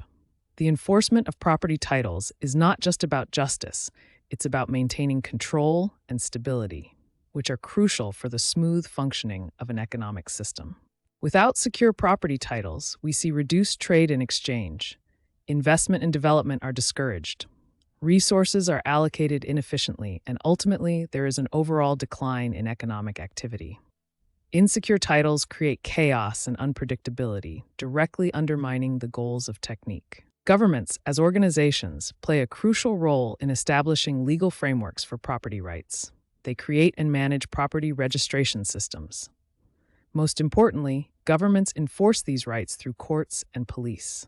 This is a clear example of how governments function as a technique to maintain order and ensure economic stability. In conclusion, technique, with its emphasis on predictability, requires secure property titles. These titles are essential for a functioning economy, enabling trade, investment, and resource allocation. Governments, through their legal and enforcement systems, act as a key technique to maintain order and economic health by enforcing property rights. As a result, the state begins to operate at a net loss because the practical costs of taxation are too high to operate around in relation to the markets which exist within its political economy because of the cost required to sustain the infrastructure compared to the resources which actually exist in circulation and/or are being traded in practice, becoming impractical on a technical basis. This is a problem all states have as organization models, and there's no means of reforming the problem because it happens as a result of what on a technical basis is required for states to engineer the environment to create a tax collection scheme in the first place. Without the pressures created by the enforcement of property titles, the norms which create and then define the organizational basis for legal institutions don't emerge. No legal institutions, no infrastructure to base a political economy around. Without a political economy, tax schemes have no basis in emerging through economic norms, because firms don't use techniques to base their organization models around, which cause prices and mediums of exchange to be consistent enough for tax schemes to be viable on an economic basis, which means that states as organization models can't function in practice. So one of the very first brainworms that needs to be done away with is the framing of the state as some mystical, abstract expression of power, or as an instrument of some nebulous ruling elite that inexplicably exerts control over their behaviors, and instead as an organization model to be studied from the perspective of how it sustains itself on an economic basis, along with the basis of the norms which political technique creates, because this determines a state's ability to function on a technical basis, and therefore the structure their organization requires for them to continue existing. And what this approach reveals is that mass executions, forced relocations, wars, along with virtually all other large-scale atrocities that states are infamously associated with, are always carried out with a purely technical mentality, as there are practical issues on an economic basis which can emerge for states that, from an organizational perspective, make such behaviors necessary for states to preserve themselves, while the political explanations behind these acts serve the purpose of propaganda to obfuscate this fact. Propaganda models are designed to weaponize your own perception of morality against you by defining archetypes associated with the perceived emotional investments you've created, signaling to them in the form of narratives designed to associate perception of the archetype with your ideological narrative of the state's relationship to societies, and that causes you to become attached to projecting your own beliefs onto your representation of the state based on these ideological narratives, since archetypes are propositions. All one perceives based on reasoning created through this perception is a projection of their own narrative associated with the archetype onto their view of cause and effect relationships relating to the state. This allows the state to mask its nature through weaponizing the emotional investments everyone creates based on the defense of titles in the present context. The framework of a political ideology portrays norms in societies as an extension of the state's function via the concept of polis, monoculture, natures, or whatever the name this concept has from the perspective of each individual ideologue, and the state's function as being based on the groups running them, who have their interests defined by the state's polis and define the state's polis by running the state. The state is presented then as the whole of a society's norms, the being which authors the existence of the whole, and the absolute which defines the characteristics of the whole and the being. The perception of these groups is a hallucination created by proposing their existence, and because the narrative the creation of these archetypes is based upon is the framework of political science, this causes one to have an emotional reaction of either validation, represented by a dopamine response being triggered, or a stress response to the perception of a zero-sum conflict, which triggers adrenaline anytime something is perceived which challenges the internal reasoning behind having the investment.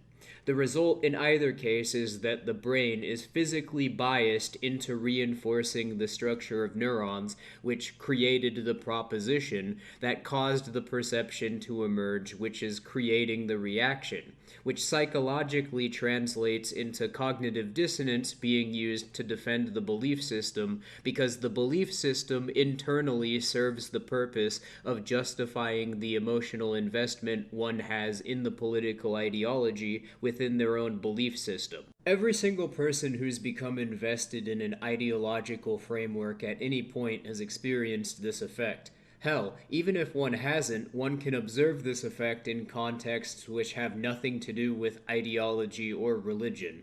In football leagues, for example, teams symbolically represent the cities they originate from, and it's not uncommon for the result of games to trigger riots due to large amounts of people becoming emotionally invested in the outcome through associating their sense of identity with the cities the team which lost is based out of, or having an equally intense reaction to the team they're invested in scoring goals. I'm gonna make it. I'm gonna make it. Yeah! Yeah! Touchdown! Ah! Ah! Ah! Ah! You notice how when you're experiencing one of these reactions, you completely lose the ability to consciously recall the steps in reasoning which led up to you coming to said conclusion. The emotion just becomes more and more intense the more you double down. This is the physical sensation of cognitive dissonance, and the tropes of cognitive dissonance can be observed in virtually any debate over political ideology. The adding of new details to a hypothetical scenario being proposed in response to its premise being questioned, also known as a thought-stopping technique, confirmation bias, selective perception. Hell, the fact that so-called arguments for an ideological perspective can only be presented in the form of hypothetical scenarios. Hypothetical scenarios being allegories representing hypotheses, i.e., propositions in logic. It's rather fitting that Hegel referred to this as the Lord Bondsman method, because studying the state as a model of organization from the perspective of how it sustains itself as a system is required to develop an accurate representation of how it functions, therefore is required to ever develop a method which could potentially undermine its ability to exert power over us. And by being anointed into the religion of political science through accepting its assumptions about the state as valid, the concept that it's even possible to scrutinize the state this way triggers cognitive dissonance in its evangelists. If there's an ontologically correct perception of reality, then this necessarily means it can be extended to behavior, which in practice, from the perspectives of people who believe in objective truth, aka the Judeo-Christian sense of God, to be valid, is a projection of their own already existing beliefs onto the norms of their environment, because this framework obfuscates the distinction between an individual's own narrative of reality and phenomena which exists by framing categories based off of their own belief system's representation of logic as being equivalent to nature itself. So if an action, norm of behavior, or perceived signaling created by another person defies the narrative of what the objective belief is perceived to be, based on the perspective of someone who's internalized these rules, then the other person can only be wrong because they're contradicting the ability for the objectively true expression of the concept from being actualized. Which sounds a lot more like a model of discipline being masked through the use of a dialectic language than a system of science. This is bad enough in the context of metaphysics, but as you all are well aware because you've personally experienced the effects of this on some level in all of your personal relationships, and as heartbreaking as it is, you have been abused by, and yourself probably abused others as the result of behavior justified by representing reality through these rules. Hell, just look at how demonic the behavior of figures propagating the Dark Enlightenment movement is as a result of following this reasoning. Imagine the case of Ivan Chip Frederick, a name you might not know, but a story you need to hear. Frederick was an all-American boy, the kind who loved baseball and mom's apple pie. But then he found himself at Abu Ghraib, that infamous prison in Iraq, where unspeakable horrors were inflicted on prisoners. Here's the twist. Before his deployment, Frederick was as average as they come. He wasn't a monster by birth. He was a guy with a decent IQ, a stable mental state, and a love for his country. But Abu Ghraib, that place warped him into something vile. You might still be clinging to the comforting belief that your personality is fixed like the stars in the night sky. But allow me to shatter that illusion. The idea that your character is immutable, that who you are remains consistent across all situations, is pure fiction. Who you are isn't written in stone. It's written in sand, constantly shifting with the tides of your environment. Think about it. How do you act around your friends compared to how you behave in front of a child? Are you the same person in both scenarios? Of course not. Now let's take this a step further. Imagine you're participating in the Milgram experiment, an iconic, albeit deeply disturbing study in human behavior. You're a teacher, tasked with administering increasingly painful electric shocks to a learner for every mistake they make. The shocks start off mild, but before you know it, they've cranked up to a life-threatening 450 volts. The learner is screaming, begging you to stop, but you keep going. Why? Because a guy in a lab coat told you to. In this setup, a staggering 65% of participants, ordinary people like you, delivered the maximum voltage. They weren't sadists. They were just regular Joes, swayed by the situation and the authoritative figure looming over them. The right, or rather wrong, circumstances can turn any one of you into an instrument of cruelty.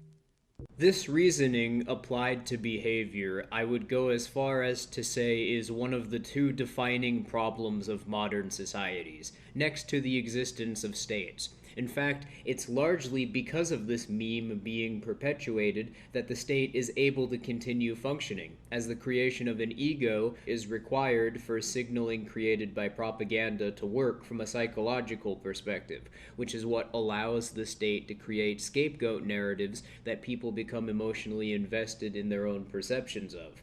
Just consider the ironically named in this case Lucifer effect in the context of psychology. Zimbardo didn't just talk the talk. He walked the walk, or more accurately, he ran one of the most controversial psychological experiments in history. The Stanford Prison Experiment. Imagine this. 24 college students, all of them clean-cut, middle-class, and psychologically sound, are tossed into a mock prison environment. Half are randomly assigned the role of guards, the other half become prisoners. The guards are given uniforms, batons, and mirrored sunglasses, the kind that hide their eyes and, by extension, their humanity. The prisoners? They're stripped, deloused, and given numbers instead of names. It doesn't take long for this psychological theater to devolve into a full-blown nightmare. The guards, these supposedly normal, decent guys, start to relish their power. They force prisoners to urinate in buckets, strip them naked, and lock them in dark closets as punishment. One guard even earned the nickname John Wayne for his particularly brutal methods. And all of this happened within just 6 days. 6 days, people. That's all it took for Zimbardo to pull the plug on the experiment. So what is it that tips the scales? Why do people like Frederick or the Stanford guards descend into madness while others stay sane? Zimbardo points to one particularly nasty ingredient in the recipe for evil: obedience to authority. Whether it's a person, an institution, or a set of rules, authority can compel even the most righteous among you to commit unspeakable acts. In reflecting on memories of instances where this effect is played out in the rationale behind your own behavior towards others, you'll notice that you didn't just come to the conclusion in a vacuum that you were going to abuse someone else. Your actions were a reaction to the perception that the other person who you imposed yourself upon was transgressing, hallucinating what people associated with the archetype you ascribe to them think that motivates them to act, and consequently what imagined ends would emerge as the result of the behavior their actions would go on to cause, viewing their presence itself as contradicting your ability to maintain a perceived investment defined by costs that you have no practical means of controlling.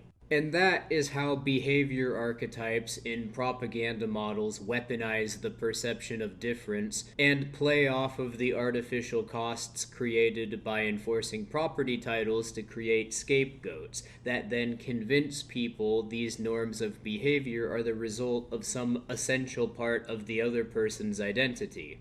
Simply look at the behavioral characteristics consistently ascribed to the enemy archetype ideological groups create and use to portray the archetype's perspective with. Whether it's toxic masculinity, woke culture, bourgeois entitlement, statism, whiteness, or non-Western culture, the characteristics ascribed to people with these traits are always the same.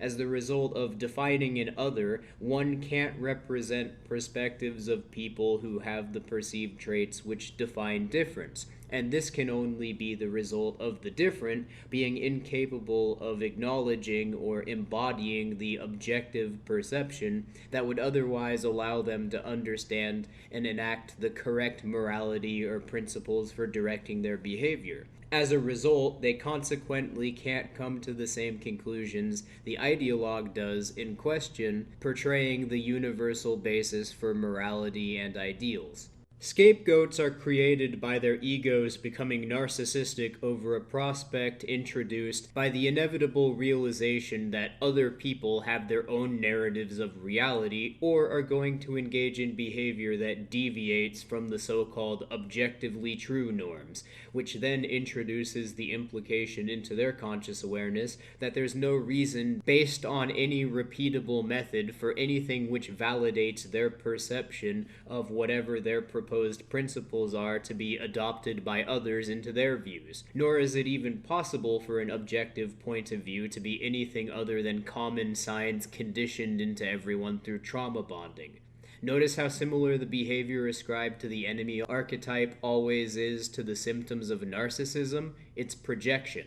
But because one who's adopted a worldview based on these rules perceives the meaning their brain creates to be meaning in and of itself due to their own representation of what logic is, they can only frame anyone coming to other conclusions as either a product of ignorance or malice, because if there is an objective sense of perception, This necessitates the assumed validity of propositions in logic that can be universally applicable to all possible expressions of nature, which by implication extends into both behavior and how one represents their environment to themselves. Which is the reason why attempts based on so-called objective truths to represent the reasoning of other people can only do so in the form of proposing archetypes and then creating narratives to explain the difference in conclusions based on the rules they ascribe to the archetype.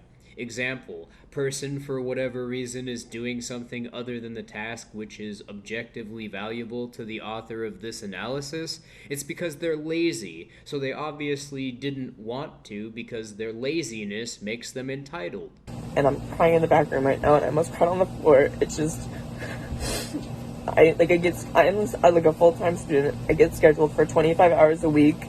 And then on weekends, they schedule me the entire day, open to close. I'm on the schedule for 8.5 hours, both Saturday and Sunday. I'm like 3.5 hours into my shift. There's so many customers, and we have 4 people on the floor all day. We don't have fair scheduling. Managers don't care about us. Our manager was supposed to come in this weekend, and he took himself off the schedule, so he wouldn't be able to be held accountable for calling out. He just literally tore down the schedule that he was scheduled on and put up a new schedule where he wasn't on the schedule. Also, he couldn't have even seen that he was scheduled in the first place because he didn't want to be held accountable for not wanting to come in. I don't get accommodations for being neurodivergent. People get mad at me for using my sick time. I don't even know what to do anymore. Okay, a few things here. First of all, having a mustache doesn't mean you're not a woman. Trust me, I know. I've been to the Women's March. Second, I'm not going to judge people simply for whining about their jobs. We all whine about our jobs sometimes, and our sympathy for the plight of a stranger can only be stretched so far. For many of us, given that we have real stresses and real responsibilities in our lives, sympathizing with a grown adult having a temper tantrum because she has to work 8 hours pouring coffee is well beyond our emotional reach. Doesn't matter if the expectation is literally impossible because the behavior one has to perform to even meet the standards being set in practice aren't technically feasible or are based on categorizing subjects and concepts through perspectives which can't represent the actual nature of what's being described. The norms political economies are based around are the objectively valid representation of society, and the task is needed to preserve one's own role in the system, which is the same thing as the norms of a society. If you came to a different conclusion, then the only possible way within this reasoning that could happen is if the person whom the expectations are being projected onto is somehow at fault because they didn't come to the objective conclusion. So, how many fingers am I holding up, Winston? They never existed. They exist in memory. I remember. You remember. I do not remember. Only the disciplined mind can see reality, Winston. It needs an act of self-destruction. How can I hold what I see under my eyes? 2 and 2 makes 4. Sometimes, Winston. Sometimes they're 5. Sometimes they're 3. Sometimes they're all of them at once.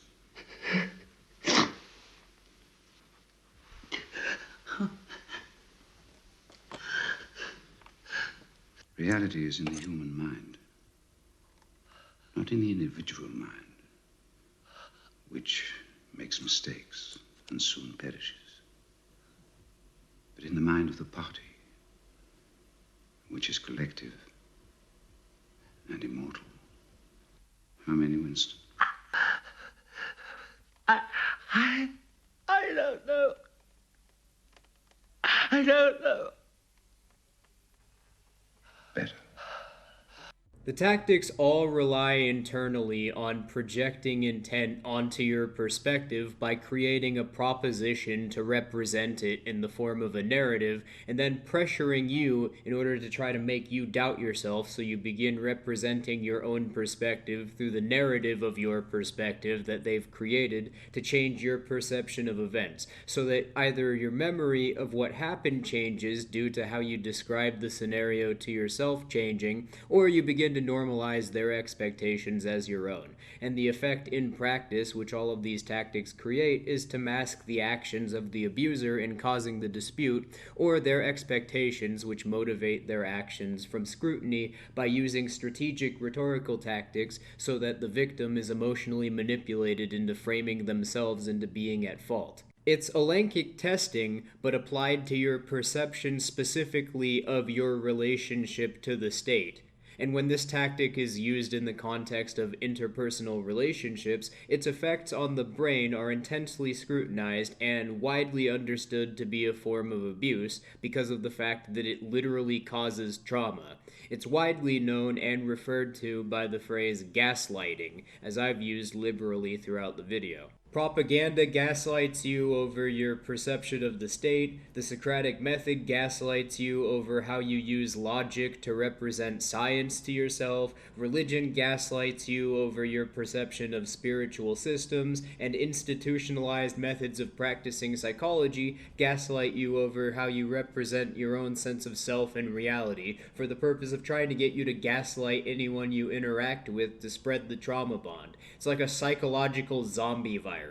If you represent a sense of self as an archetype, if you base conclusions on assumptions you proposed to yourself as valid, or base the validity of a metaphysical claim on a proposition, you eliminate the difference between your own sense of reality and whatever narratives you're perceiving actively, and by doing so, you trap yourself into a sense of reality which your brain is structurally biased into preventing you from being able to question or perceive difference in relation to, because you become incapable of distinguishing between your own narrative of self and your perception of reality, because you can't consciously identify the rules informing your own sense of perception at any given moment. So the meaning your perception creates looks like it exists independent of yourself in the form of the concept you've proposed the existence of, which created the rules of the narrative that informs the meaning your perception creates, and therefore games the rules your sense of reality physically generates future meaning perceived on the basis of. This is also why it's impossible to even describe the concept of objectivity without implicitly referencing the existence of a universal truth, and why it's impossible to describe the implications of a universal principle of truth applied to behavior or environments without framing behavior as though it's determined by an external force, and or that the environment is creating context you act within in a materialistic sense, as Heretic pointed out in his video, Socrates versus Freedom.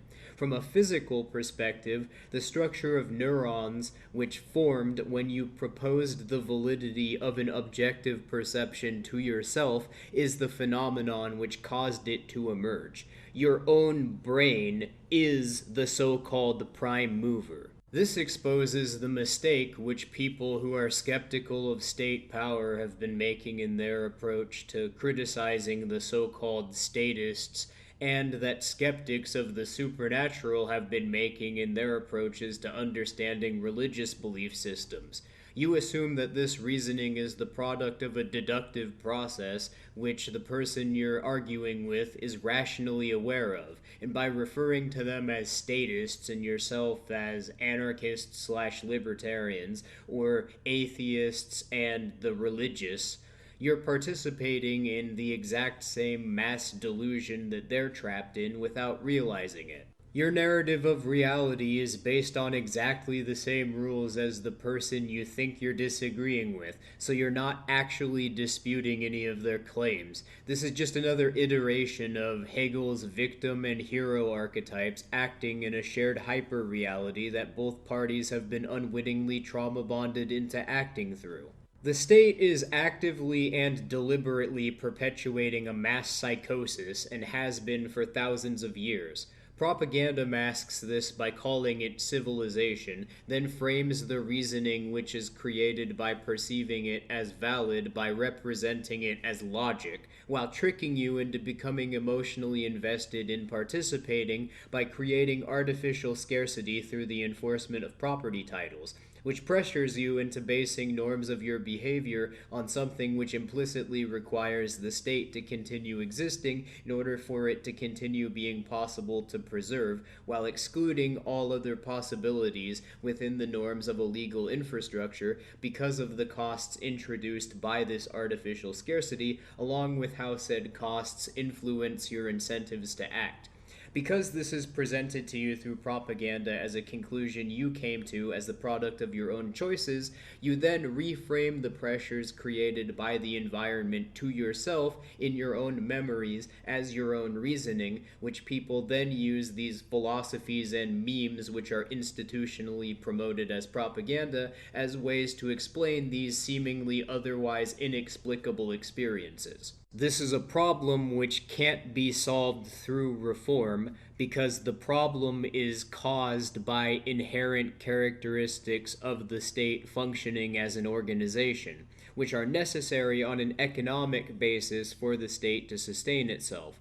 Thus, the only means of ever being liberated from the cycle of abuse introduced to our societies by states and the oppression created through its enforcement of property titles is by undermining the economic basis of political technique and the psychology propaganda models prey on. Because the problem can only be resolved if states are eliminated, and specifically through a process which subverts and/or replaces the role they play in the norms of our social networks. What's needed is revolution on both economic and psychological grounds. Thankfully, that's much simpler than it's been made out to be. After all, we've categorized how this all works now.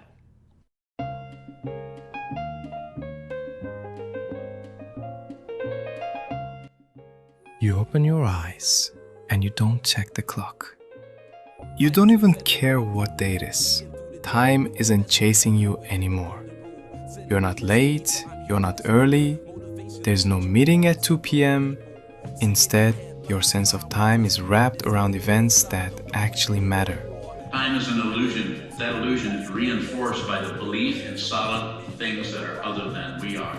You fundamentally, ultimately, are not separate from any form that arises, but it looks like it, and we use the illusion of past and future. We reinforce that. So time is unreal. A good example of that, a good feeling of that, is a dream. A dream doesn't have a past and a future. It barely has a present. We are convinced that we are someone. We are this body-mind complex, moving forward and backward through time in terms of our memory. There's only this. Sometimes it's taught as the present moment. I think even that's a little bit extra, because then you think there's something other than the present moment. Find out who you are, identity. That's the main misunderstanding, mistaken identity. You think you're a solid, separate person, and you reinforce it by fighting with this and agreeing with that, and being unconcerned about that. Aggression, ignoring their ignorance. Please look closely. Time becomes the return of shadows to certain parts of the room. The disappearance of certain sounds. This is how prehistoric and nomadic cultures moved through the world. We tend to call it primitive, but there is also a pretty name for it. Anthropologists call this event time. Time wasn't an abstract grid imposed on life. It was embedded in life itself. They didn't ask what time is it. They asked, is it time? And that's a completely different question. One listens to clocks, the other listens to reality. It's an awesome mode of awareness where you don't divide the day into artificial blocks. You wait for things to tell you when they're ready. There is no stillness in the world of form. All that is born is destined to dissolve. To deny this is to suffer. To accept it, however, is the beginning of peace. A king may have 1,000 wives and still sleep with unrest in his chest. Child may cry for the toy he wanted until he has it, then cast it aside like a ghost. Dukkha is not just in the heartbreak and funerals, it's in the perfectly lit family photos, in the promotions, in the weddings. Because every joy is hostage to impermanence.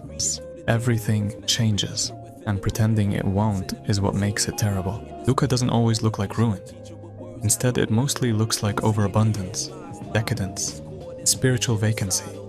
The empire groaned under the weight of its own overfed appetite, but what it suffered from was not hunger, it was meaninglessness.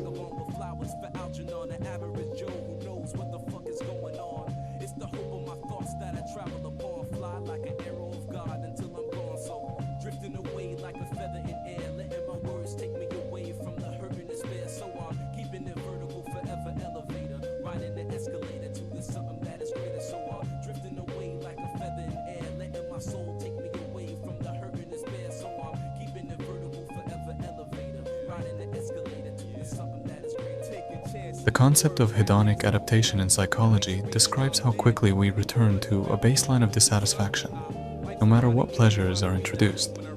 Win the lottery, fall in love, get the book deal. The high fades, and the mind begins its next negotiation with the world. Always more, always later, always elsewhere. But this isn't the thirst of a jogger reaching for a water bottle. It's existential. It's the thirst for things to be other than they are. It's wanting permanence in a world that only does change. Cessation. Of suffering, of clinging, of thirst. It doesn't mean the end of feelings. It means the end of being burned by them. Nirodha isn't found in some enchanted cave. It's the natural result of understanding reality so clearly that you stop fighting it. This cessation has a name. Nibbana in Pali or Nirvana in Sanskrit. It means literally blowing out, as one snuffs a candle. But it's not you who gets blown out. It's the flame of delusion, of craving of I am. Nirvana has been so misunderstood. It's not the Buddhist version of heaven at all. It is, in the Buddha's own words, the unborn, the unaging, the deathless. To understand cessation, you have to understand what gets ceased. In Pali texts, the formula is precise. With the fading away and cessation of craving comes the cessation of suffering. Remove the poison and the body begins to heal. Remove thirst and the mind begins to rest. Man is struck by an arrow, but before he allows anyone to remove it, he insists on knowing 5 things. Who shot it? What caste was he? What was the wood of the bow? What type of feathers on the shaft? This is what we do with suffering. Instead of addressing its root, we investigate its trauma. And while these questions spiral, the poison spreads.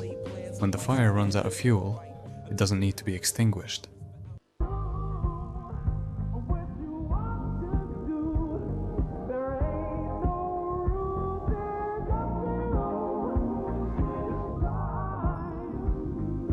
Mind over matter, Dr. Angelo. Not a miracle. A fact. It's not new. I realize that nothing we've been doing is new. We haven't been tapping into new areas of the brain. We've just been awakening the most ancient.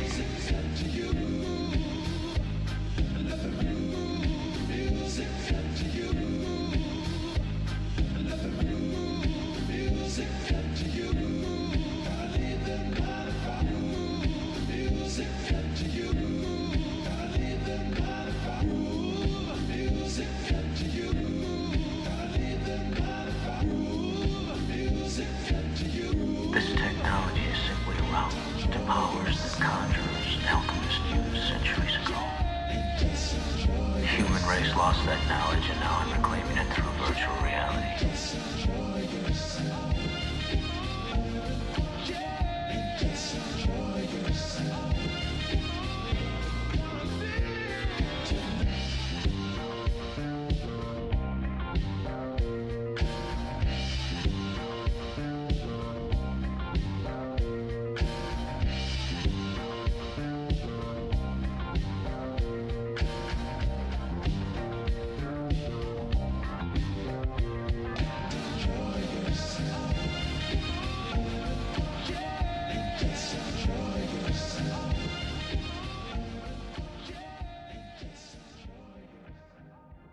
Let's explore the concept of the body without organs, a key idea from the work of philosophers Gilles Deleuze and Félix Guattari, particularly in their book, A Thousand Plateaus.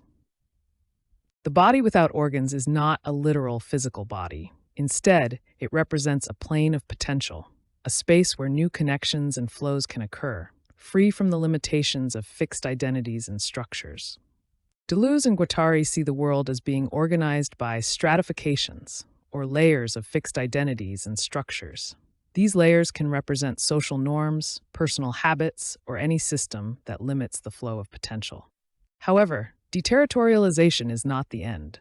It's followed by reterritorialization, the process of forming new connections and identities. This is a constant cycle of breaking down and building up, always moving and changing. In essence, the body without organs is not a final destination, but rather a continuous process of becoming. Anti-Oedipus, by Gilles Deleuze and Félix Guattari, is a powerful philosophical work that challenges traditional psychoanalysis, particularly the Oedipus complex, and critiques societal structures. Deleuze and Guattari fundamentally reject the Oedipus complex, which posits that the child's development is structured around a triangle of desire involving the father, mother, and child. They see this structure as limiting and repressive.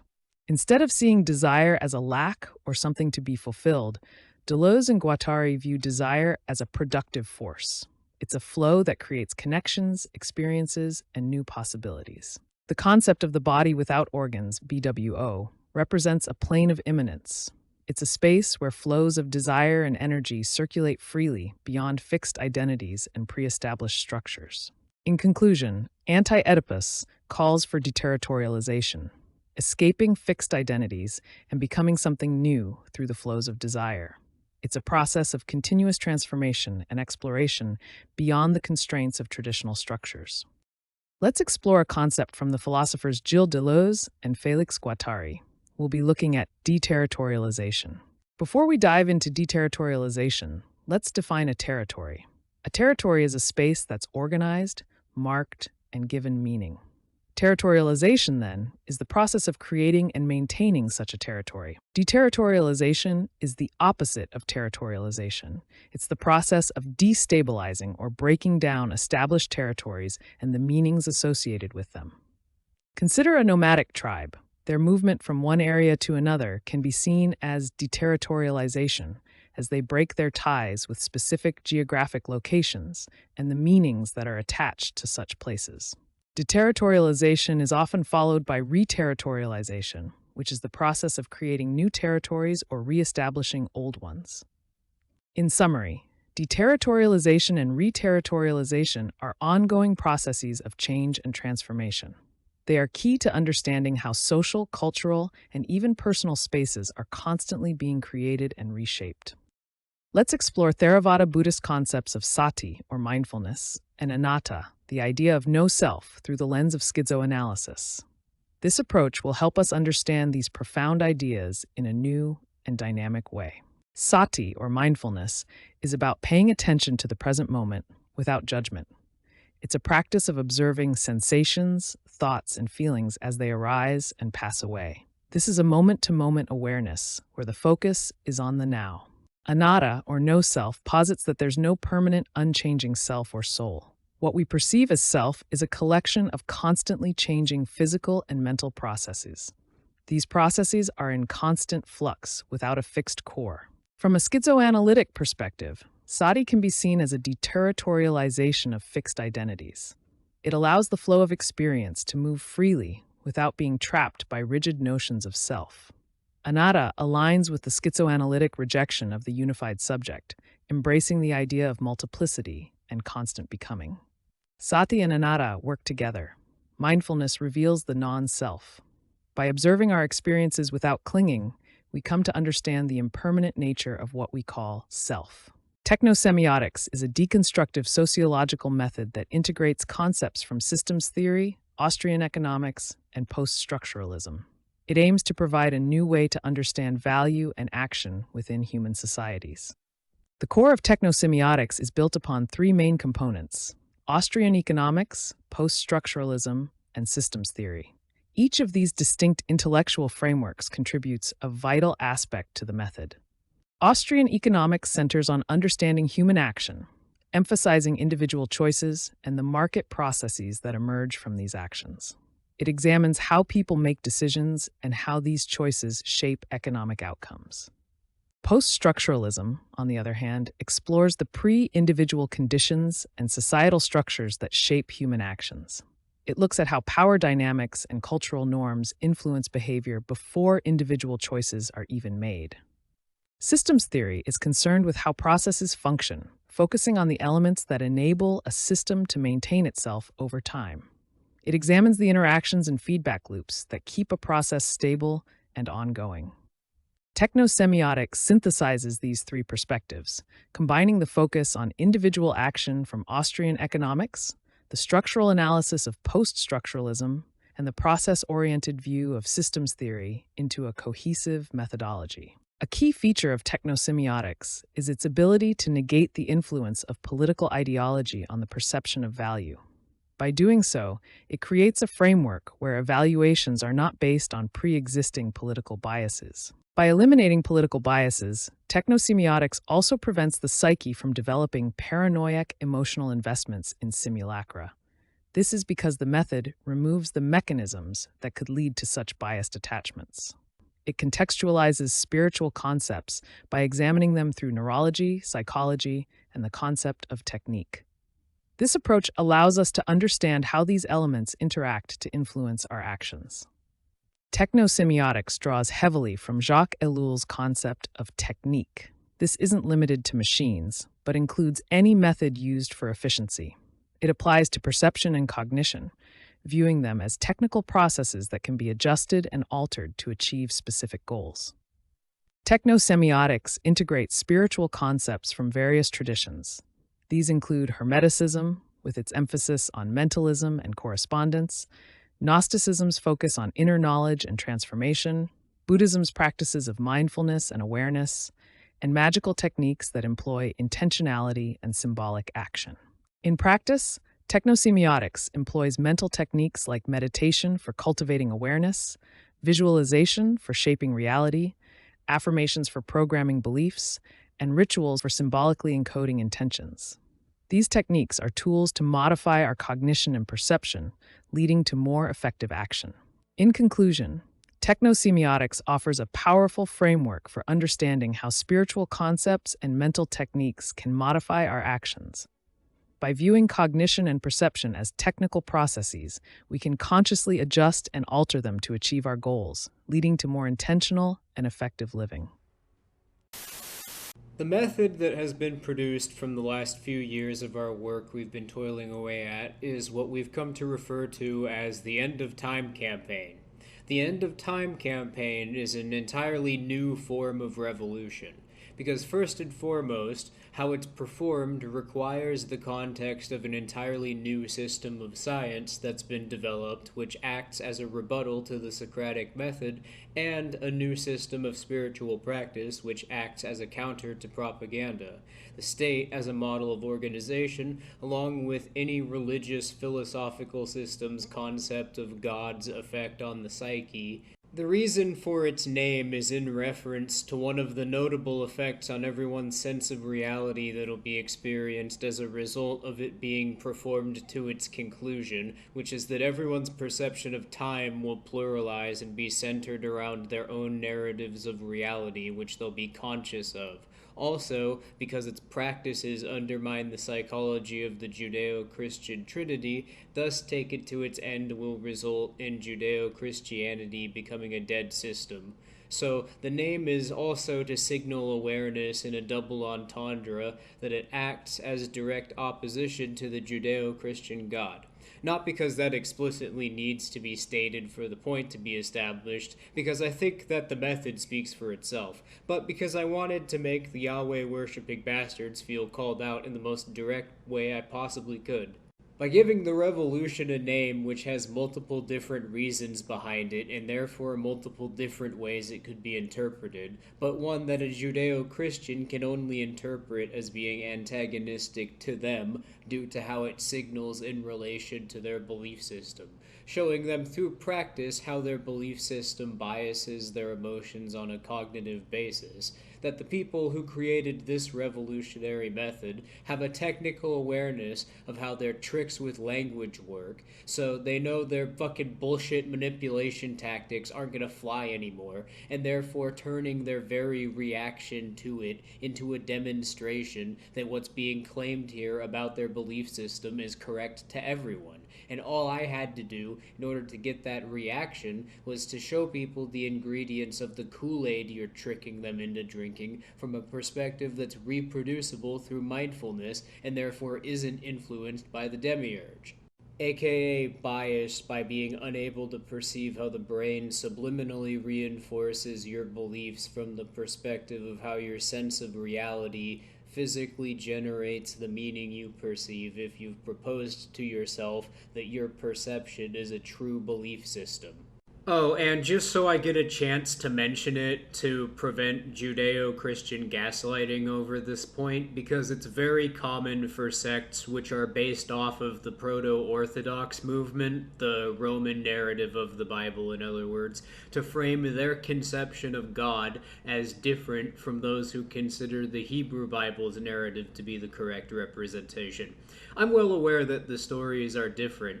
The Mosaic Covenant in the Hebrew Bible being the foundation for claiming the narrative is a true belief, and the Immaculate Conception in the Roman version making Jesus in their narrative an archetype which represents the concept of God the Son, which works conceptually as a sign representing their narrative of the Bible's validity as a true belief. I'm not attempting to argue the stories are the same. My point has been that from a psychological perspective, both narratives are claims which attempt to validate a concept of universal truth based on an unwritten law of heaven. So there's effectively no difference between the Hebrew and Roman Bible's concept of God, which is why I refer to both as being equivalent by using the phrase Judeo-Christian. In both systems, you internalize the Holy Spirit, you reify your narrative of reality through trauma bonding to others based on symbols that signal concepts established by the philosophy. You do so by proposing to yourself based on referring to a concept defined by the system of philosophy's internal categories, God the Father, in the Hebrew version, that being Moses receiving the Ten Commandments by making a covenant with Yahweh on Mount Sinai. In the Roman Bible, it's that Jesus was immaculately conceived by the Holy Spirit. And this represents a truth that is valid for no other reason than you having to accept a truth as valid to yourself.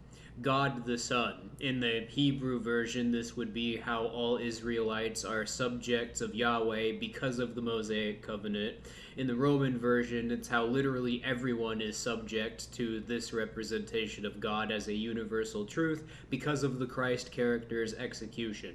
The only meaningful difference in how it translates to your practices is that based on the Hebrew version, anyone who isn't a descendant of the Israelite tribes are excluded and therefore could be treated as slaves because there's nothing they can do to be part of the trauma bond, whereas in the Roman version, everyone is manipulated through Olenkic testing into the trauma bond, and then everyone is gaslit into thinking of the psychology caused by the trauma bond as being conceptually equivalent to reality itself. So I'm not even arguing that there isn't a difference either, but the Roman version doesn't escape the criticism I've directed at the phenomenon of Judeo-Christianity. Honestly, I'd argue the Roman version is worse because at least the followers of the former don't constantly try to fucking groom you into thinking that there isn't a difference between your sense of reality and theirs. Actually think about the Roman narrative of Christianity with the context of how it developed historically. Some wandering ascetic developed a spiritual practice that undermined the Greco-Roman propaganda models that, at the time, were centered around worshipping concepts that were symbolically represented by the organizations of state-established cults by means of showing people that they weren't dependent on these organizations to achieve the effects they experienced through worship. So they hunted him down, publicly executed him, created organizations organizations which function identically to the cults dedicated to their gods, except marketed as though they're centered around the practices of the person who created the system that originally opposed them, and now use his corpse hanging on the cross that they killed him on as a symbol to represent their narrative of the system that he, as a figure, supposedly developed. That is the history of Roman Christianity according to its own proposed origin story. That's straight up probably the most diabolical message that's ever been deliberately created. Like, imagine being alive 400 or 500 years ago where the only possible way to learn all of this would have been to spend your whole life in a monastery or some university comparing the words used between different versions of the Bible in different languages, as well as essentially the entire history of any philosophy based on concepts developed either by Plato or Aristotle, just to find that you're trapped in a world full of people who've been killed in their own minds, and that the symbols in front of every church send a secret message to anyone who gains the context required to actually learn what happened. That message being, here lies what could have been. You're a psychological stillborn in the world we killed. May as well go back to sleep. Hebrew Christianity is a totalitarian supremacist movement which aims to enslave the entire world by military force, whereas Roman Christianity is a totalitarian supremacist movement which enslaves the entire world using military force, then mentally rapes children into believing their slavery is just society itself. Both are nothing more than tools for systems designed by a bunch of predators for the purpose of grooming people into being vulnerable so they can be preyed on intergenerationally for the purpose of gradually de-patterning consciousness out of all of our brains. As such, I sincerely hope they're completely wiped out, and I challenge anyone watching this video to explain what's wrong with coming to that conclusion with all else considered.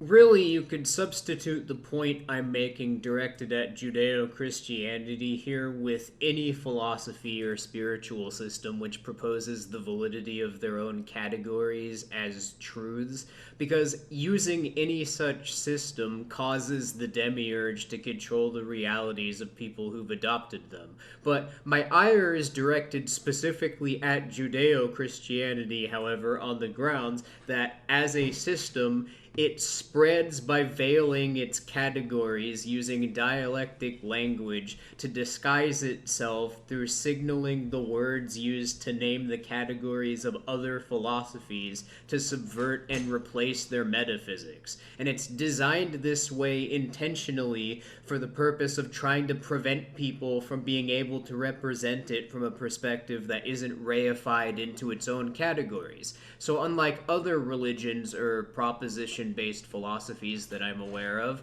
Judeo-Christianity is maliciously designed to evade criticism, and it does so by co-opting and destroying other philosophies so that it can't be deconstructed by comparing it against a different system. So it isn't shocking at all that it's one of the key components which states use to create governments.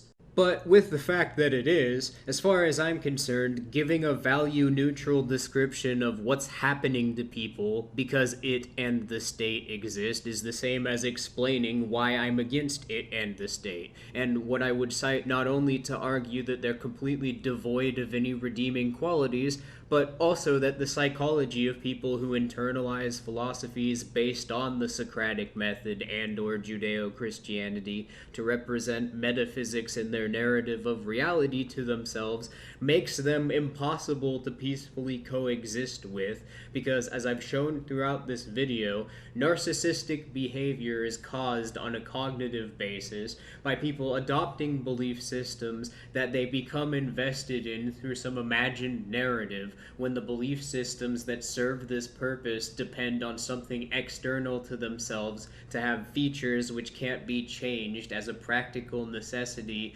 of their belief system's categories remaining unchallenged. So my opposition towards the philosophies or spiritual systems that I've described is founded solely on the effect they have on cognition by using them to represent reality. So I require no value judgment to be presupposed to validate validate any conclusions I've reached in this segment, and my reasoning is reproducible to anyone. Philosophical or spiritual systems that establish concepts based on propositions have to be self-referentially validated when applied to perception.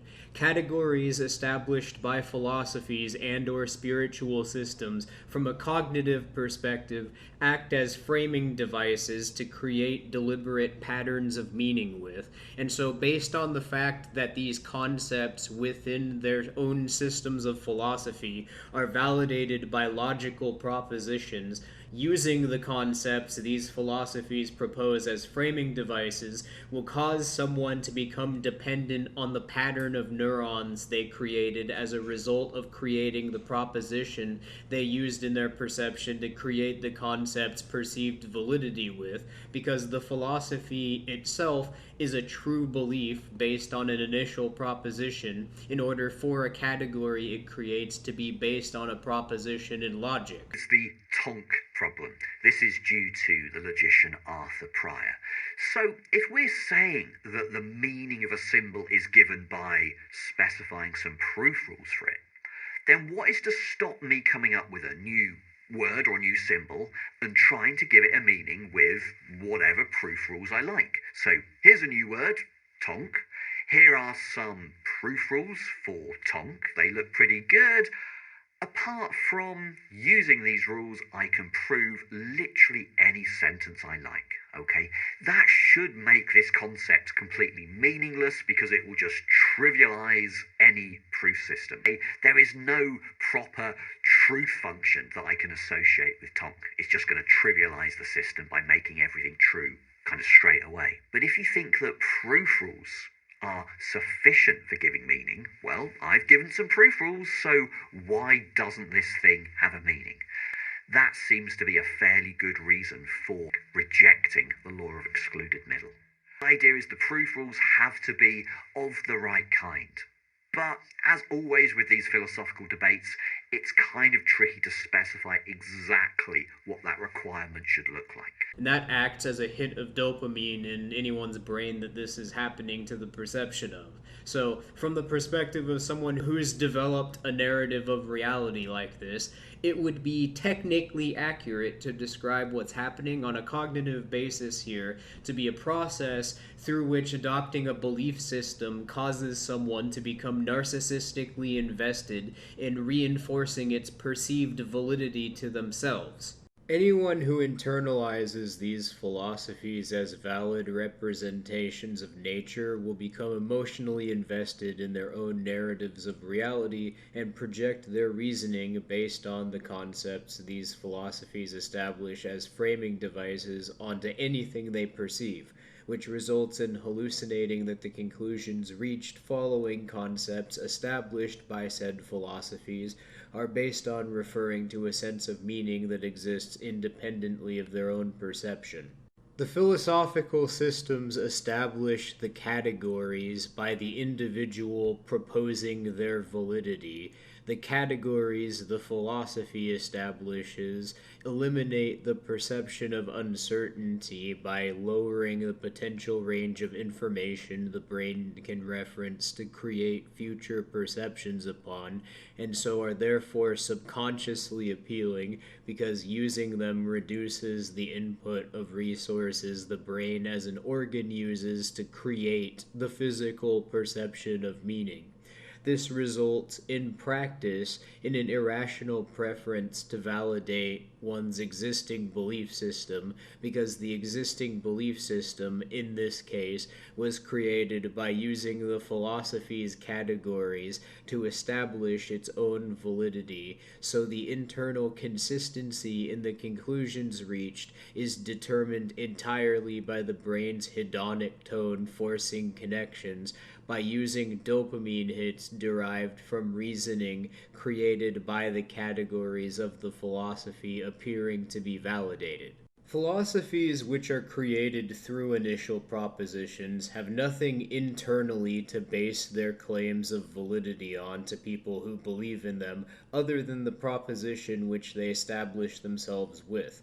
Reasoning based on the concepts used to categorize subjects derived from these philosophies then depend on referencing something that's perceived to validate the philosophy to explain how their conclusions are reached, which is the point usually where cognitive distortions are exposed and where delusional senses of reality begin to fall apart. If the concepts created by the philosophy which started the delusion can't be referenced to rationalize something which was perceived, if the perceived implications of it can't be ignored, say, for example, it's caused by a pressure being introduced through the environment that forces one to change their behavioral norms, and its implications invalidate one or more of the categories, then either categories begin to be created or cited to explain what was perceived, or as a result of it becoming too painful to maintain cognitive dissonance caused by trying to rationalize what was perceived while maintaining the validity of the so-called true philosophy's categories, one starts to create a new philosophical system or adopts one that exists which they have context for as a frame of reference to base new concepts on to explain a memory which is otherwise inexplicable. Turns out our brains actually do have a believing in delusional nonsense causes pain mechanism. The problem is that unfortunately charlatans discovered how it works thousands of years ago and figured out how to exploit other people by using it. In the case of ancient Greece, Xenophanes, one of the first skeptic philosophers, asserted the existence of a priori principles, aka metaphysical categories defined through logical propositions. In the study of nature, categorized the concept of knowledge separately from truth, then asserted that claims over knowledge can only be validated if they're true, and only gods, which he treated as supernatural phenomena, can make claims which are true. So all claims of knowledge are based on universal truths, which only gods can possess, and because a claim to knowledge requires the belief it's based on being true, no person can claim to know anything, asserts Xenophanes, a person making a claim about the concept of knowledge, which he purports is the universally true representation. Xenophanes' philosophy, specifically this claim, went on to be one of the primary sources of inspiration behind the philosophy of Protagoras, Socrates' mentor, who used Xenophanes' framework to develop elenchic testing, which, as noted earlier, he then taught to Socrates. Socrates claims otherwise, but his explanation invokes supernatural powers, so obviously he was lying. Socrates then taught elenchic testing to Plato, which Plato then turned into a dialectic method purporting to represent a universal logic that he then taught as logic to Aristotle. The philosophies of Socrates and Plato were then institutionalized as the methods through which philosophy was taught in all of Greece. That was then appropriated into the Roman model of education as their representation of philosophy. So, how do you get around the problem of fixed beliefs causing cognitive dissonance when contradicted? Create philosophies which purport to represent universally true claims. Propose knowledge to be something which people are excluded from being able to demonstrate, then categorize knowledge as being the basis for making claims of true beliefs. That way, when someone experiences cognitive dissonance in response to their sense of reality being undermined, the only possible way their sense of reality could conflict with what they're perceiving, because their sense of reality is true, is for what they perceived to be invalid. Combo this with creating philosophies that exist for the purpose of reifying the effects of the state's social engineering, and you begin to see that brain rot has actually only changed forms.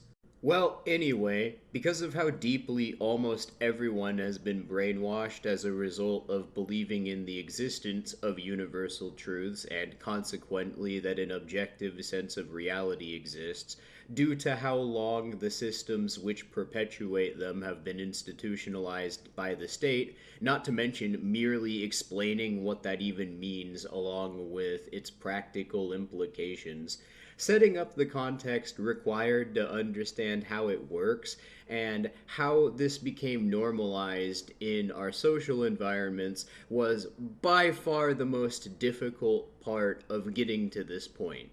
Despite how deeply this practice is going to change how metaphysics itself is conceived of, the internal reasoning behind the disciplines, along with the systems of philosophy it's based on, are easier to understand and apply to practical decision-making than any framework based on the Socratic method, as far as accessibility and knowledge required to apply skills to the norms of one's own behavior.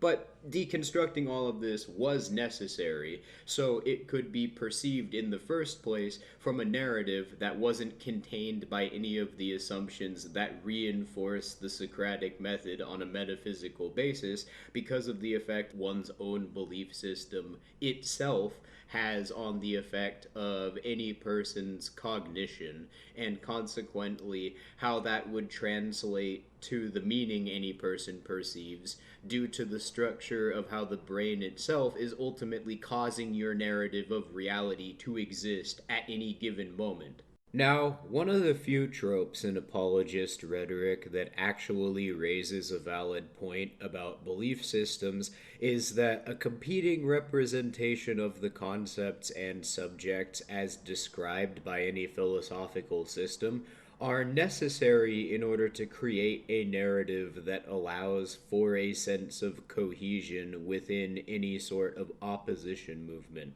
After all, one can't form a counter to something without the ability to explain what participating entails in practice, what participating is intended to accomplish, along with a means of and reason for categorizing the economics of political organization models as they're described by the movement's methodology. Although how this argument is used by apologists is always presently an attempt to justify being invested in political participation or a religion on the grounds that the state and or said religion's representation of God is treated in their narrative of reality as equivalent to the concept of power, or plays the role of defining how power in social norms is expressed in the power relations of interpersonal relationships, equivalently to a logical proposition. In the narrative of apologetics for political ideologies, this is because the concept of polis is being used to portray the relationship between the organizations that maintain the state's civic infrastructure and the norms of behavior that emerge through interpersonal networks functioning in practice. When people engaging in apologetics make this point, this is because they're confident that the person they're talking to doesn't have the ability to provide a competing framework to make claims on the basis of. So they assume that they're in a dialogue with someone that isn't going to be able to reply, because what they're setting up through the sequence of questions they ask and subjects they invoke through performing the dialogue are a series of semiotic signals created through the narrative of the conversation itself that frames your inability to provide a rebuttal as validation of the narrative their apologetics is trying to reach the conclusion of. If an apologist is successful, this formula is how the dialogue they create ends every single time. You need A for C, because A is the cause of B, and B leads to C. with A representing the system of philosophy being defended by the apologist, and B representing the conceptual basis of the claim they're responding to. The subject doesn't matter, because this is an NLP persuasion technique that's designed to trick someone into coming to the conclusion desired by the apologist by creating a narrative that makes the other person desire the conclusion the apologist created by framing it as a necessary step in reaching the conclusion they tell the apologist they're invested in. Basically, this is the metaphysical equivalent of cold reading. You're signaling to them without consciously realizing exactly how they need to adjust their response to you in order to make you want the conclusion they're trying to maneuver you into accepting. Then they're just creating a narrative that makes that seem appealing. The reasoning behind this argument from the perspective of someone invested in political ideology in relation to the point they use it in their apologetics to make is the result of the rules they ascribe to the state, causing them to view the state's physical presence and conceptual existence as the cause of and means of sustaining all possible social norms which could be expressed through behavior.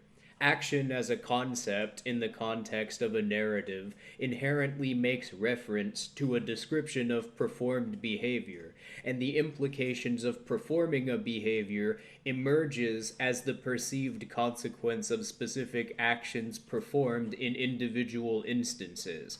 Likewise with the concept of meaning, because information, in order to become meaning in any narrative of reality, has to be acted upon through perceiving it in order to create meaning out of it.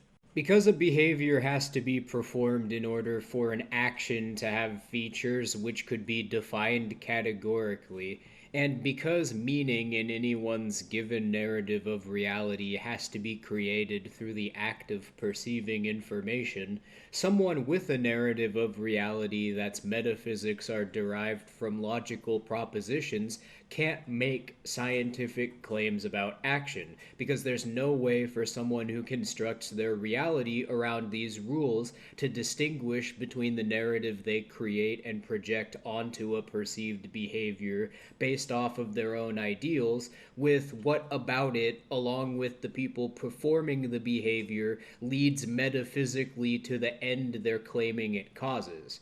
And as a result, people who base their claims about action on ideologies or religious belief systems can only describe behavior in the form of reasoning that projects value judgments onto the narratives they create. This is the God of the Gaps argument reframed around how action relates to social norms, with a philosophy that purports the narrative created by its concepts or assumptions to be true beliefs, while portraying itself as a system of science.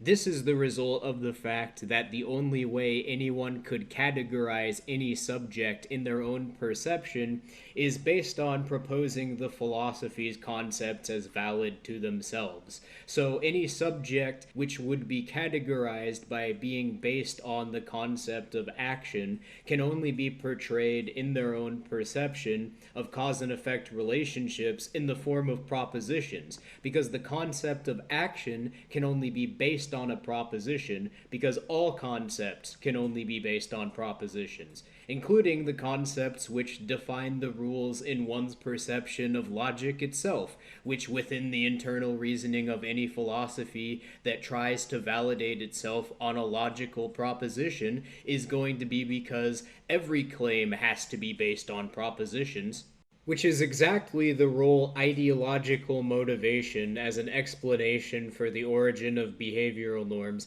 plays in political narratives of reality.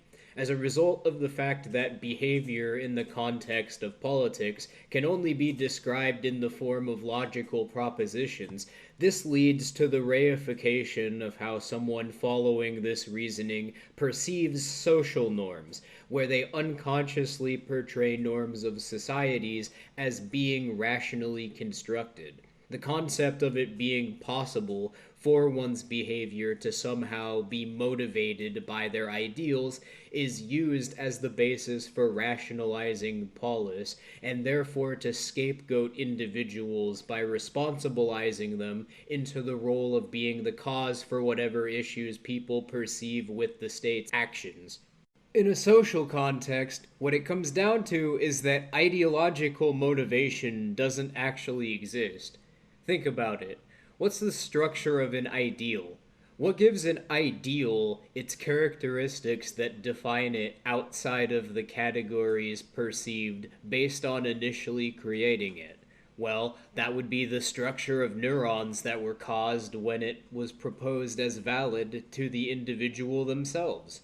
Ideals are used as framing devices projected onto the subjects that one perceives, and the psychological sense of desire that perceived meaning physically creates signals to one that a technical method they can invest in and center their behavioral norms around performing leads them to an end that they want for whatever reason they conceive of. The result in practice is that there's no way to apply a systemic analysis to the state's nature as an organization if we're to presume the validity of ideological motivation being a cause of its behavior. Because people who frame their relationship to the state and the state's relationship to society to themselves through the categories established by a belief system which accepts the concepts established by an ideology as valid, lead by implication to one not being able to conceptually distinguish the state's socially engineered infrastructure from social norms and behavior. And because within the internal reasoning of political belief systems, the state is also analogous to the concept of power itself, or the role of power in social interactions, this leads inevitably to one existing in essentially a psychotic trance of sustained cognitive dissonance, where one projects their sense of power onto topics they associate with ideologies because they view propagating the concepts tied to the ideology as a means of influencing the function of the state and, by extension, what norms in society can be sustained. This is illustrated in how the role of the state is portrayed within the narratives of memes properly shared by ideologues.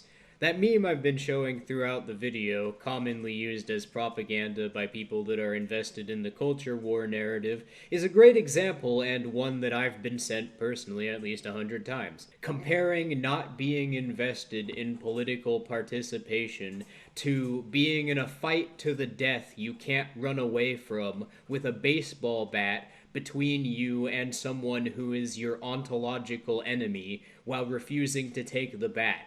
Or how about this one, which is such cope you can tell exactly what the context behind it is just by looking at it.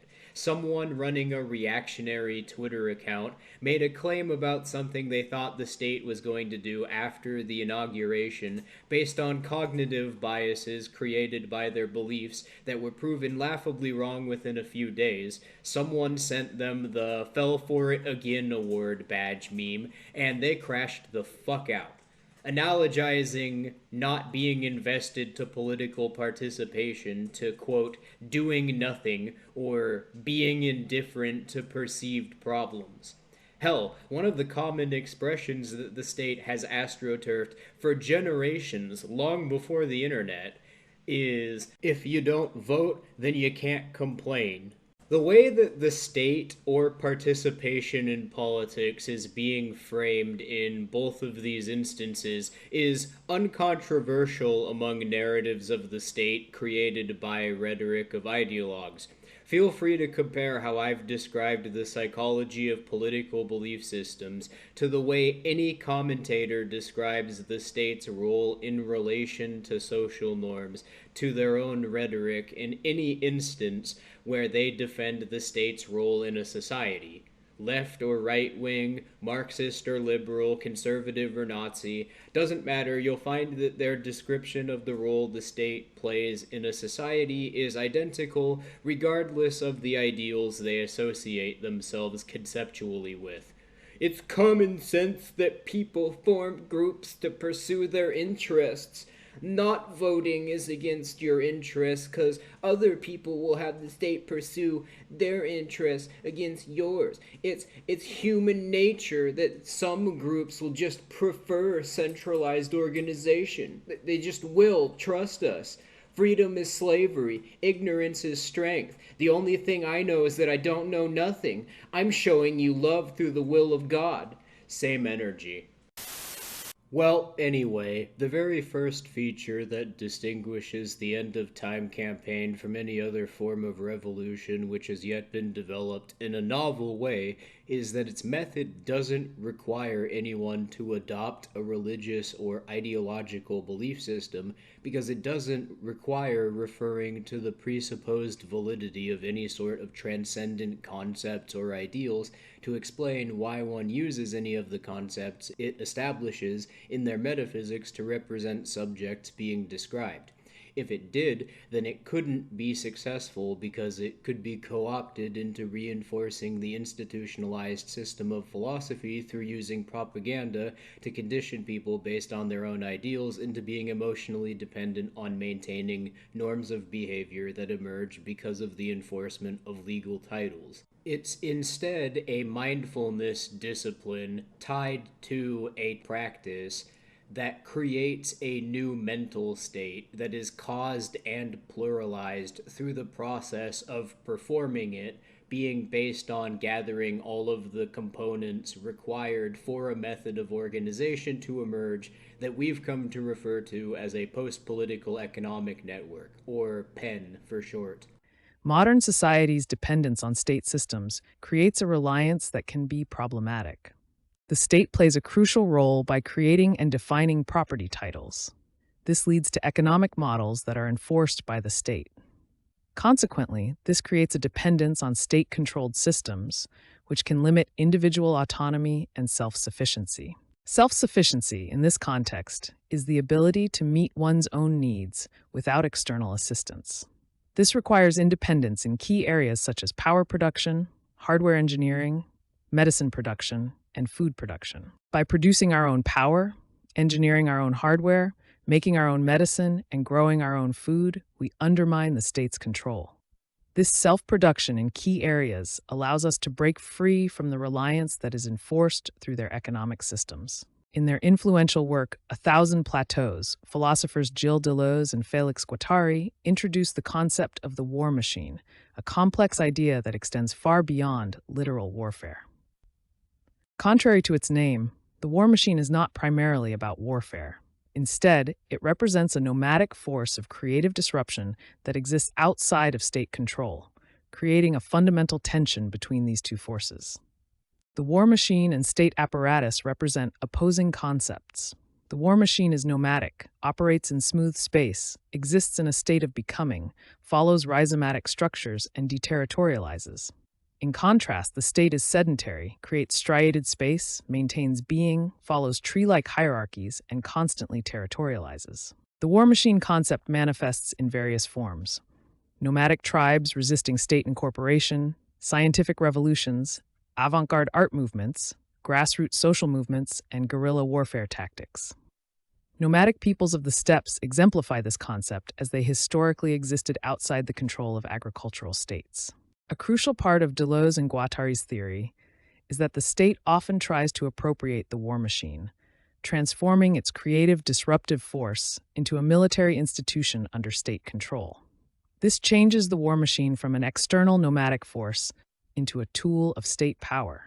The war machine concept remains relevant today. We can see war machines operating in internet networks, grassroots social movements, decentralized organizations, and disruptive innovation. These forces challenge established structures in ways that parallel the nomadic war machine's relationship to the state. The process of gathering the people and resources required to create and/or participate in a pen on an individual basis creates changes in the norms of every person's behavior involved, which effectively emulate the rules of the concepts represented by the disciplines that engenders the deliberately constructed form of consciousness That's rules are informed by every one of the concepts that is referenced through mindfulness while performing the discipline. And every person performing the discipline, which sustains the model of organization, is what creates the changes to the environment that then undermine the state's infrastructure, and therefore dependence others have in the norms of their behaviors on economic practices sustained by political economies, and become recentered around preserving their ability to maintain self-sufficiency from the state's political economy. What distinguishes a pen from other forms of mutual aid economy is that it's inherently based off of achieving self-sufficient production methods in 4 categories of technique. By self-sufficient, what is meant is practices of producing these 4 categories of resource based on forms of technique which on an economic basis do not require those performing them to associate with proprietary organization models, meaning organizations which operate internally around the economic models which normalize costs imposed by the enforcement of property titles. The reason for this being necessary is that the removal of dependence on proprietors eliminates any externally imposed costs that the state relies on people being subject to in order for the socially engineered costs created by it on an economic basis enforcing titles can normalize its role in the environment. People don't have a way of accessing resources in this predicament without associating through a third party that was initially put in the same circumstances and bases its economic model consequently on a technique which makes the other third party dependent on paying the costs imposed onto them by the state enforcing titles, which forces everyone in the process to base the norms of their behavior around techniques that can be sustained only while compensating for the costs created by titles. By using the enforcement of titles as an effective means of gatekeeping access to resources, the state is able to normalize itself in societies around it because this causes the costs created by the titles to become a technical necessity for norms of behavior which can be maintained in practice, effectively creating a sort of self-contained loop where states manufacture consent for themselves by socially engineering a position of leverage over resources that then make them necessary for the practices everyone around them as a result of the method that they created that was used to initially establish themselves. It's like if cancer was a model of organization. So the purpose of forming pens is not just so anyone can operate at net gains without relying on third parties in the techniques they use from a resource perspective and therefore without proprietors, but because the change in norms of behavior becoming self-sufficient in this sense is necessary in order to create a radicalizing effect on the psychology of people, societies with civic norms enforced by states, which otherize states within the norms of social groups people form based on the techniques that they created after forming pens. There are 2 key industries which the state fundamentally requires to cause this gatekeeping effect, which creates the self-contained loop that then normalizes titles in techniques of the economic models firms depend on to pay off title enforcement as an input cost in maintaining their organizations: agriculture and mining, both of which are founded economically on the state zoning territory for the enforcement of their initial titles. You can see the practical consequence of this being necessary for states in the fact that every single country in the world, regardless of its model of political economy, has a majority of the land kept vacant as rural countryside, with the majority of the population congregated into urban centers that are created by this zoning. So the rationale behind the 4 categories which define a pen, the production of hardware, the production of energy, food and water supply, and the production of medicines, are that these undermine the economic foundation of the industrial infrastructure practicing agriculture and mining around the technical methods which allow supply chains to coordinate on a mass scale to operate, therefore undermining the state's ability to gatekeep access to the resources required to make the equipment or perform the skills that people use to sustain themselves. This is because the production of these goods for people who've created pens are based on techniques which undermine the state's role in being necessary on a practical basis to associate through in order to practice them sustainably. As a result, pens create the foundation for conflicting norms of behavior with the state's infrastructure. People basing the techniques they use to obtain these goods on methods which are practiced entirely outside of the state's political economy means that the state creating the costs associated with enforcing titles is no longer a technical necessity associated with the process of obtaining the goods themselves, meaning that all possible investments one could create based off of these conflicting norms of behavior conflict on a technical basis with the key function of the state's model of organization.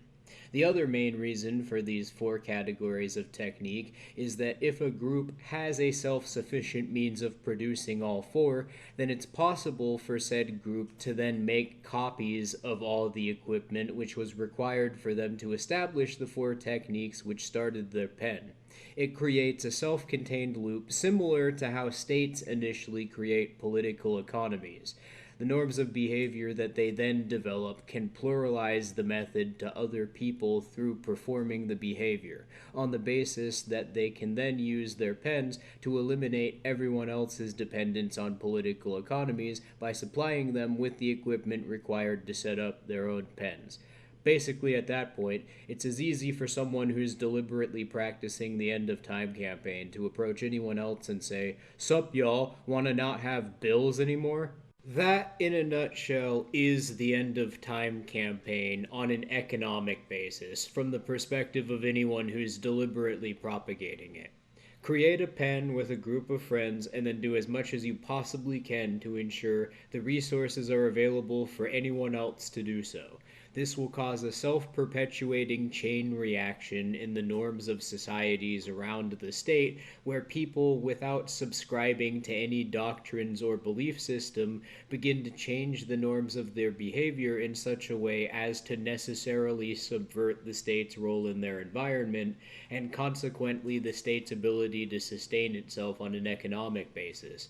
The change to norms and behavior caused by this then serves as a competing foundation to societies because of the conflict that people basing the norms of their behavior on techniques maintained through pens will create as a result of running into the state attempting to enforce titles. This is why economic self-sufficiency from a state's political economy needs to be achieved specifically through a process that eliminates each individual participating's dependence on resources needed to sustain themselves through politically connected supply chains. This can be accomplished through using mutual aid as a means of applying into practice a mindfulness discipline as a form of direct action which directs everyone's behavior toward obtaining equipment specified before the discipline is put into practice. By disconnecting the enforcement of titles from the techniques people base the norms of their behavior around to sustain themselves with, the enforcement of titles then becomes otherized to the people and social networks basing their behavior on practicing these conflicting norms, and the state loses its ability to sustain itself on an economic basis. A sociological phenomenon we've categorized and named autosufficiency is caused as a result of this.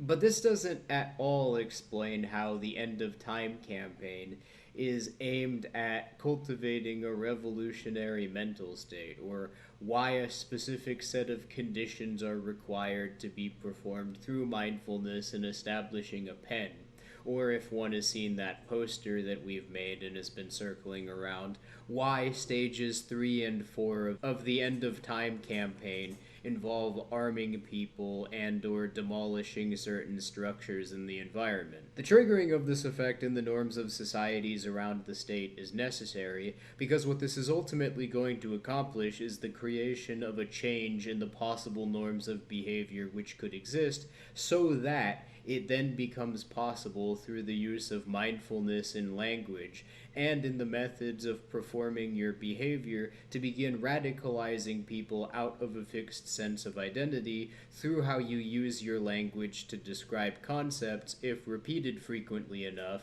by deliberately associating a concept in your reasoning with the words or phrases you speak as an action. The purpose of this is that it gradually changes the way that your own narrative of reality works, because it trains your brain to frame the concepts of your discipline being used to describe any subject in your own perception as a technique that serves the purpose of having the physical effect on your cognition the act of framing your perception through said rules results in.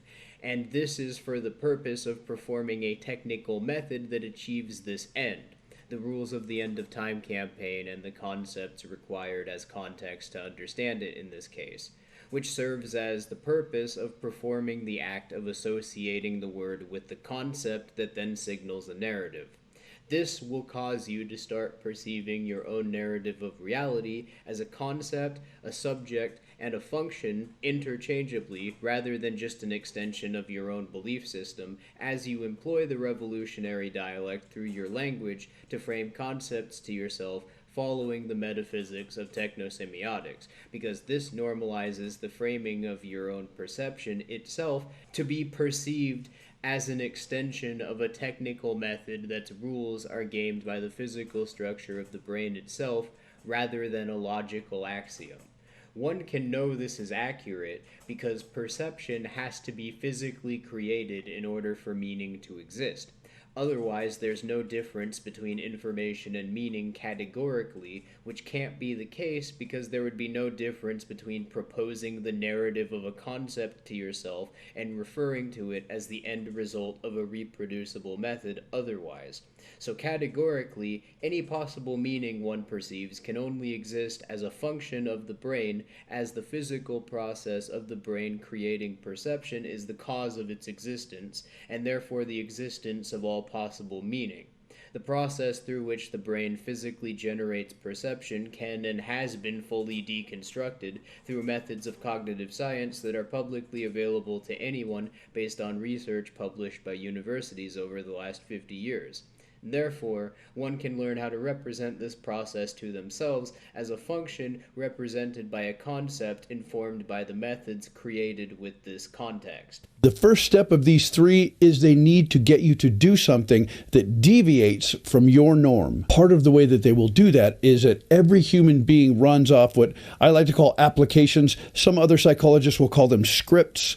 But each one of these applications that we use are specific to what we are doing. Like when you're driving home and you don't remember the drive home because you were thinking about something else. Your brain was running the app to drive home. The reason why is that whenever you do something, you're running off of an app. Anything that a recruiter can do to get you away from that will begin to bring you into deviation from the norm. And this is very important. Usually, if one directs their behavior through mindfulness around a discipline which is designed deliberately to undermine propaganda as a system's effect on one's psychology through a method that can be performed by anyone, this requires, in order to normalize, the ability to actively defy the attempted enforcement of property titles in the norms of their own behavior. The ability, in other words, to define resources as property through direct action in the norms of their societies around the state. If at no point to sustain oneself one depends on a practice that is itself maintained through the enforcement of a title, then one loses all of the costs that propaganda relies on exploiting that are conditioned into people by the trauma bond created through normalizing the cost caused by property titles being defined as norms in those societies.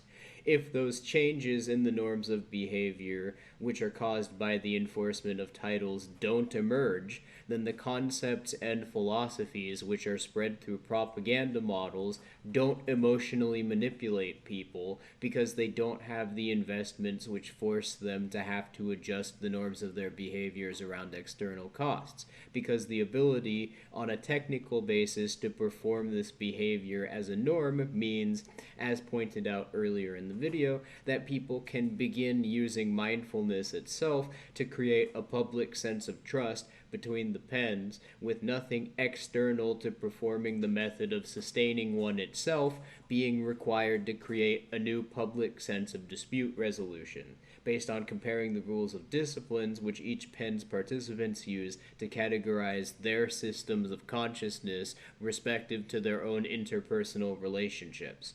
What you're trying to do, in summary, is use a mindfulness discipline to emulate the dynamics of a sect based off of a method which insulates all of its participants from the influence costs the state enforcing titles introduces to the norms of their behavior, for the purpose of then radicalizing them out of a fixed perception of one's sense of self, so that one can begin learning how to intuitively perceive the way semiotic signs influence their reasoning and the reasoning of others by referencing the words used in their own belief system to portray subject in relation to how others are through the narratives that people create with their... Okay, now for this section of the video anyway, this is where shit gets heavy, to the extent that I feel I need to leave a disclaimer.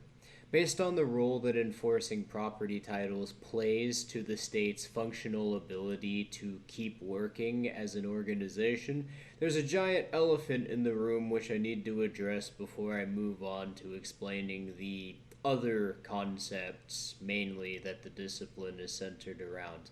Because this is a self-perpetuating autonomous process, I'm not responsible for the nature of the specific events which play out as a result of it being created and now being public. I initially was going to read all the rest of this out, but I, at this point in recording, was admittedly beginning to rush a little so I could have the video up the day I posted it, and so I'm instead just going to post a screenshot of the text I wrote.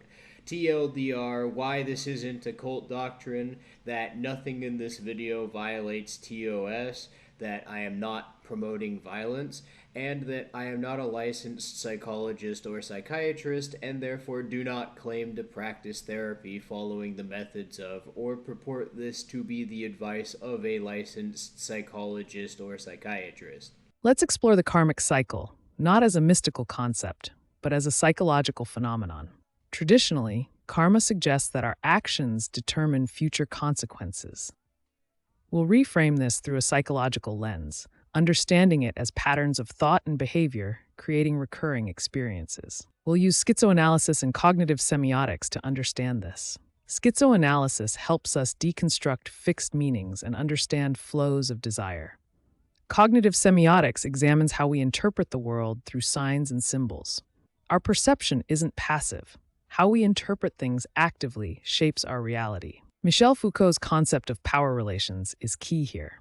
He argued that power isn't just a top-down force, but a web of relationships.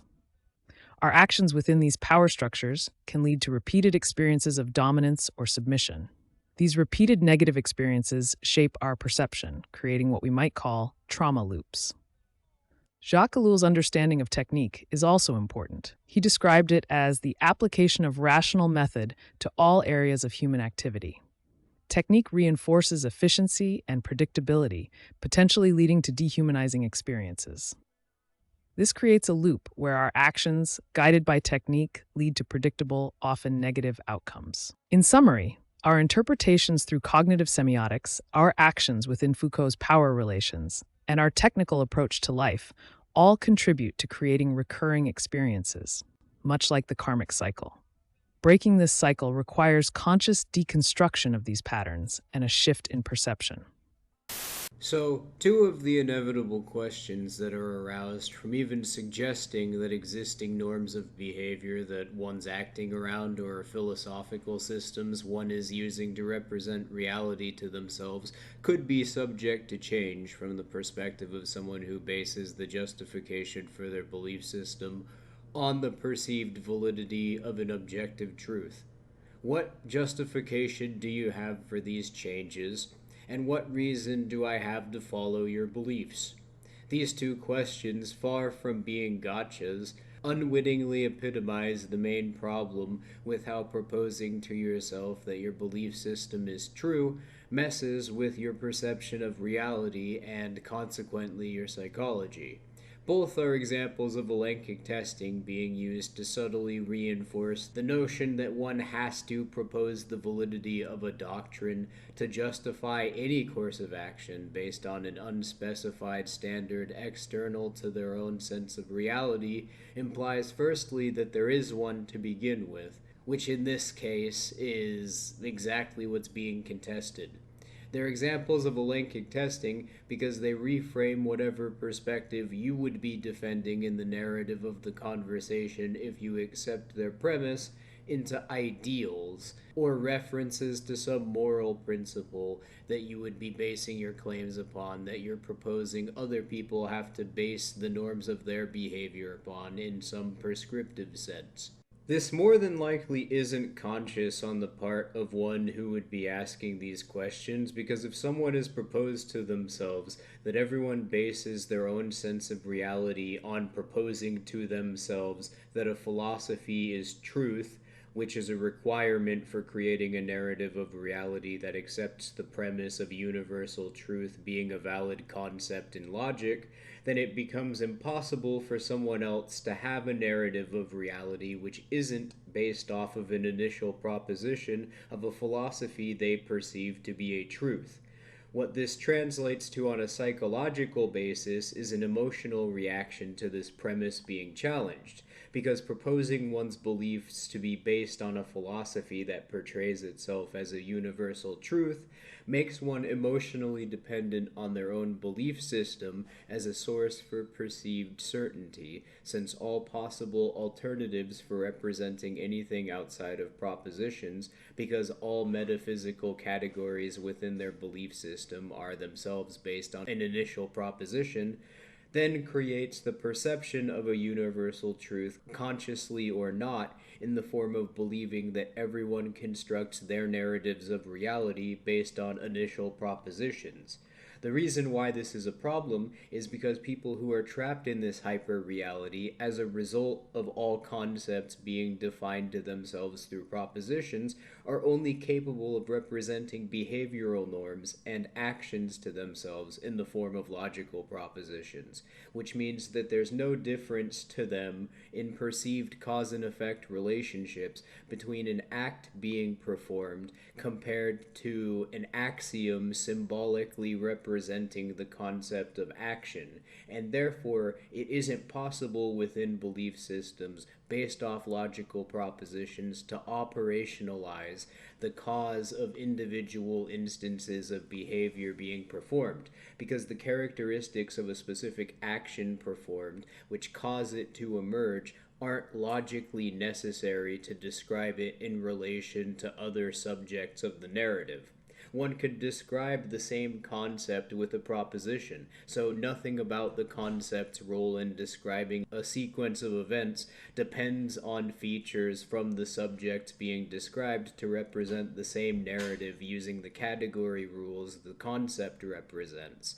A consequence of this is that there's no perceived difference between claims about the nature of norms of behavior, moral principles, or ideals which assert how one should or shouldn't act being projected onto the conclusions they reach in their own sense of reality. This causes two issues that mutually reinforce each other.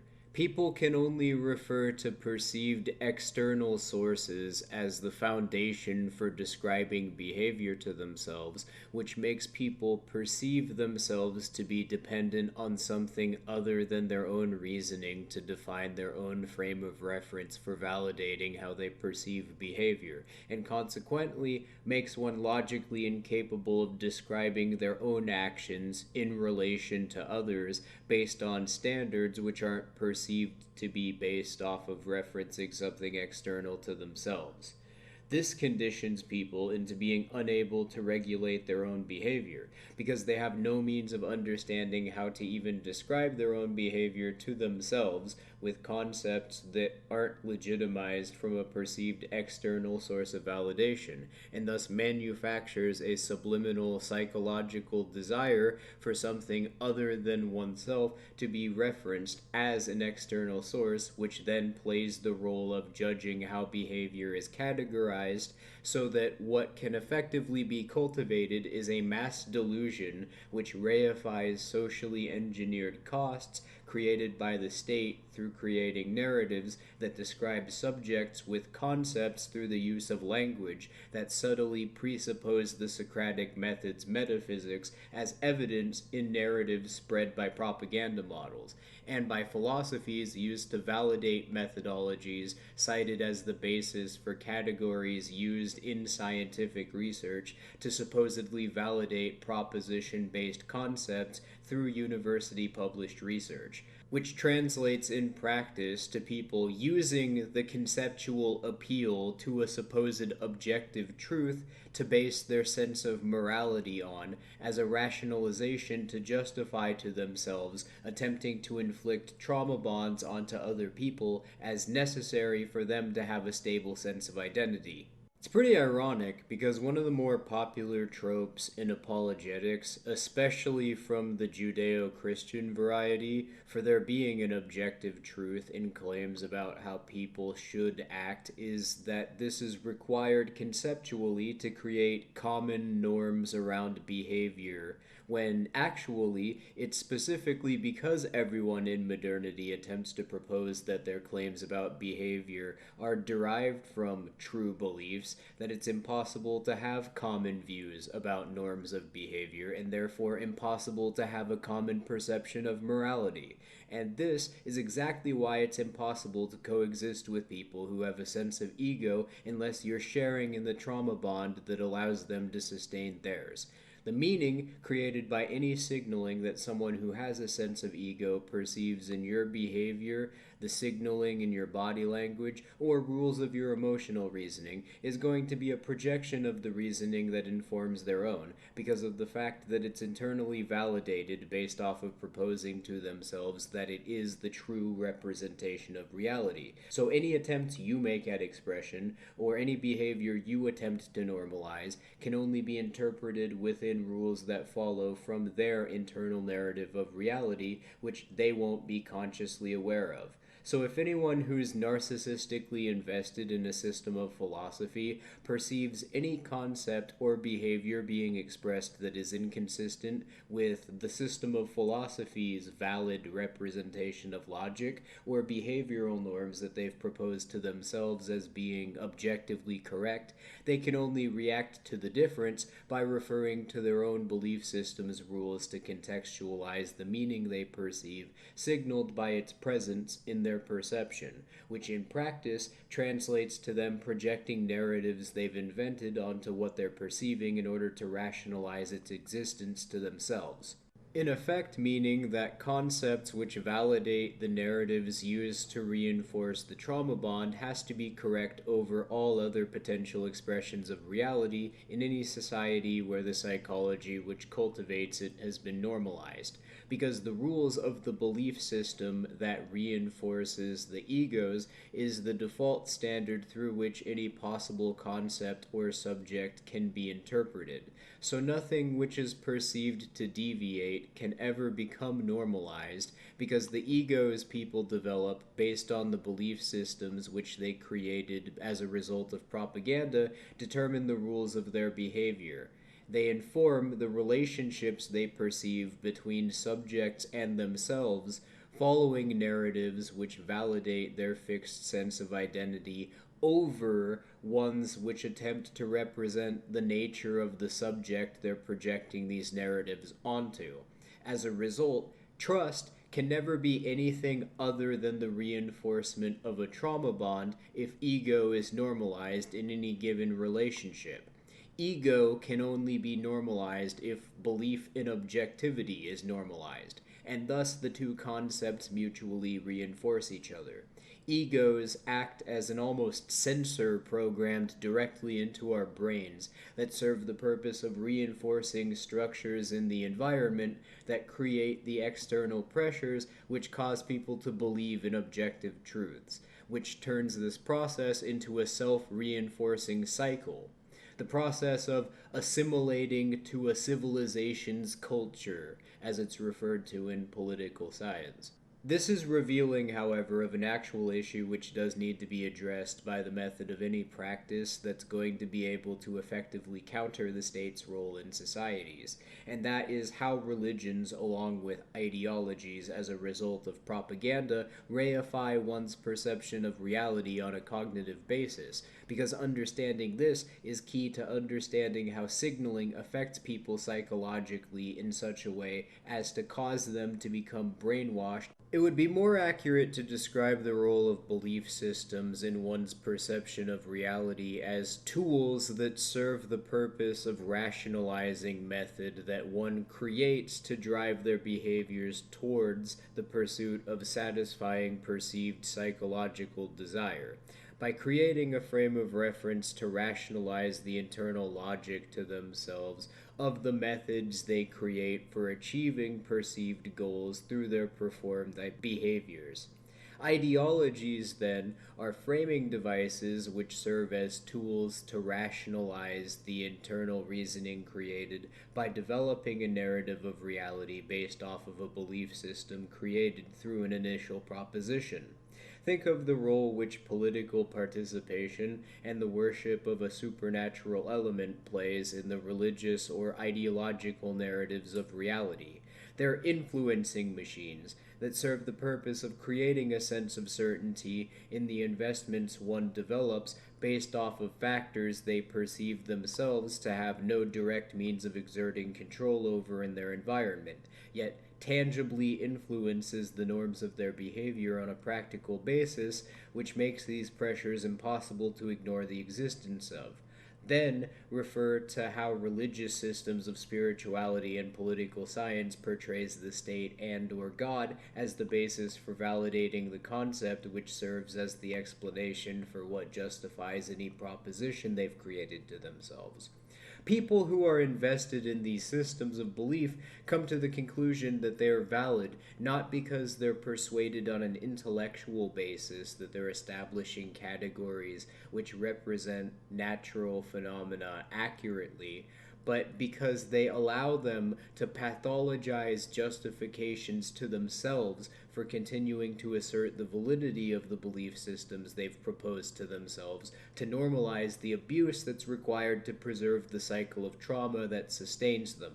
If you deconstruct the psychology of political ideologues describing the functional role that ideology supposedly plays in explaining the motivation of behavior in relation to subjects portraying things that have features which could be categorized by reproducible methods in the narratives that they create, to how they're described based on the words they use to portray the subjects, one can see that ideals function to them identically to how supernatural concepts in religions work, which is to serve the purpose of justifying conclusions to themselves that they've become emotionally dependent on reinforcing because they've used a concept established by the philosophy of their ideology to rationalize being invested in associations they have to create to sustain an income based on political infrastructure. This is effectively a form of addiction that people who are trapped in these simulacra have been mentally conditioned into through the socially engineered structures of their environment created by the state enforcing titles,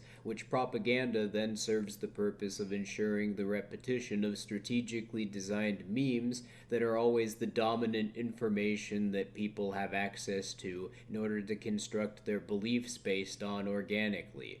Because of the infrastructure being proprietary, the state can ensure every person is always having narratives which signal the validity of these philosophical concepts presented to people. They then use these to unwittingly reinforce their own conditioning by using reasoning based off these narratives to inform their own sense of reality. One defaults to reasoning which frames subjects they perceive in such a way as to assume the validity of concepts reinforced through the propaganda model. As a result, not even necessarily because they believe it accurately reflects the nature of what they're describing, but as a means of avoiding penalties in the form of the state using force or social ostracism as a result of breaking the rules by unwittingly creating signals with one's behavior or language. Cognitive self-references are reinforced through the social engineering of behavior caused by civic infrastructure, on top of being more efficient for the brain's function as an organ. So when people who are religious or have a politicized view of societies ask you what your alternative is, they're effectively doing the closest thing that's conceivably possible in their current paradigm to asking you for help and if you understand a way out. What we're dealing with isn't a philosophical dispute that can be solved through debate. This is a problem which needs to be dealt with through practices which emulate the effects of rehabilitation methods or mindfulness meditation, because people who've been brainwashed are physiologically dependent on reinforcing their own belief systems by way of the emotional reactions they have, which are caused by how the belief systems themselves frame concepts and subjects in the narrative of reality they cultivate. The country itself is designed in line with this North Korean communist ideology of a human body. The great leader is the brain, and then the members of his single-party government represents the nervous system that connects his will to the masses. The masses are the bones and the muscle, the ones who carry out the work of building this country. The country is supposed to act as one, serving the will of the brain, the great leader. When you were growing up, what was your relationship or feelings towards the Kim family? I loved them. I thought they were God because I was brainwashed and I didn't know. So growing up from that very young age, and you bow to them and you regard them as God. And outside the house, you have Kim family monuments everywhere you go. This is a common thing you see on TV where people bow to the giant statues. I remember when I was in primary school, early in the morning, going cleaning and wiping and shining the statue. It was a proud thing I was regarding it. And if you don't it, and teachers praise you or your loyalty and devotions for the Kim family, and everyone clap for you. So I thought actually they were God. As long as this system exists, then on an interpersonal level, what we all effectively have to deal with is like gang stalking flipped on its head, where you have to be hyper-vigilantly scrutinizing every slight gesture you make, or every fucking word you speak based on standards you can only vaguely suss out by referring to the rules of the belief system everyone else is trauma bonded into if you're not tuned into propaganda. Because if you don't, then you have absolutely no idea what conclusions people around you are going to reach, other than by referring to how they're conditioned to react based on the psychology caused by the trauma bond that they have, which is reinforced, which makes you have to refer to concepts of philosophies spread by the state's propaganda model as the foundation for your beliefs and how you structure your belief system and the reasoning behind validating them to yourself. Because if you're not mindful of those rules, then you set off all the fucking robots around you. The common through lines that ideologies and religious belief systems play off of in propaganda models to create this reaction are two things. As noted previously, the pressure introduced to the environment by norms which are socially engineered through artificial costs, and... Do you believe in God? Yes. Do you believe in God? Yes. Do you believe in God? That's a complicated question. It depends on what you mean by God. You see, yes or no. It helps no one to be reductive. I believe that we are here implies to some degree that there are forces larger than us. Now we can get into the semanticalities. Yes or no. The very notion of belief itself can be rhetorically whittled to the bare nub of its meaning. I'd like to talk to you a lot more about this. Would you be interested in reading some of my literature? No! So, it was me all along. That one creates a proposition to themselves which asserts their own belief system as a true narrative. If your belief system is static and unchanging, then the conclusions you reach in how you perceive your own reasoning can predictably be manipulated. Because if you don't perceive your sense of reality as being separate from your belief system, narratives created by the rules of categories established by the philosophies which make up your belief system are validated internally based off of the propositions that you use to create it, and those are perceived to be indistinguishable from how people who've adopted them perceive logic itself, making it impossible for them to be consciously aware of when they're experiencing apophenia because of signaling created by the narratives they're perceiving. So a revolutionary method can't rely solely on an economic model to create the foundation for the norms of counter-societies, and that's due to the fact that existing perceived investments people have can be weaponized against them through propaganda, and so can be manipulated outside of their conscious perception into either being demoralized out of performing the method to set up the model to begin with, or into being unable to develop a common perception of interest with other people they're attempting to associate with through the model, because trust within said economic model can only be transactional as a result of the fact that the model of the organization is serving as the means of establishing trust.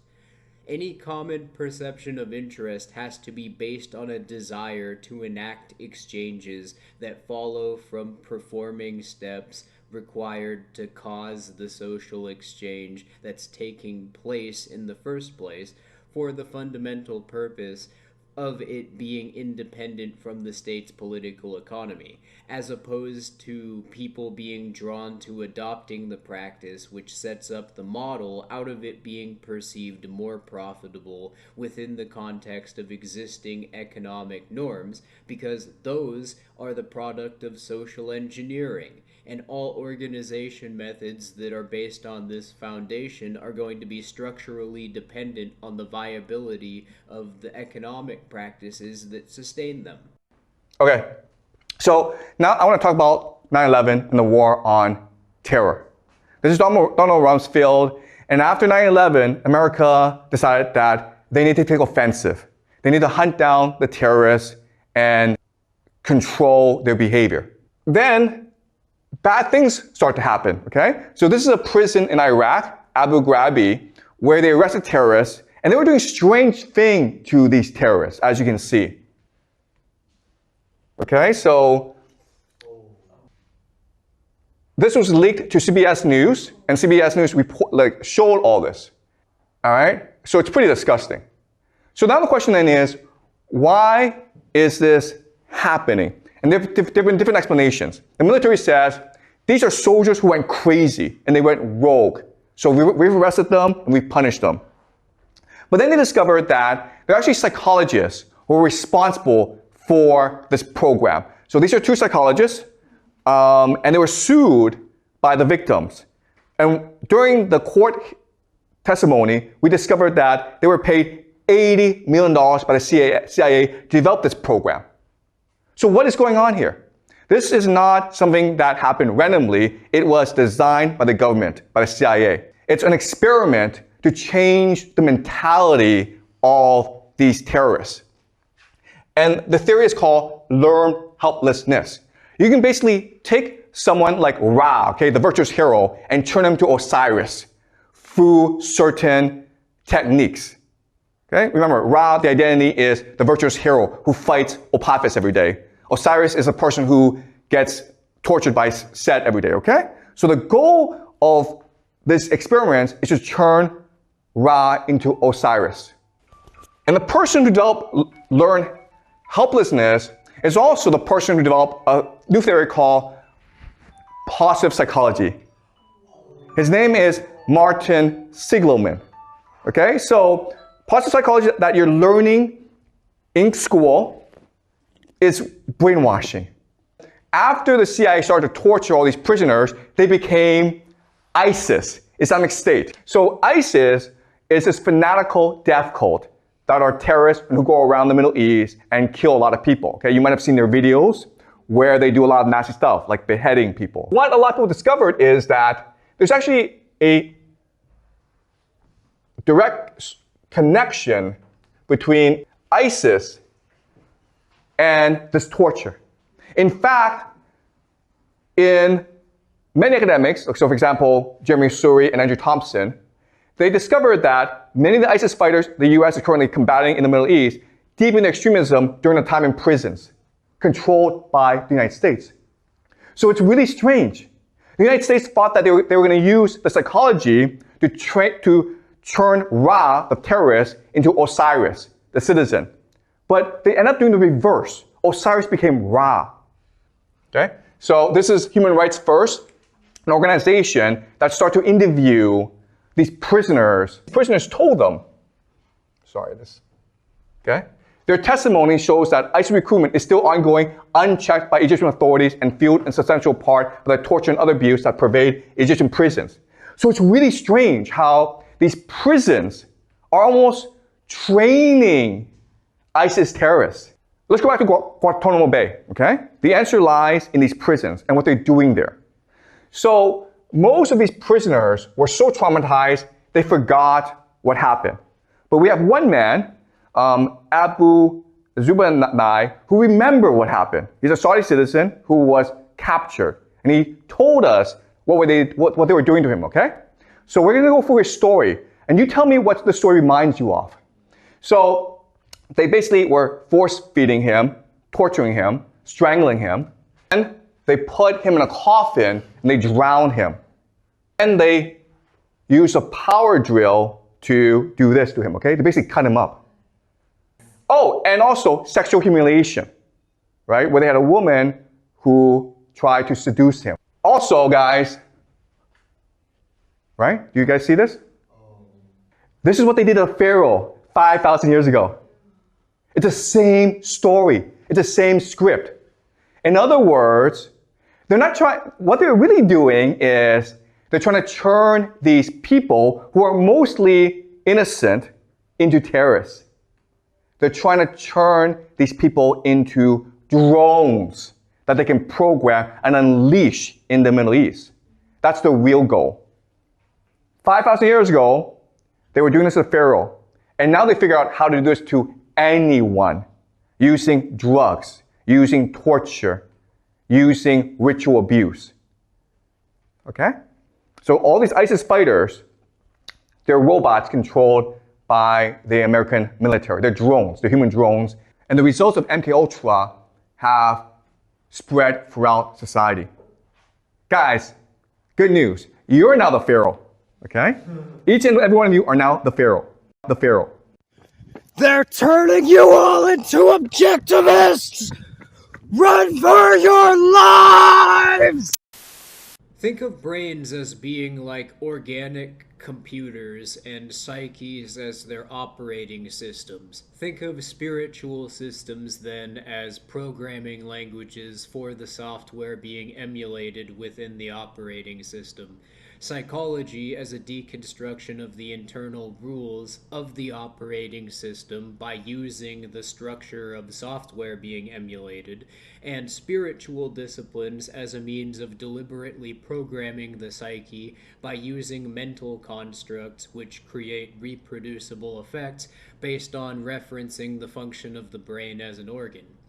This, then, is the deliberate use of fuzzing in software nomenclature to exploit physical reactions of the brain as hardware to create a new operating system so that different software can be executed using it that wouldn't have been compatible with the original operating system because it's based off of a structure that can't exist within the original. The Osiris myth, in any spiritual system which contains a narrative or discipline that imitates its rules, represents a process of ritualistically transforming an initiate's mental state into rules based on its concept representing the self. The method has to be centered on the performance of mindfulness as fundamentally as the goal of achieving economic self-sufficiency, so that people aren't dependent on any specific organizations or individuals to perform the disciplines categorized by the End of Time campaign.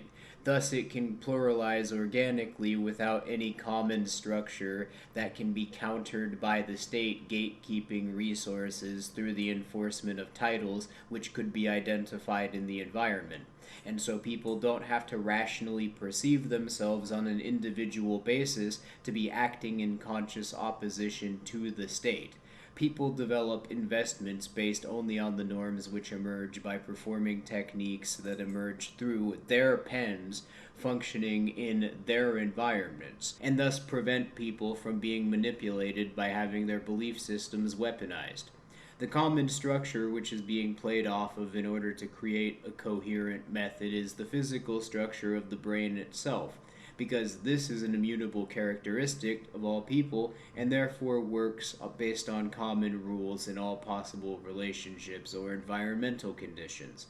In short, this turns revolution into a permanent feature of any society which can be practiced at any time, and will therefore make it impossible for the state to ever be normalized again, because the conceptual existence of difference will now always exist, and propaganda can only create the desired results of the state if people are trapped in a state of learned helplessness because they don't perceive alternatives. People who have no investments in a political economy, psychology without a fixed belief system, and sustain both conditions through norms which by their technical nature cause both to emerge as a result of their behavior, creates a self-perpetuating autonomous process which otherizes the state from societies, and the foundation for such a practice already exists in three frameworks. Mindfulness of non-self, or sati plus anatta from Theravada Buddhism, for representing the sense of self without a narrative of identity based on a proposition attached to it as a sign. This practice is used in order to create the perception of memories without triggering reactions caused by conditioned signs, because there's no fixed narrative of self associated with the memories, which makes it possible to experience emotions without having reactions in the right hemisphere. The ability to perceive memories and emotions without reactions caused by signs influencing one's subsequent perceptions is the state of mind Theravada Buddhism describes as nirvana. Gnostic Christianity, and specifically Valentinian Gnosticism, documents mental states using Hellenistic rules for archetypes and creates the perception of them through practicing mindfulness. By doing so, this allows one using Gnostic concepts to operationalize their own narrative of reality by causing physical reactions through constructing rules using the concepts their system establishes to deconstruct how programmed signs influence one's perception of metaphysics, using the archetypes as tools to achieve a mental state the Gnostic systems refer to as metanoia. Think of metanoia as the equivalent in your perception of logic, aka left hemisphere functions of the amygdala, to the effect of Buddhism's non-self discipline on how your brain creates functions in your right hemisphere through the amygdala. Practicing non-self is what allows one to attain nirvana, learning how to perceive metanoia by extension through emptiness, or what Gnosticism refers to as kenoma. And that causes one to be able to identify their sense of self as different on an intuitive basis from the narratives that one creates. Then, using functions created in the left hemisphere, you create the perception of concepts to someone you're in a dialogue with through the form of narratives, which can then be referenced as a method that served the technical purpose of triggering semiotic signs, as opposed to attempting to demonstrate claims within rules of cause and effect relationships established by concepts based on logical propositions. This practice being used to create the perception of concepts by using the function of the right hemisphere is what the Gnostics referred to as gnosis, if the concept the narrative signals the meaning of can be used by anyone to reference the subject it categorizes, to create their own narratives by being able to compare the subjects based on the rules of the concept they represent against their perception of other subjects, because then you can confirm the method the concept represents is scientific, because the conclusions reached would be reproducible to anyone, and so can be repeated without proposing the validity of a single narrative. Simplifying even further, it's an ability to demonstrate knowledge through establishing methods that aren't based on the assumed validity of any philosophy's concepts, but which instead use the dialogue one would actively be participating in, use the narrative actively created at the present moment one is speaking by performing a dialogue to name a system of concepts used to portray subjects that together psychologically emulate the rules of a system of philosophy, and through semiotic signaling creates the perceived meaning of a method that's reproducible. You create your own concepts to repeat patterns of information by comparing how subjects are represented based on categories created by different philosophies against one another, rather than only being able to validate claims by proposing a system of philosophy is a true narrative. This results in gnosis when the features you ascribe to the subject can be reproduced by methods which don't require referencing the philosophies the concept was originally created with. The purpose of this practice is to pattern information which undermines signs that have been physically conditioned into the left hemisphere that make up a fixed belief system portraying the narrative of reality, by ensuring that every claim you make does not require a logical proposition to validate, which is the only way that you can prove to yourself that you aren't experiencing the effect of apophenia on your perception of cause and effect relationships created by the signs being activated, and triggering physical reactions in the brain that influence the meaning created. All one needs to do in order to gain gnosis is to be able to perceive the influence of semiotic signs on the meaning they perceive, because this allows one to frame the reactions as different from their own beliefs by means of referencing through mindfulness the rules of the narrative perceived and what about its tropes would physically trigger a sign,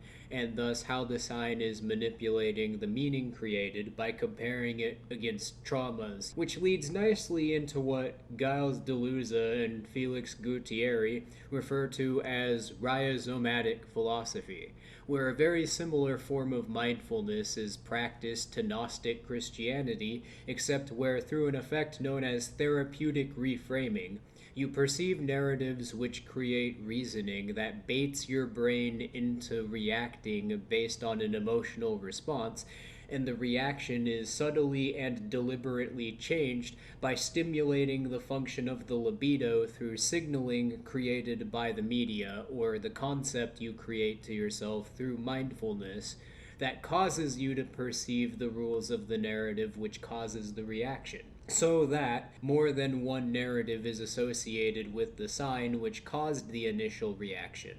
Subsequently, then, you no longer experience an automatic reaction to the information associated with the sign being perceived. You can perceive difference between your own narrative of reality and the emotional reaction. You're basically tricking your own brain into creating physical reactions so that you can associate signs with more than one narrative. So there's always a disconnect between the reactions and your perception of reality. Think of this as what Hegel describes as the assertion of an underlying unity effect in his Lord Bondsman method flipped on its head, where you're making it impossible to ever eliminate the perception of difference between the reaction caused by the sign and your narrative of reality, which then allows you to deconstruct how signs influence your perception, so you can then practice what Deleuze and Guattari refer to as pure eminence at all times, and you don't need to be meditating in order to practice non-self and gain gnosis.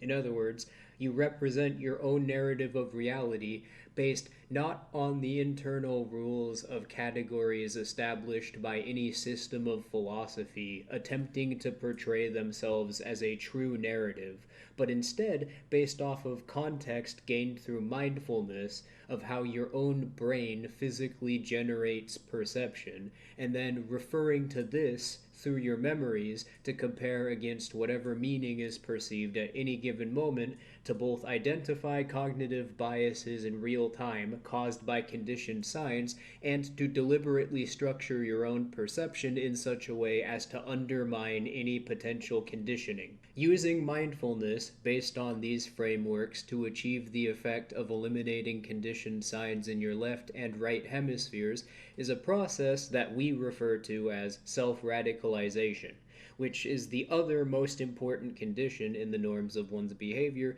through practicing the end-of-time campaign that needs to be understood next to autosufficiency. As long as you're in a pen with other people practicing the discipline, just keep practicing the mindfulness disciplines described a moment ago as much as possible, and you'll dissolve your ego, and a sense of self represented by the rules of Sophia and Nirvana functioning in the left and right hemispheres of your brain will replace it. I may be stupid, but I am free.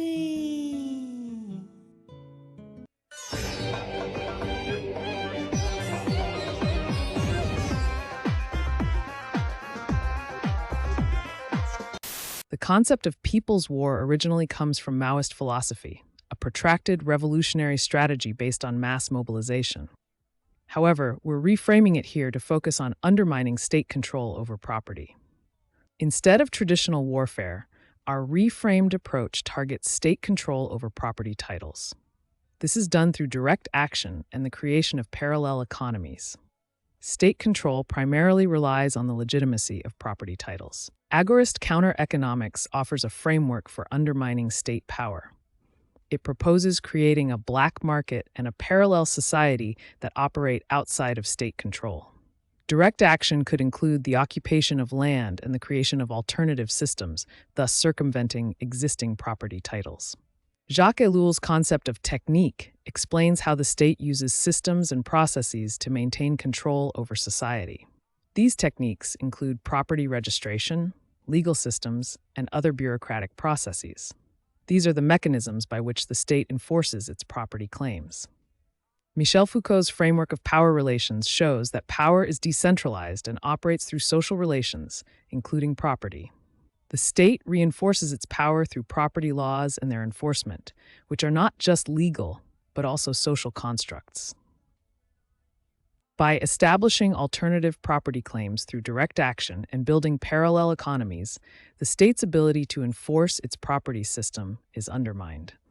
This creates a situation where the state's control is challenged by a network of alternative social and economic relations.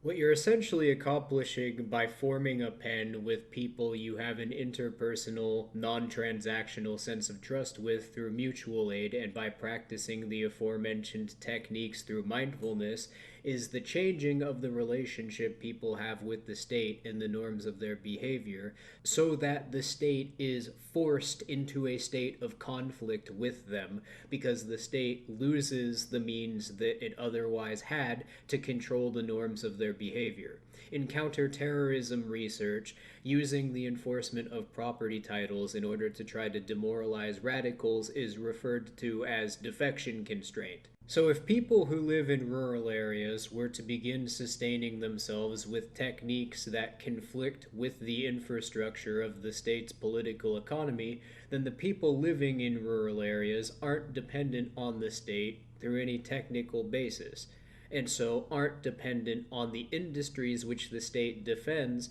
through the enforcement of property titles to sustain themselves. And so the counter-social networks that develop based off of practicing the end-of-time campaign's disciplines in these areas in particular would emerge based on norms of behavior sustained in practice by the presence of pens. This will change the psychological effect which the state enforcing titles has on people, instead of demoralizing them, to causing a psychological reaction known as the boomerang effect, as a result of people having alternative options available to them when they didn't previously within the norms of their environment. The state will only be able to use violence in an attempt to protect its civic norms as a result of people not having any economic basis for participating in its political economy. And the violence will have to be indiscriminate, since as a result of the fact that there's no organization structure which could be categorized that perpetuates the method, there's no technical basis that the state can use to develop a profile of who does or doesn't count as opposition. This will then have the effect of creating blowback. The blowback reaction is the technical foundation of normalizing permanent opposition in societies around the state against it as a result of this method having been performed. Once this condition is created, in the area where people are radicalized to this extent, there's basically no chance that the state is ever getting a foothold there again unless they're all killed. Okay, so I initially had at least an entire other video's worth of text left in this script that was mostly ranting about positive psychology and elaborating some more on the metaphysical influences of the End of Time campaign, as well as a bunch of strategies that one can employ using the revolutionary dialect that we've created. But I'll be creating other videos aside from this one to explain.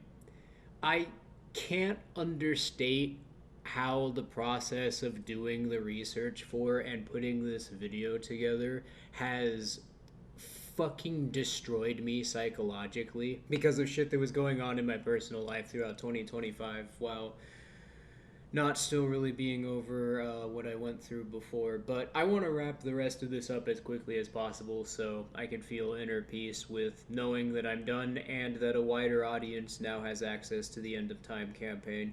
But I need to make mention of one last concept. Let's explore the organization of consciousness through three interconnected concepts: direct action, sustained ego death, and revolutionary dialect. These ideas propose a dynamic view of consciousness as a function of our actions and interactions.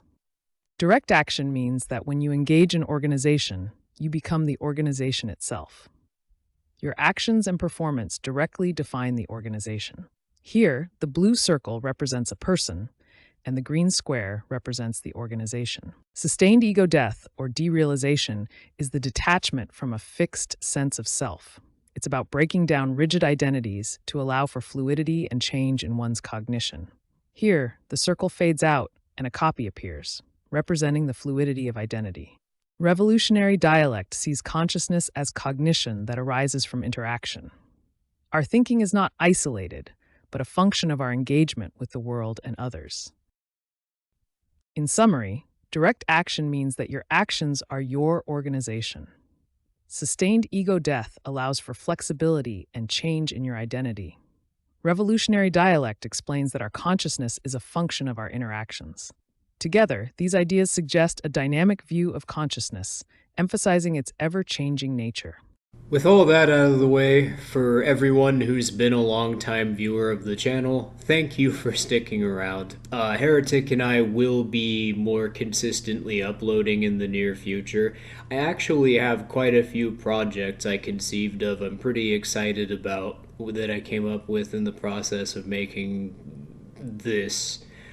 I am not suicidal, and I am not taking anything that could currently result in me dying from an overdose. So if I'm found dead and the coroner report states either of those two things, that's not what happened. Anyway, I'll see you guys next time. Peter, what are you talking about? Don't you see, Lois? We're alive!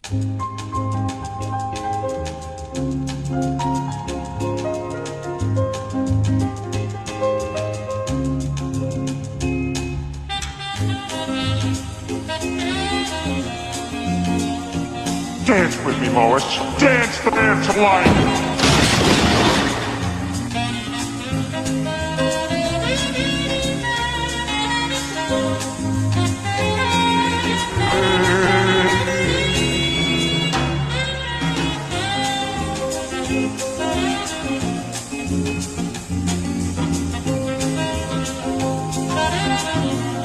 I'm sorry, but your friend doesn't have insurance. I don't care what it costs. Just make this man well again.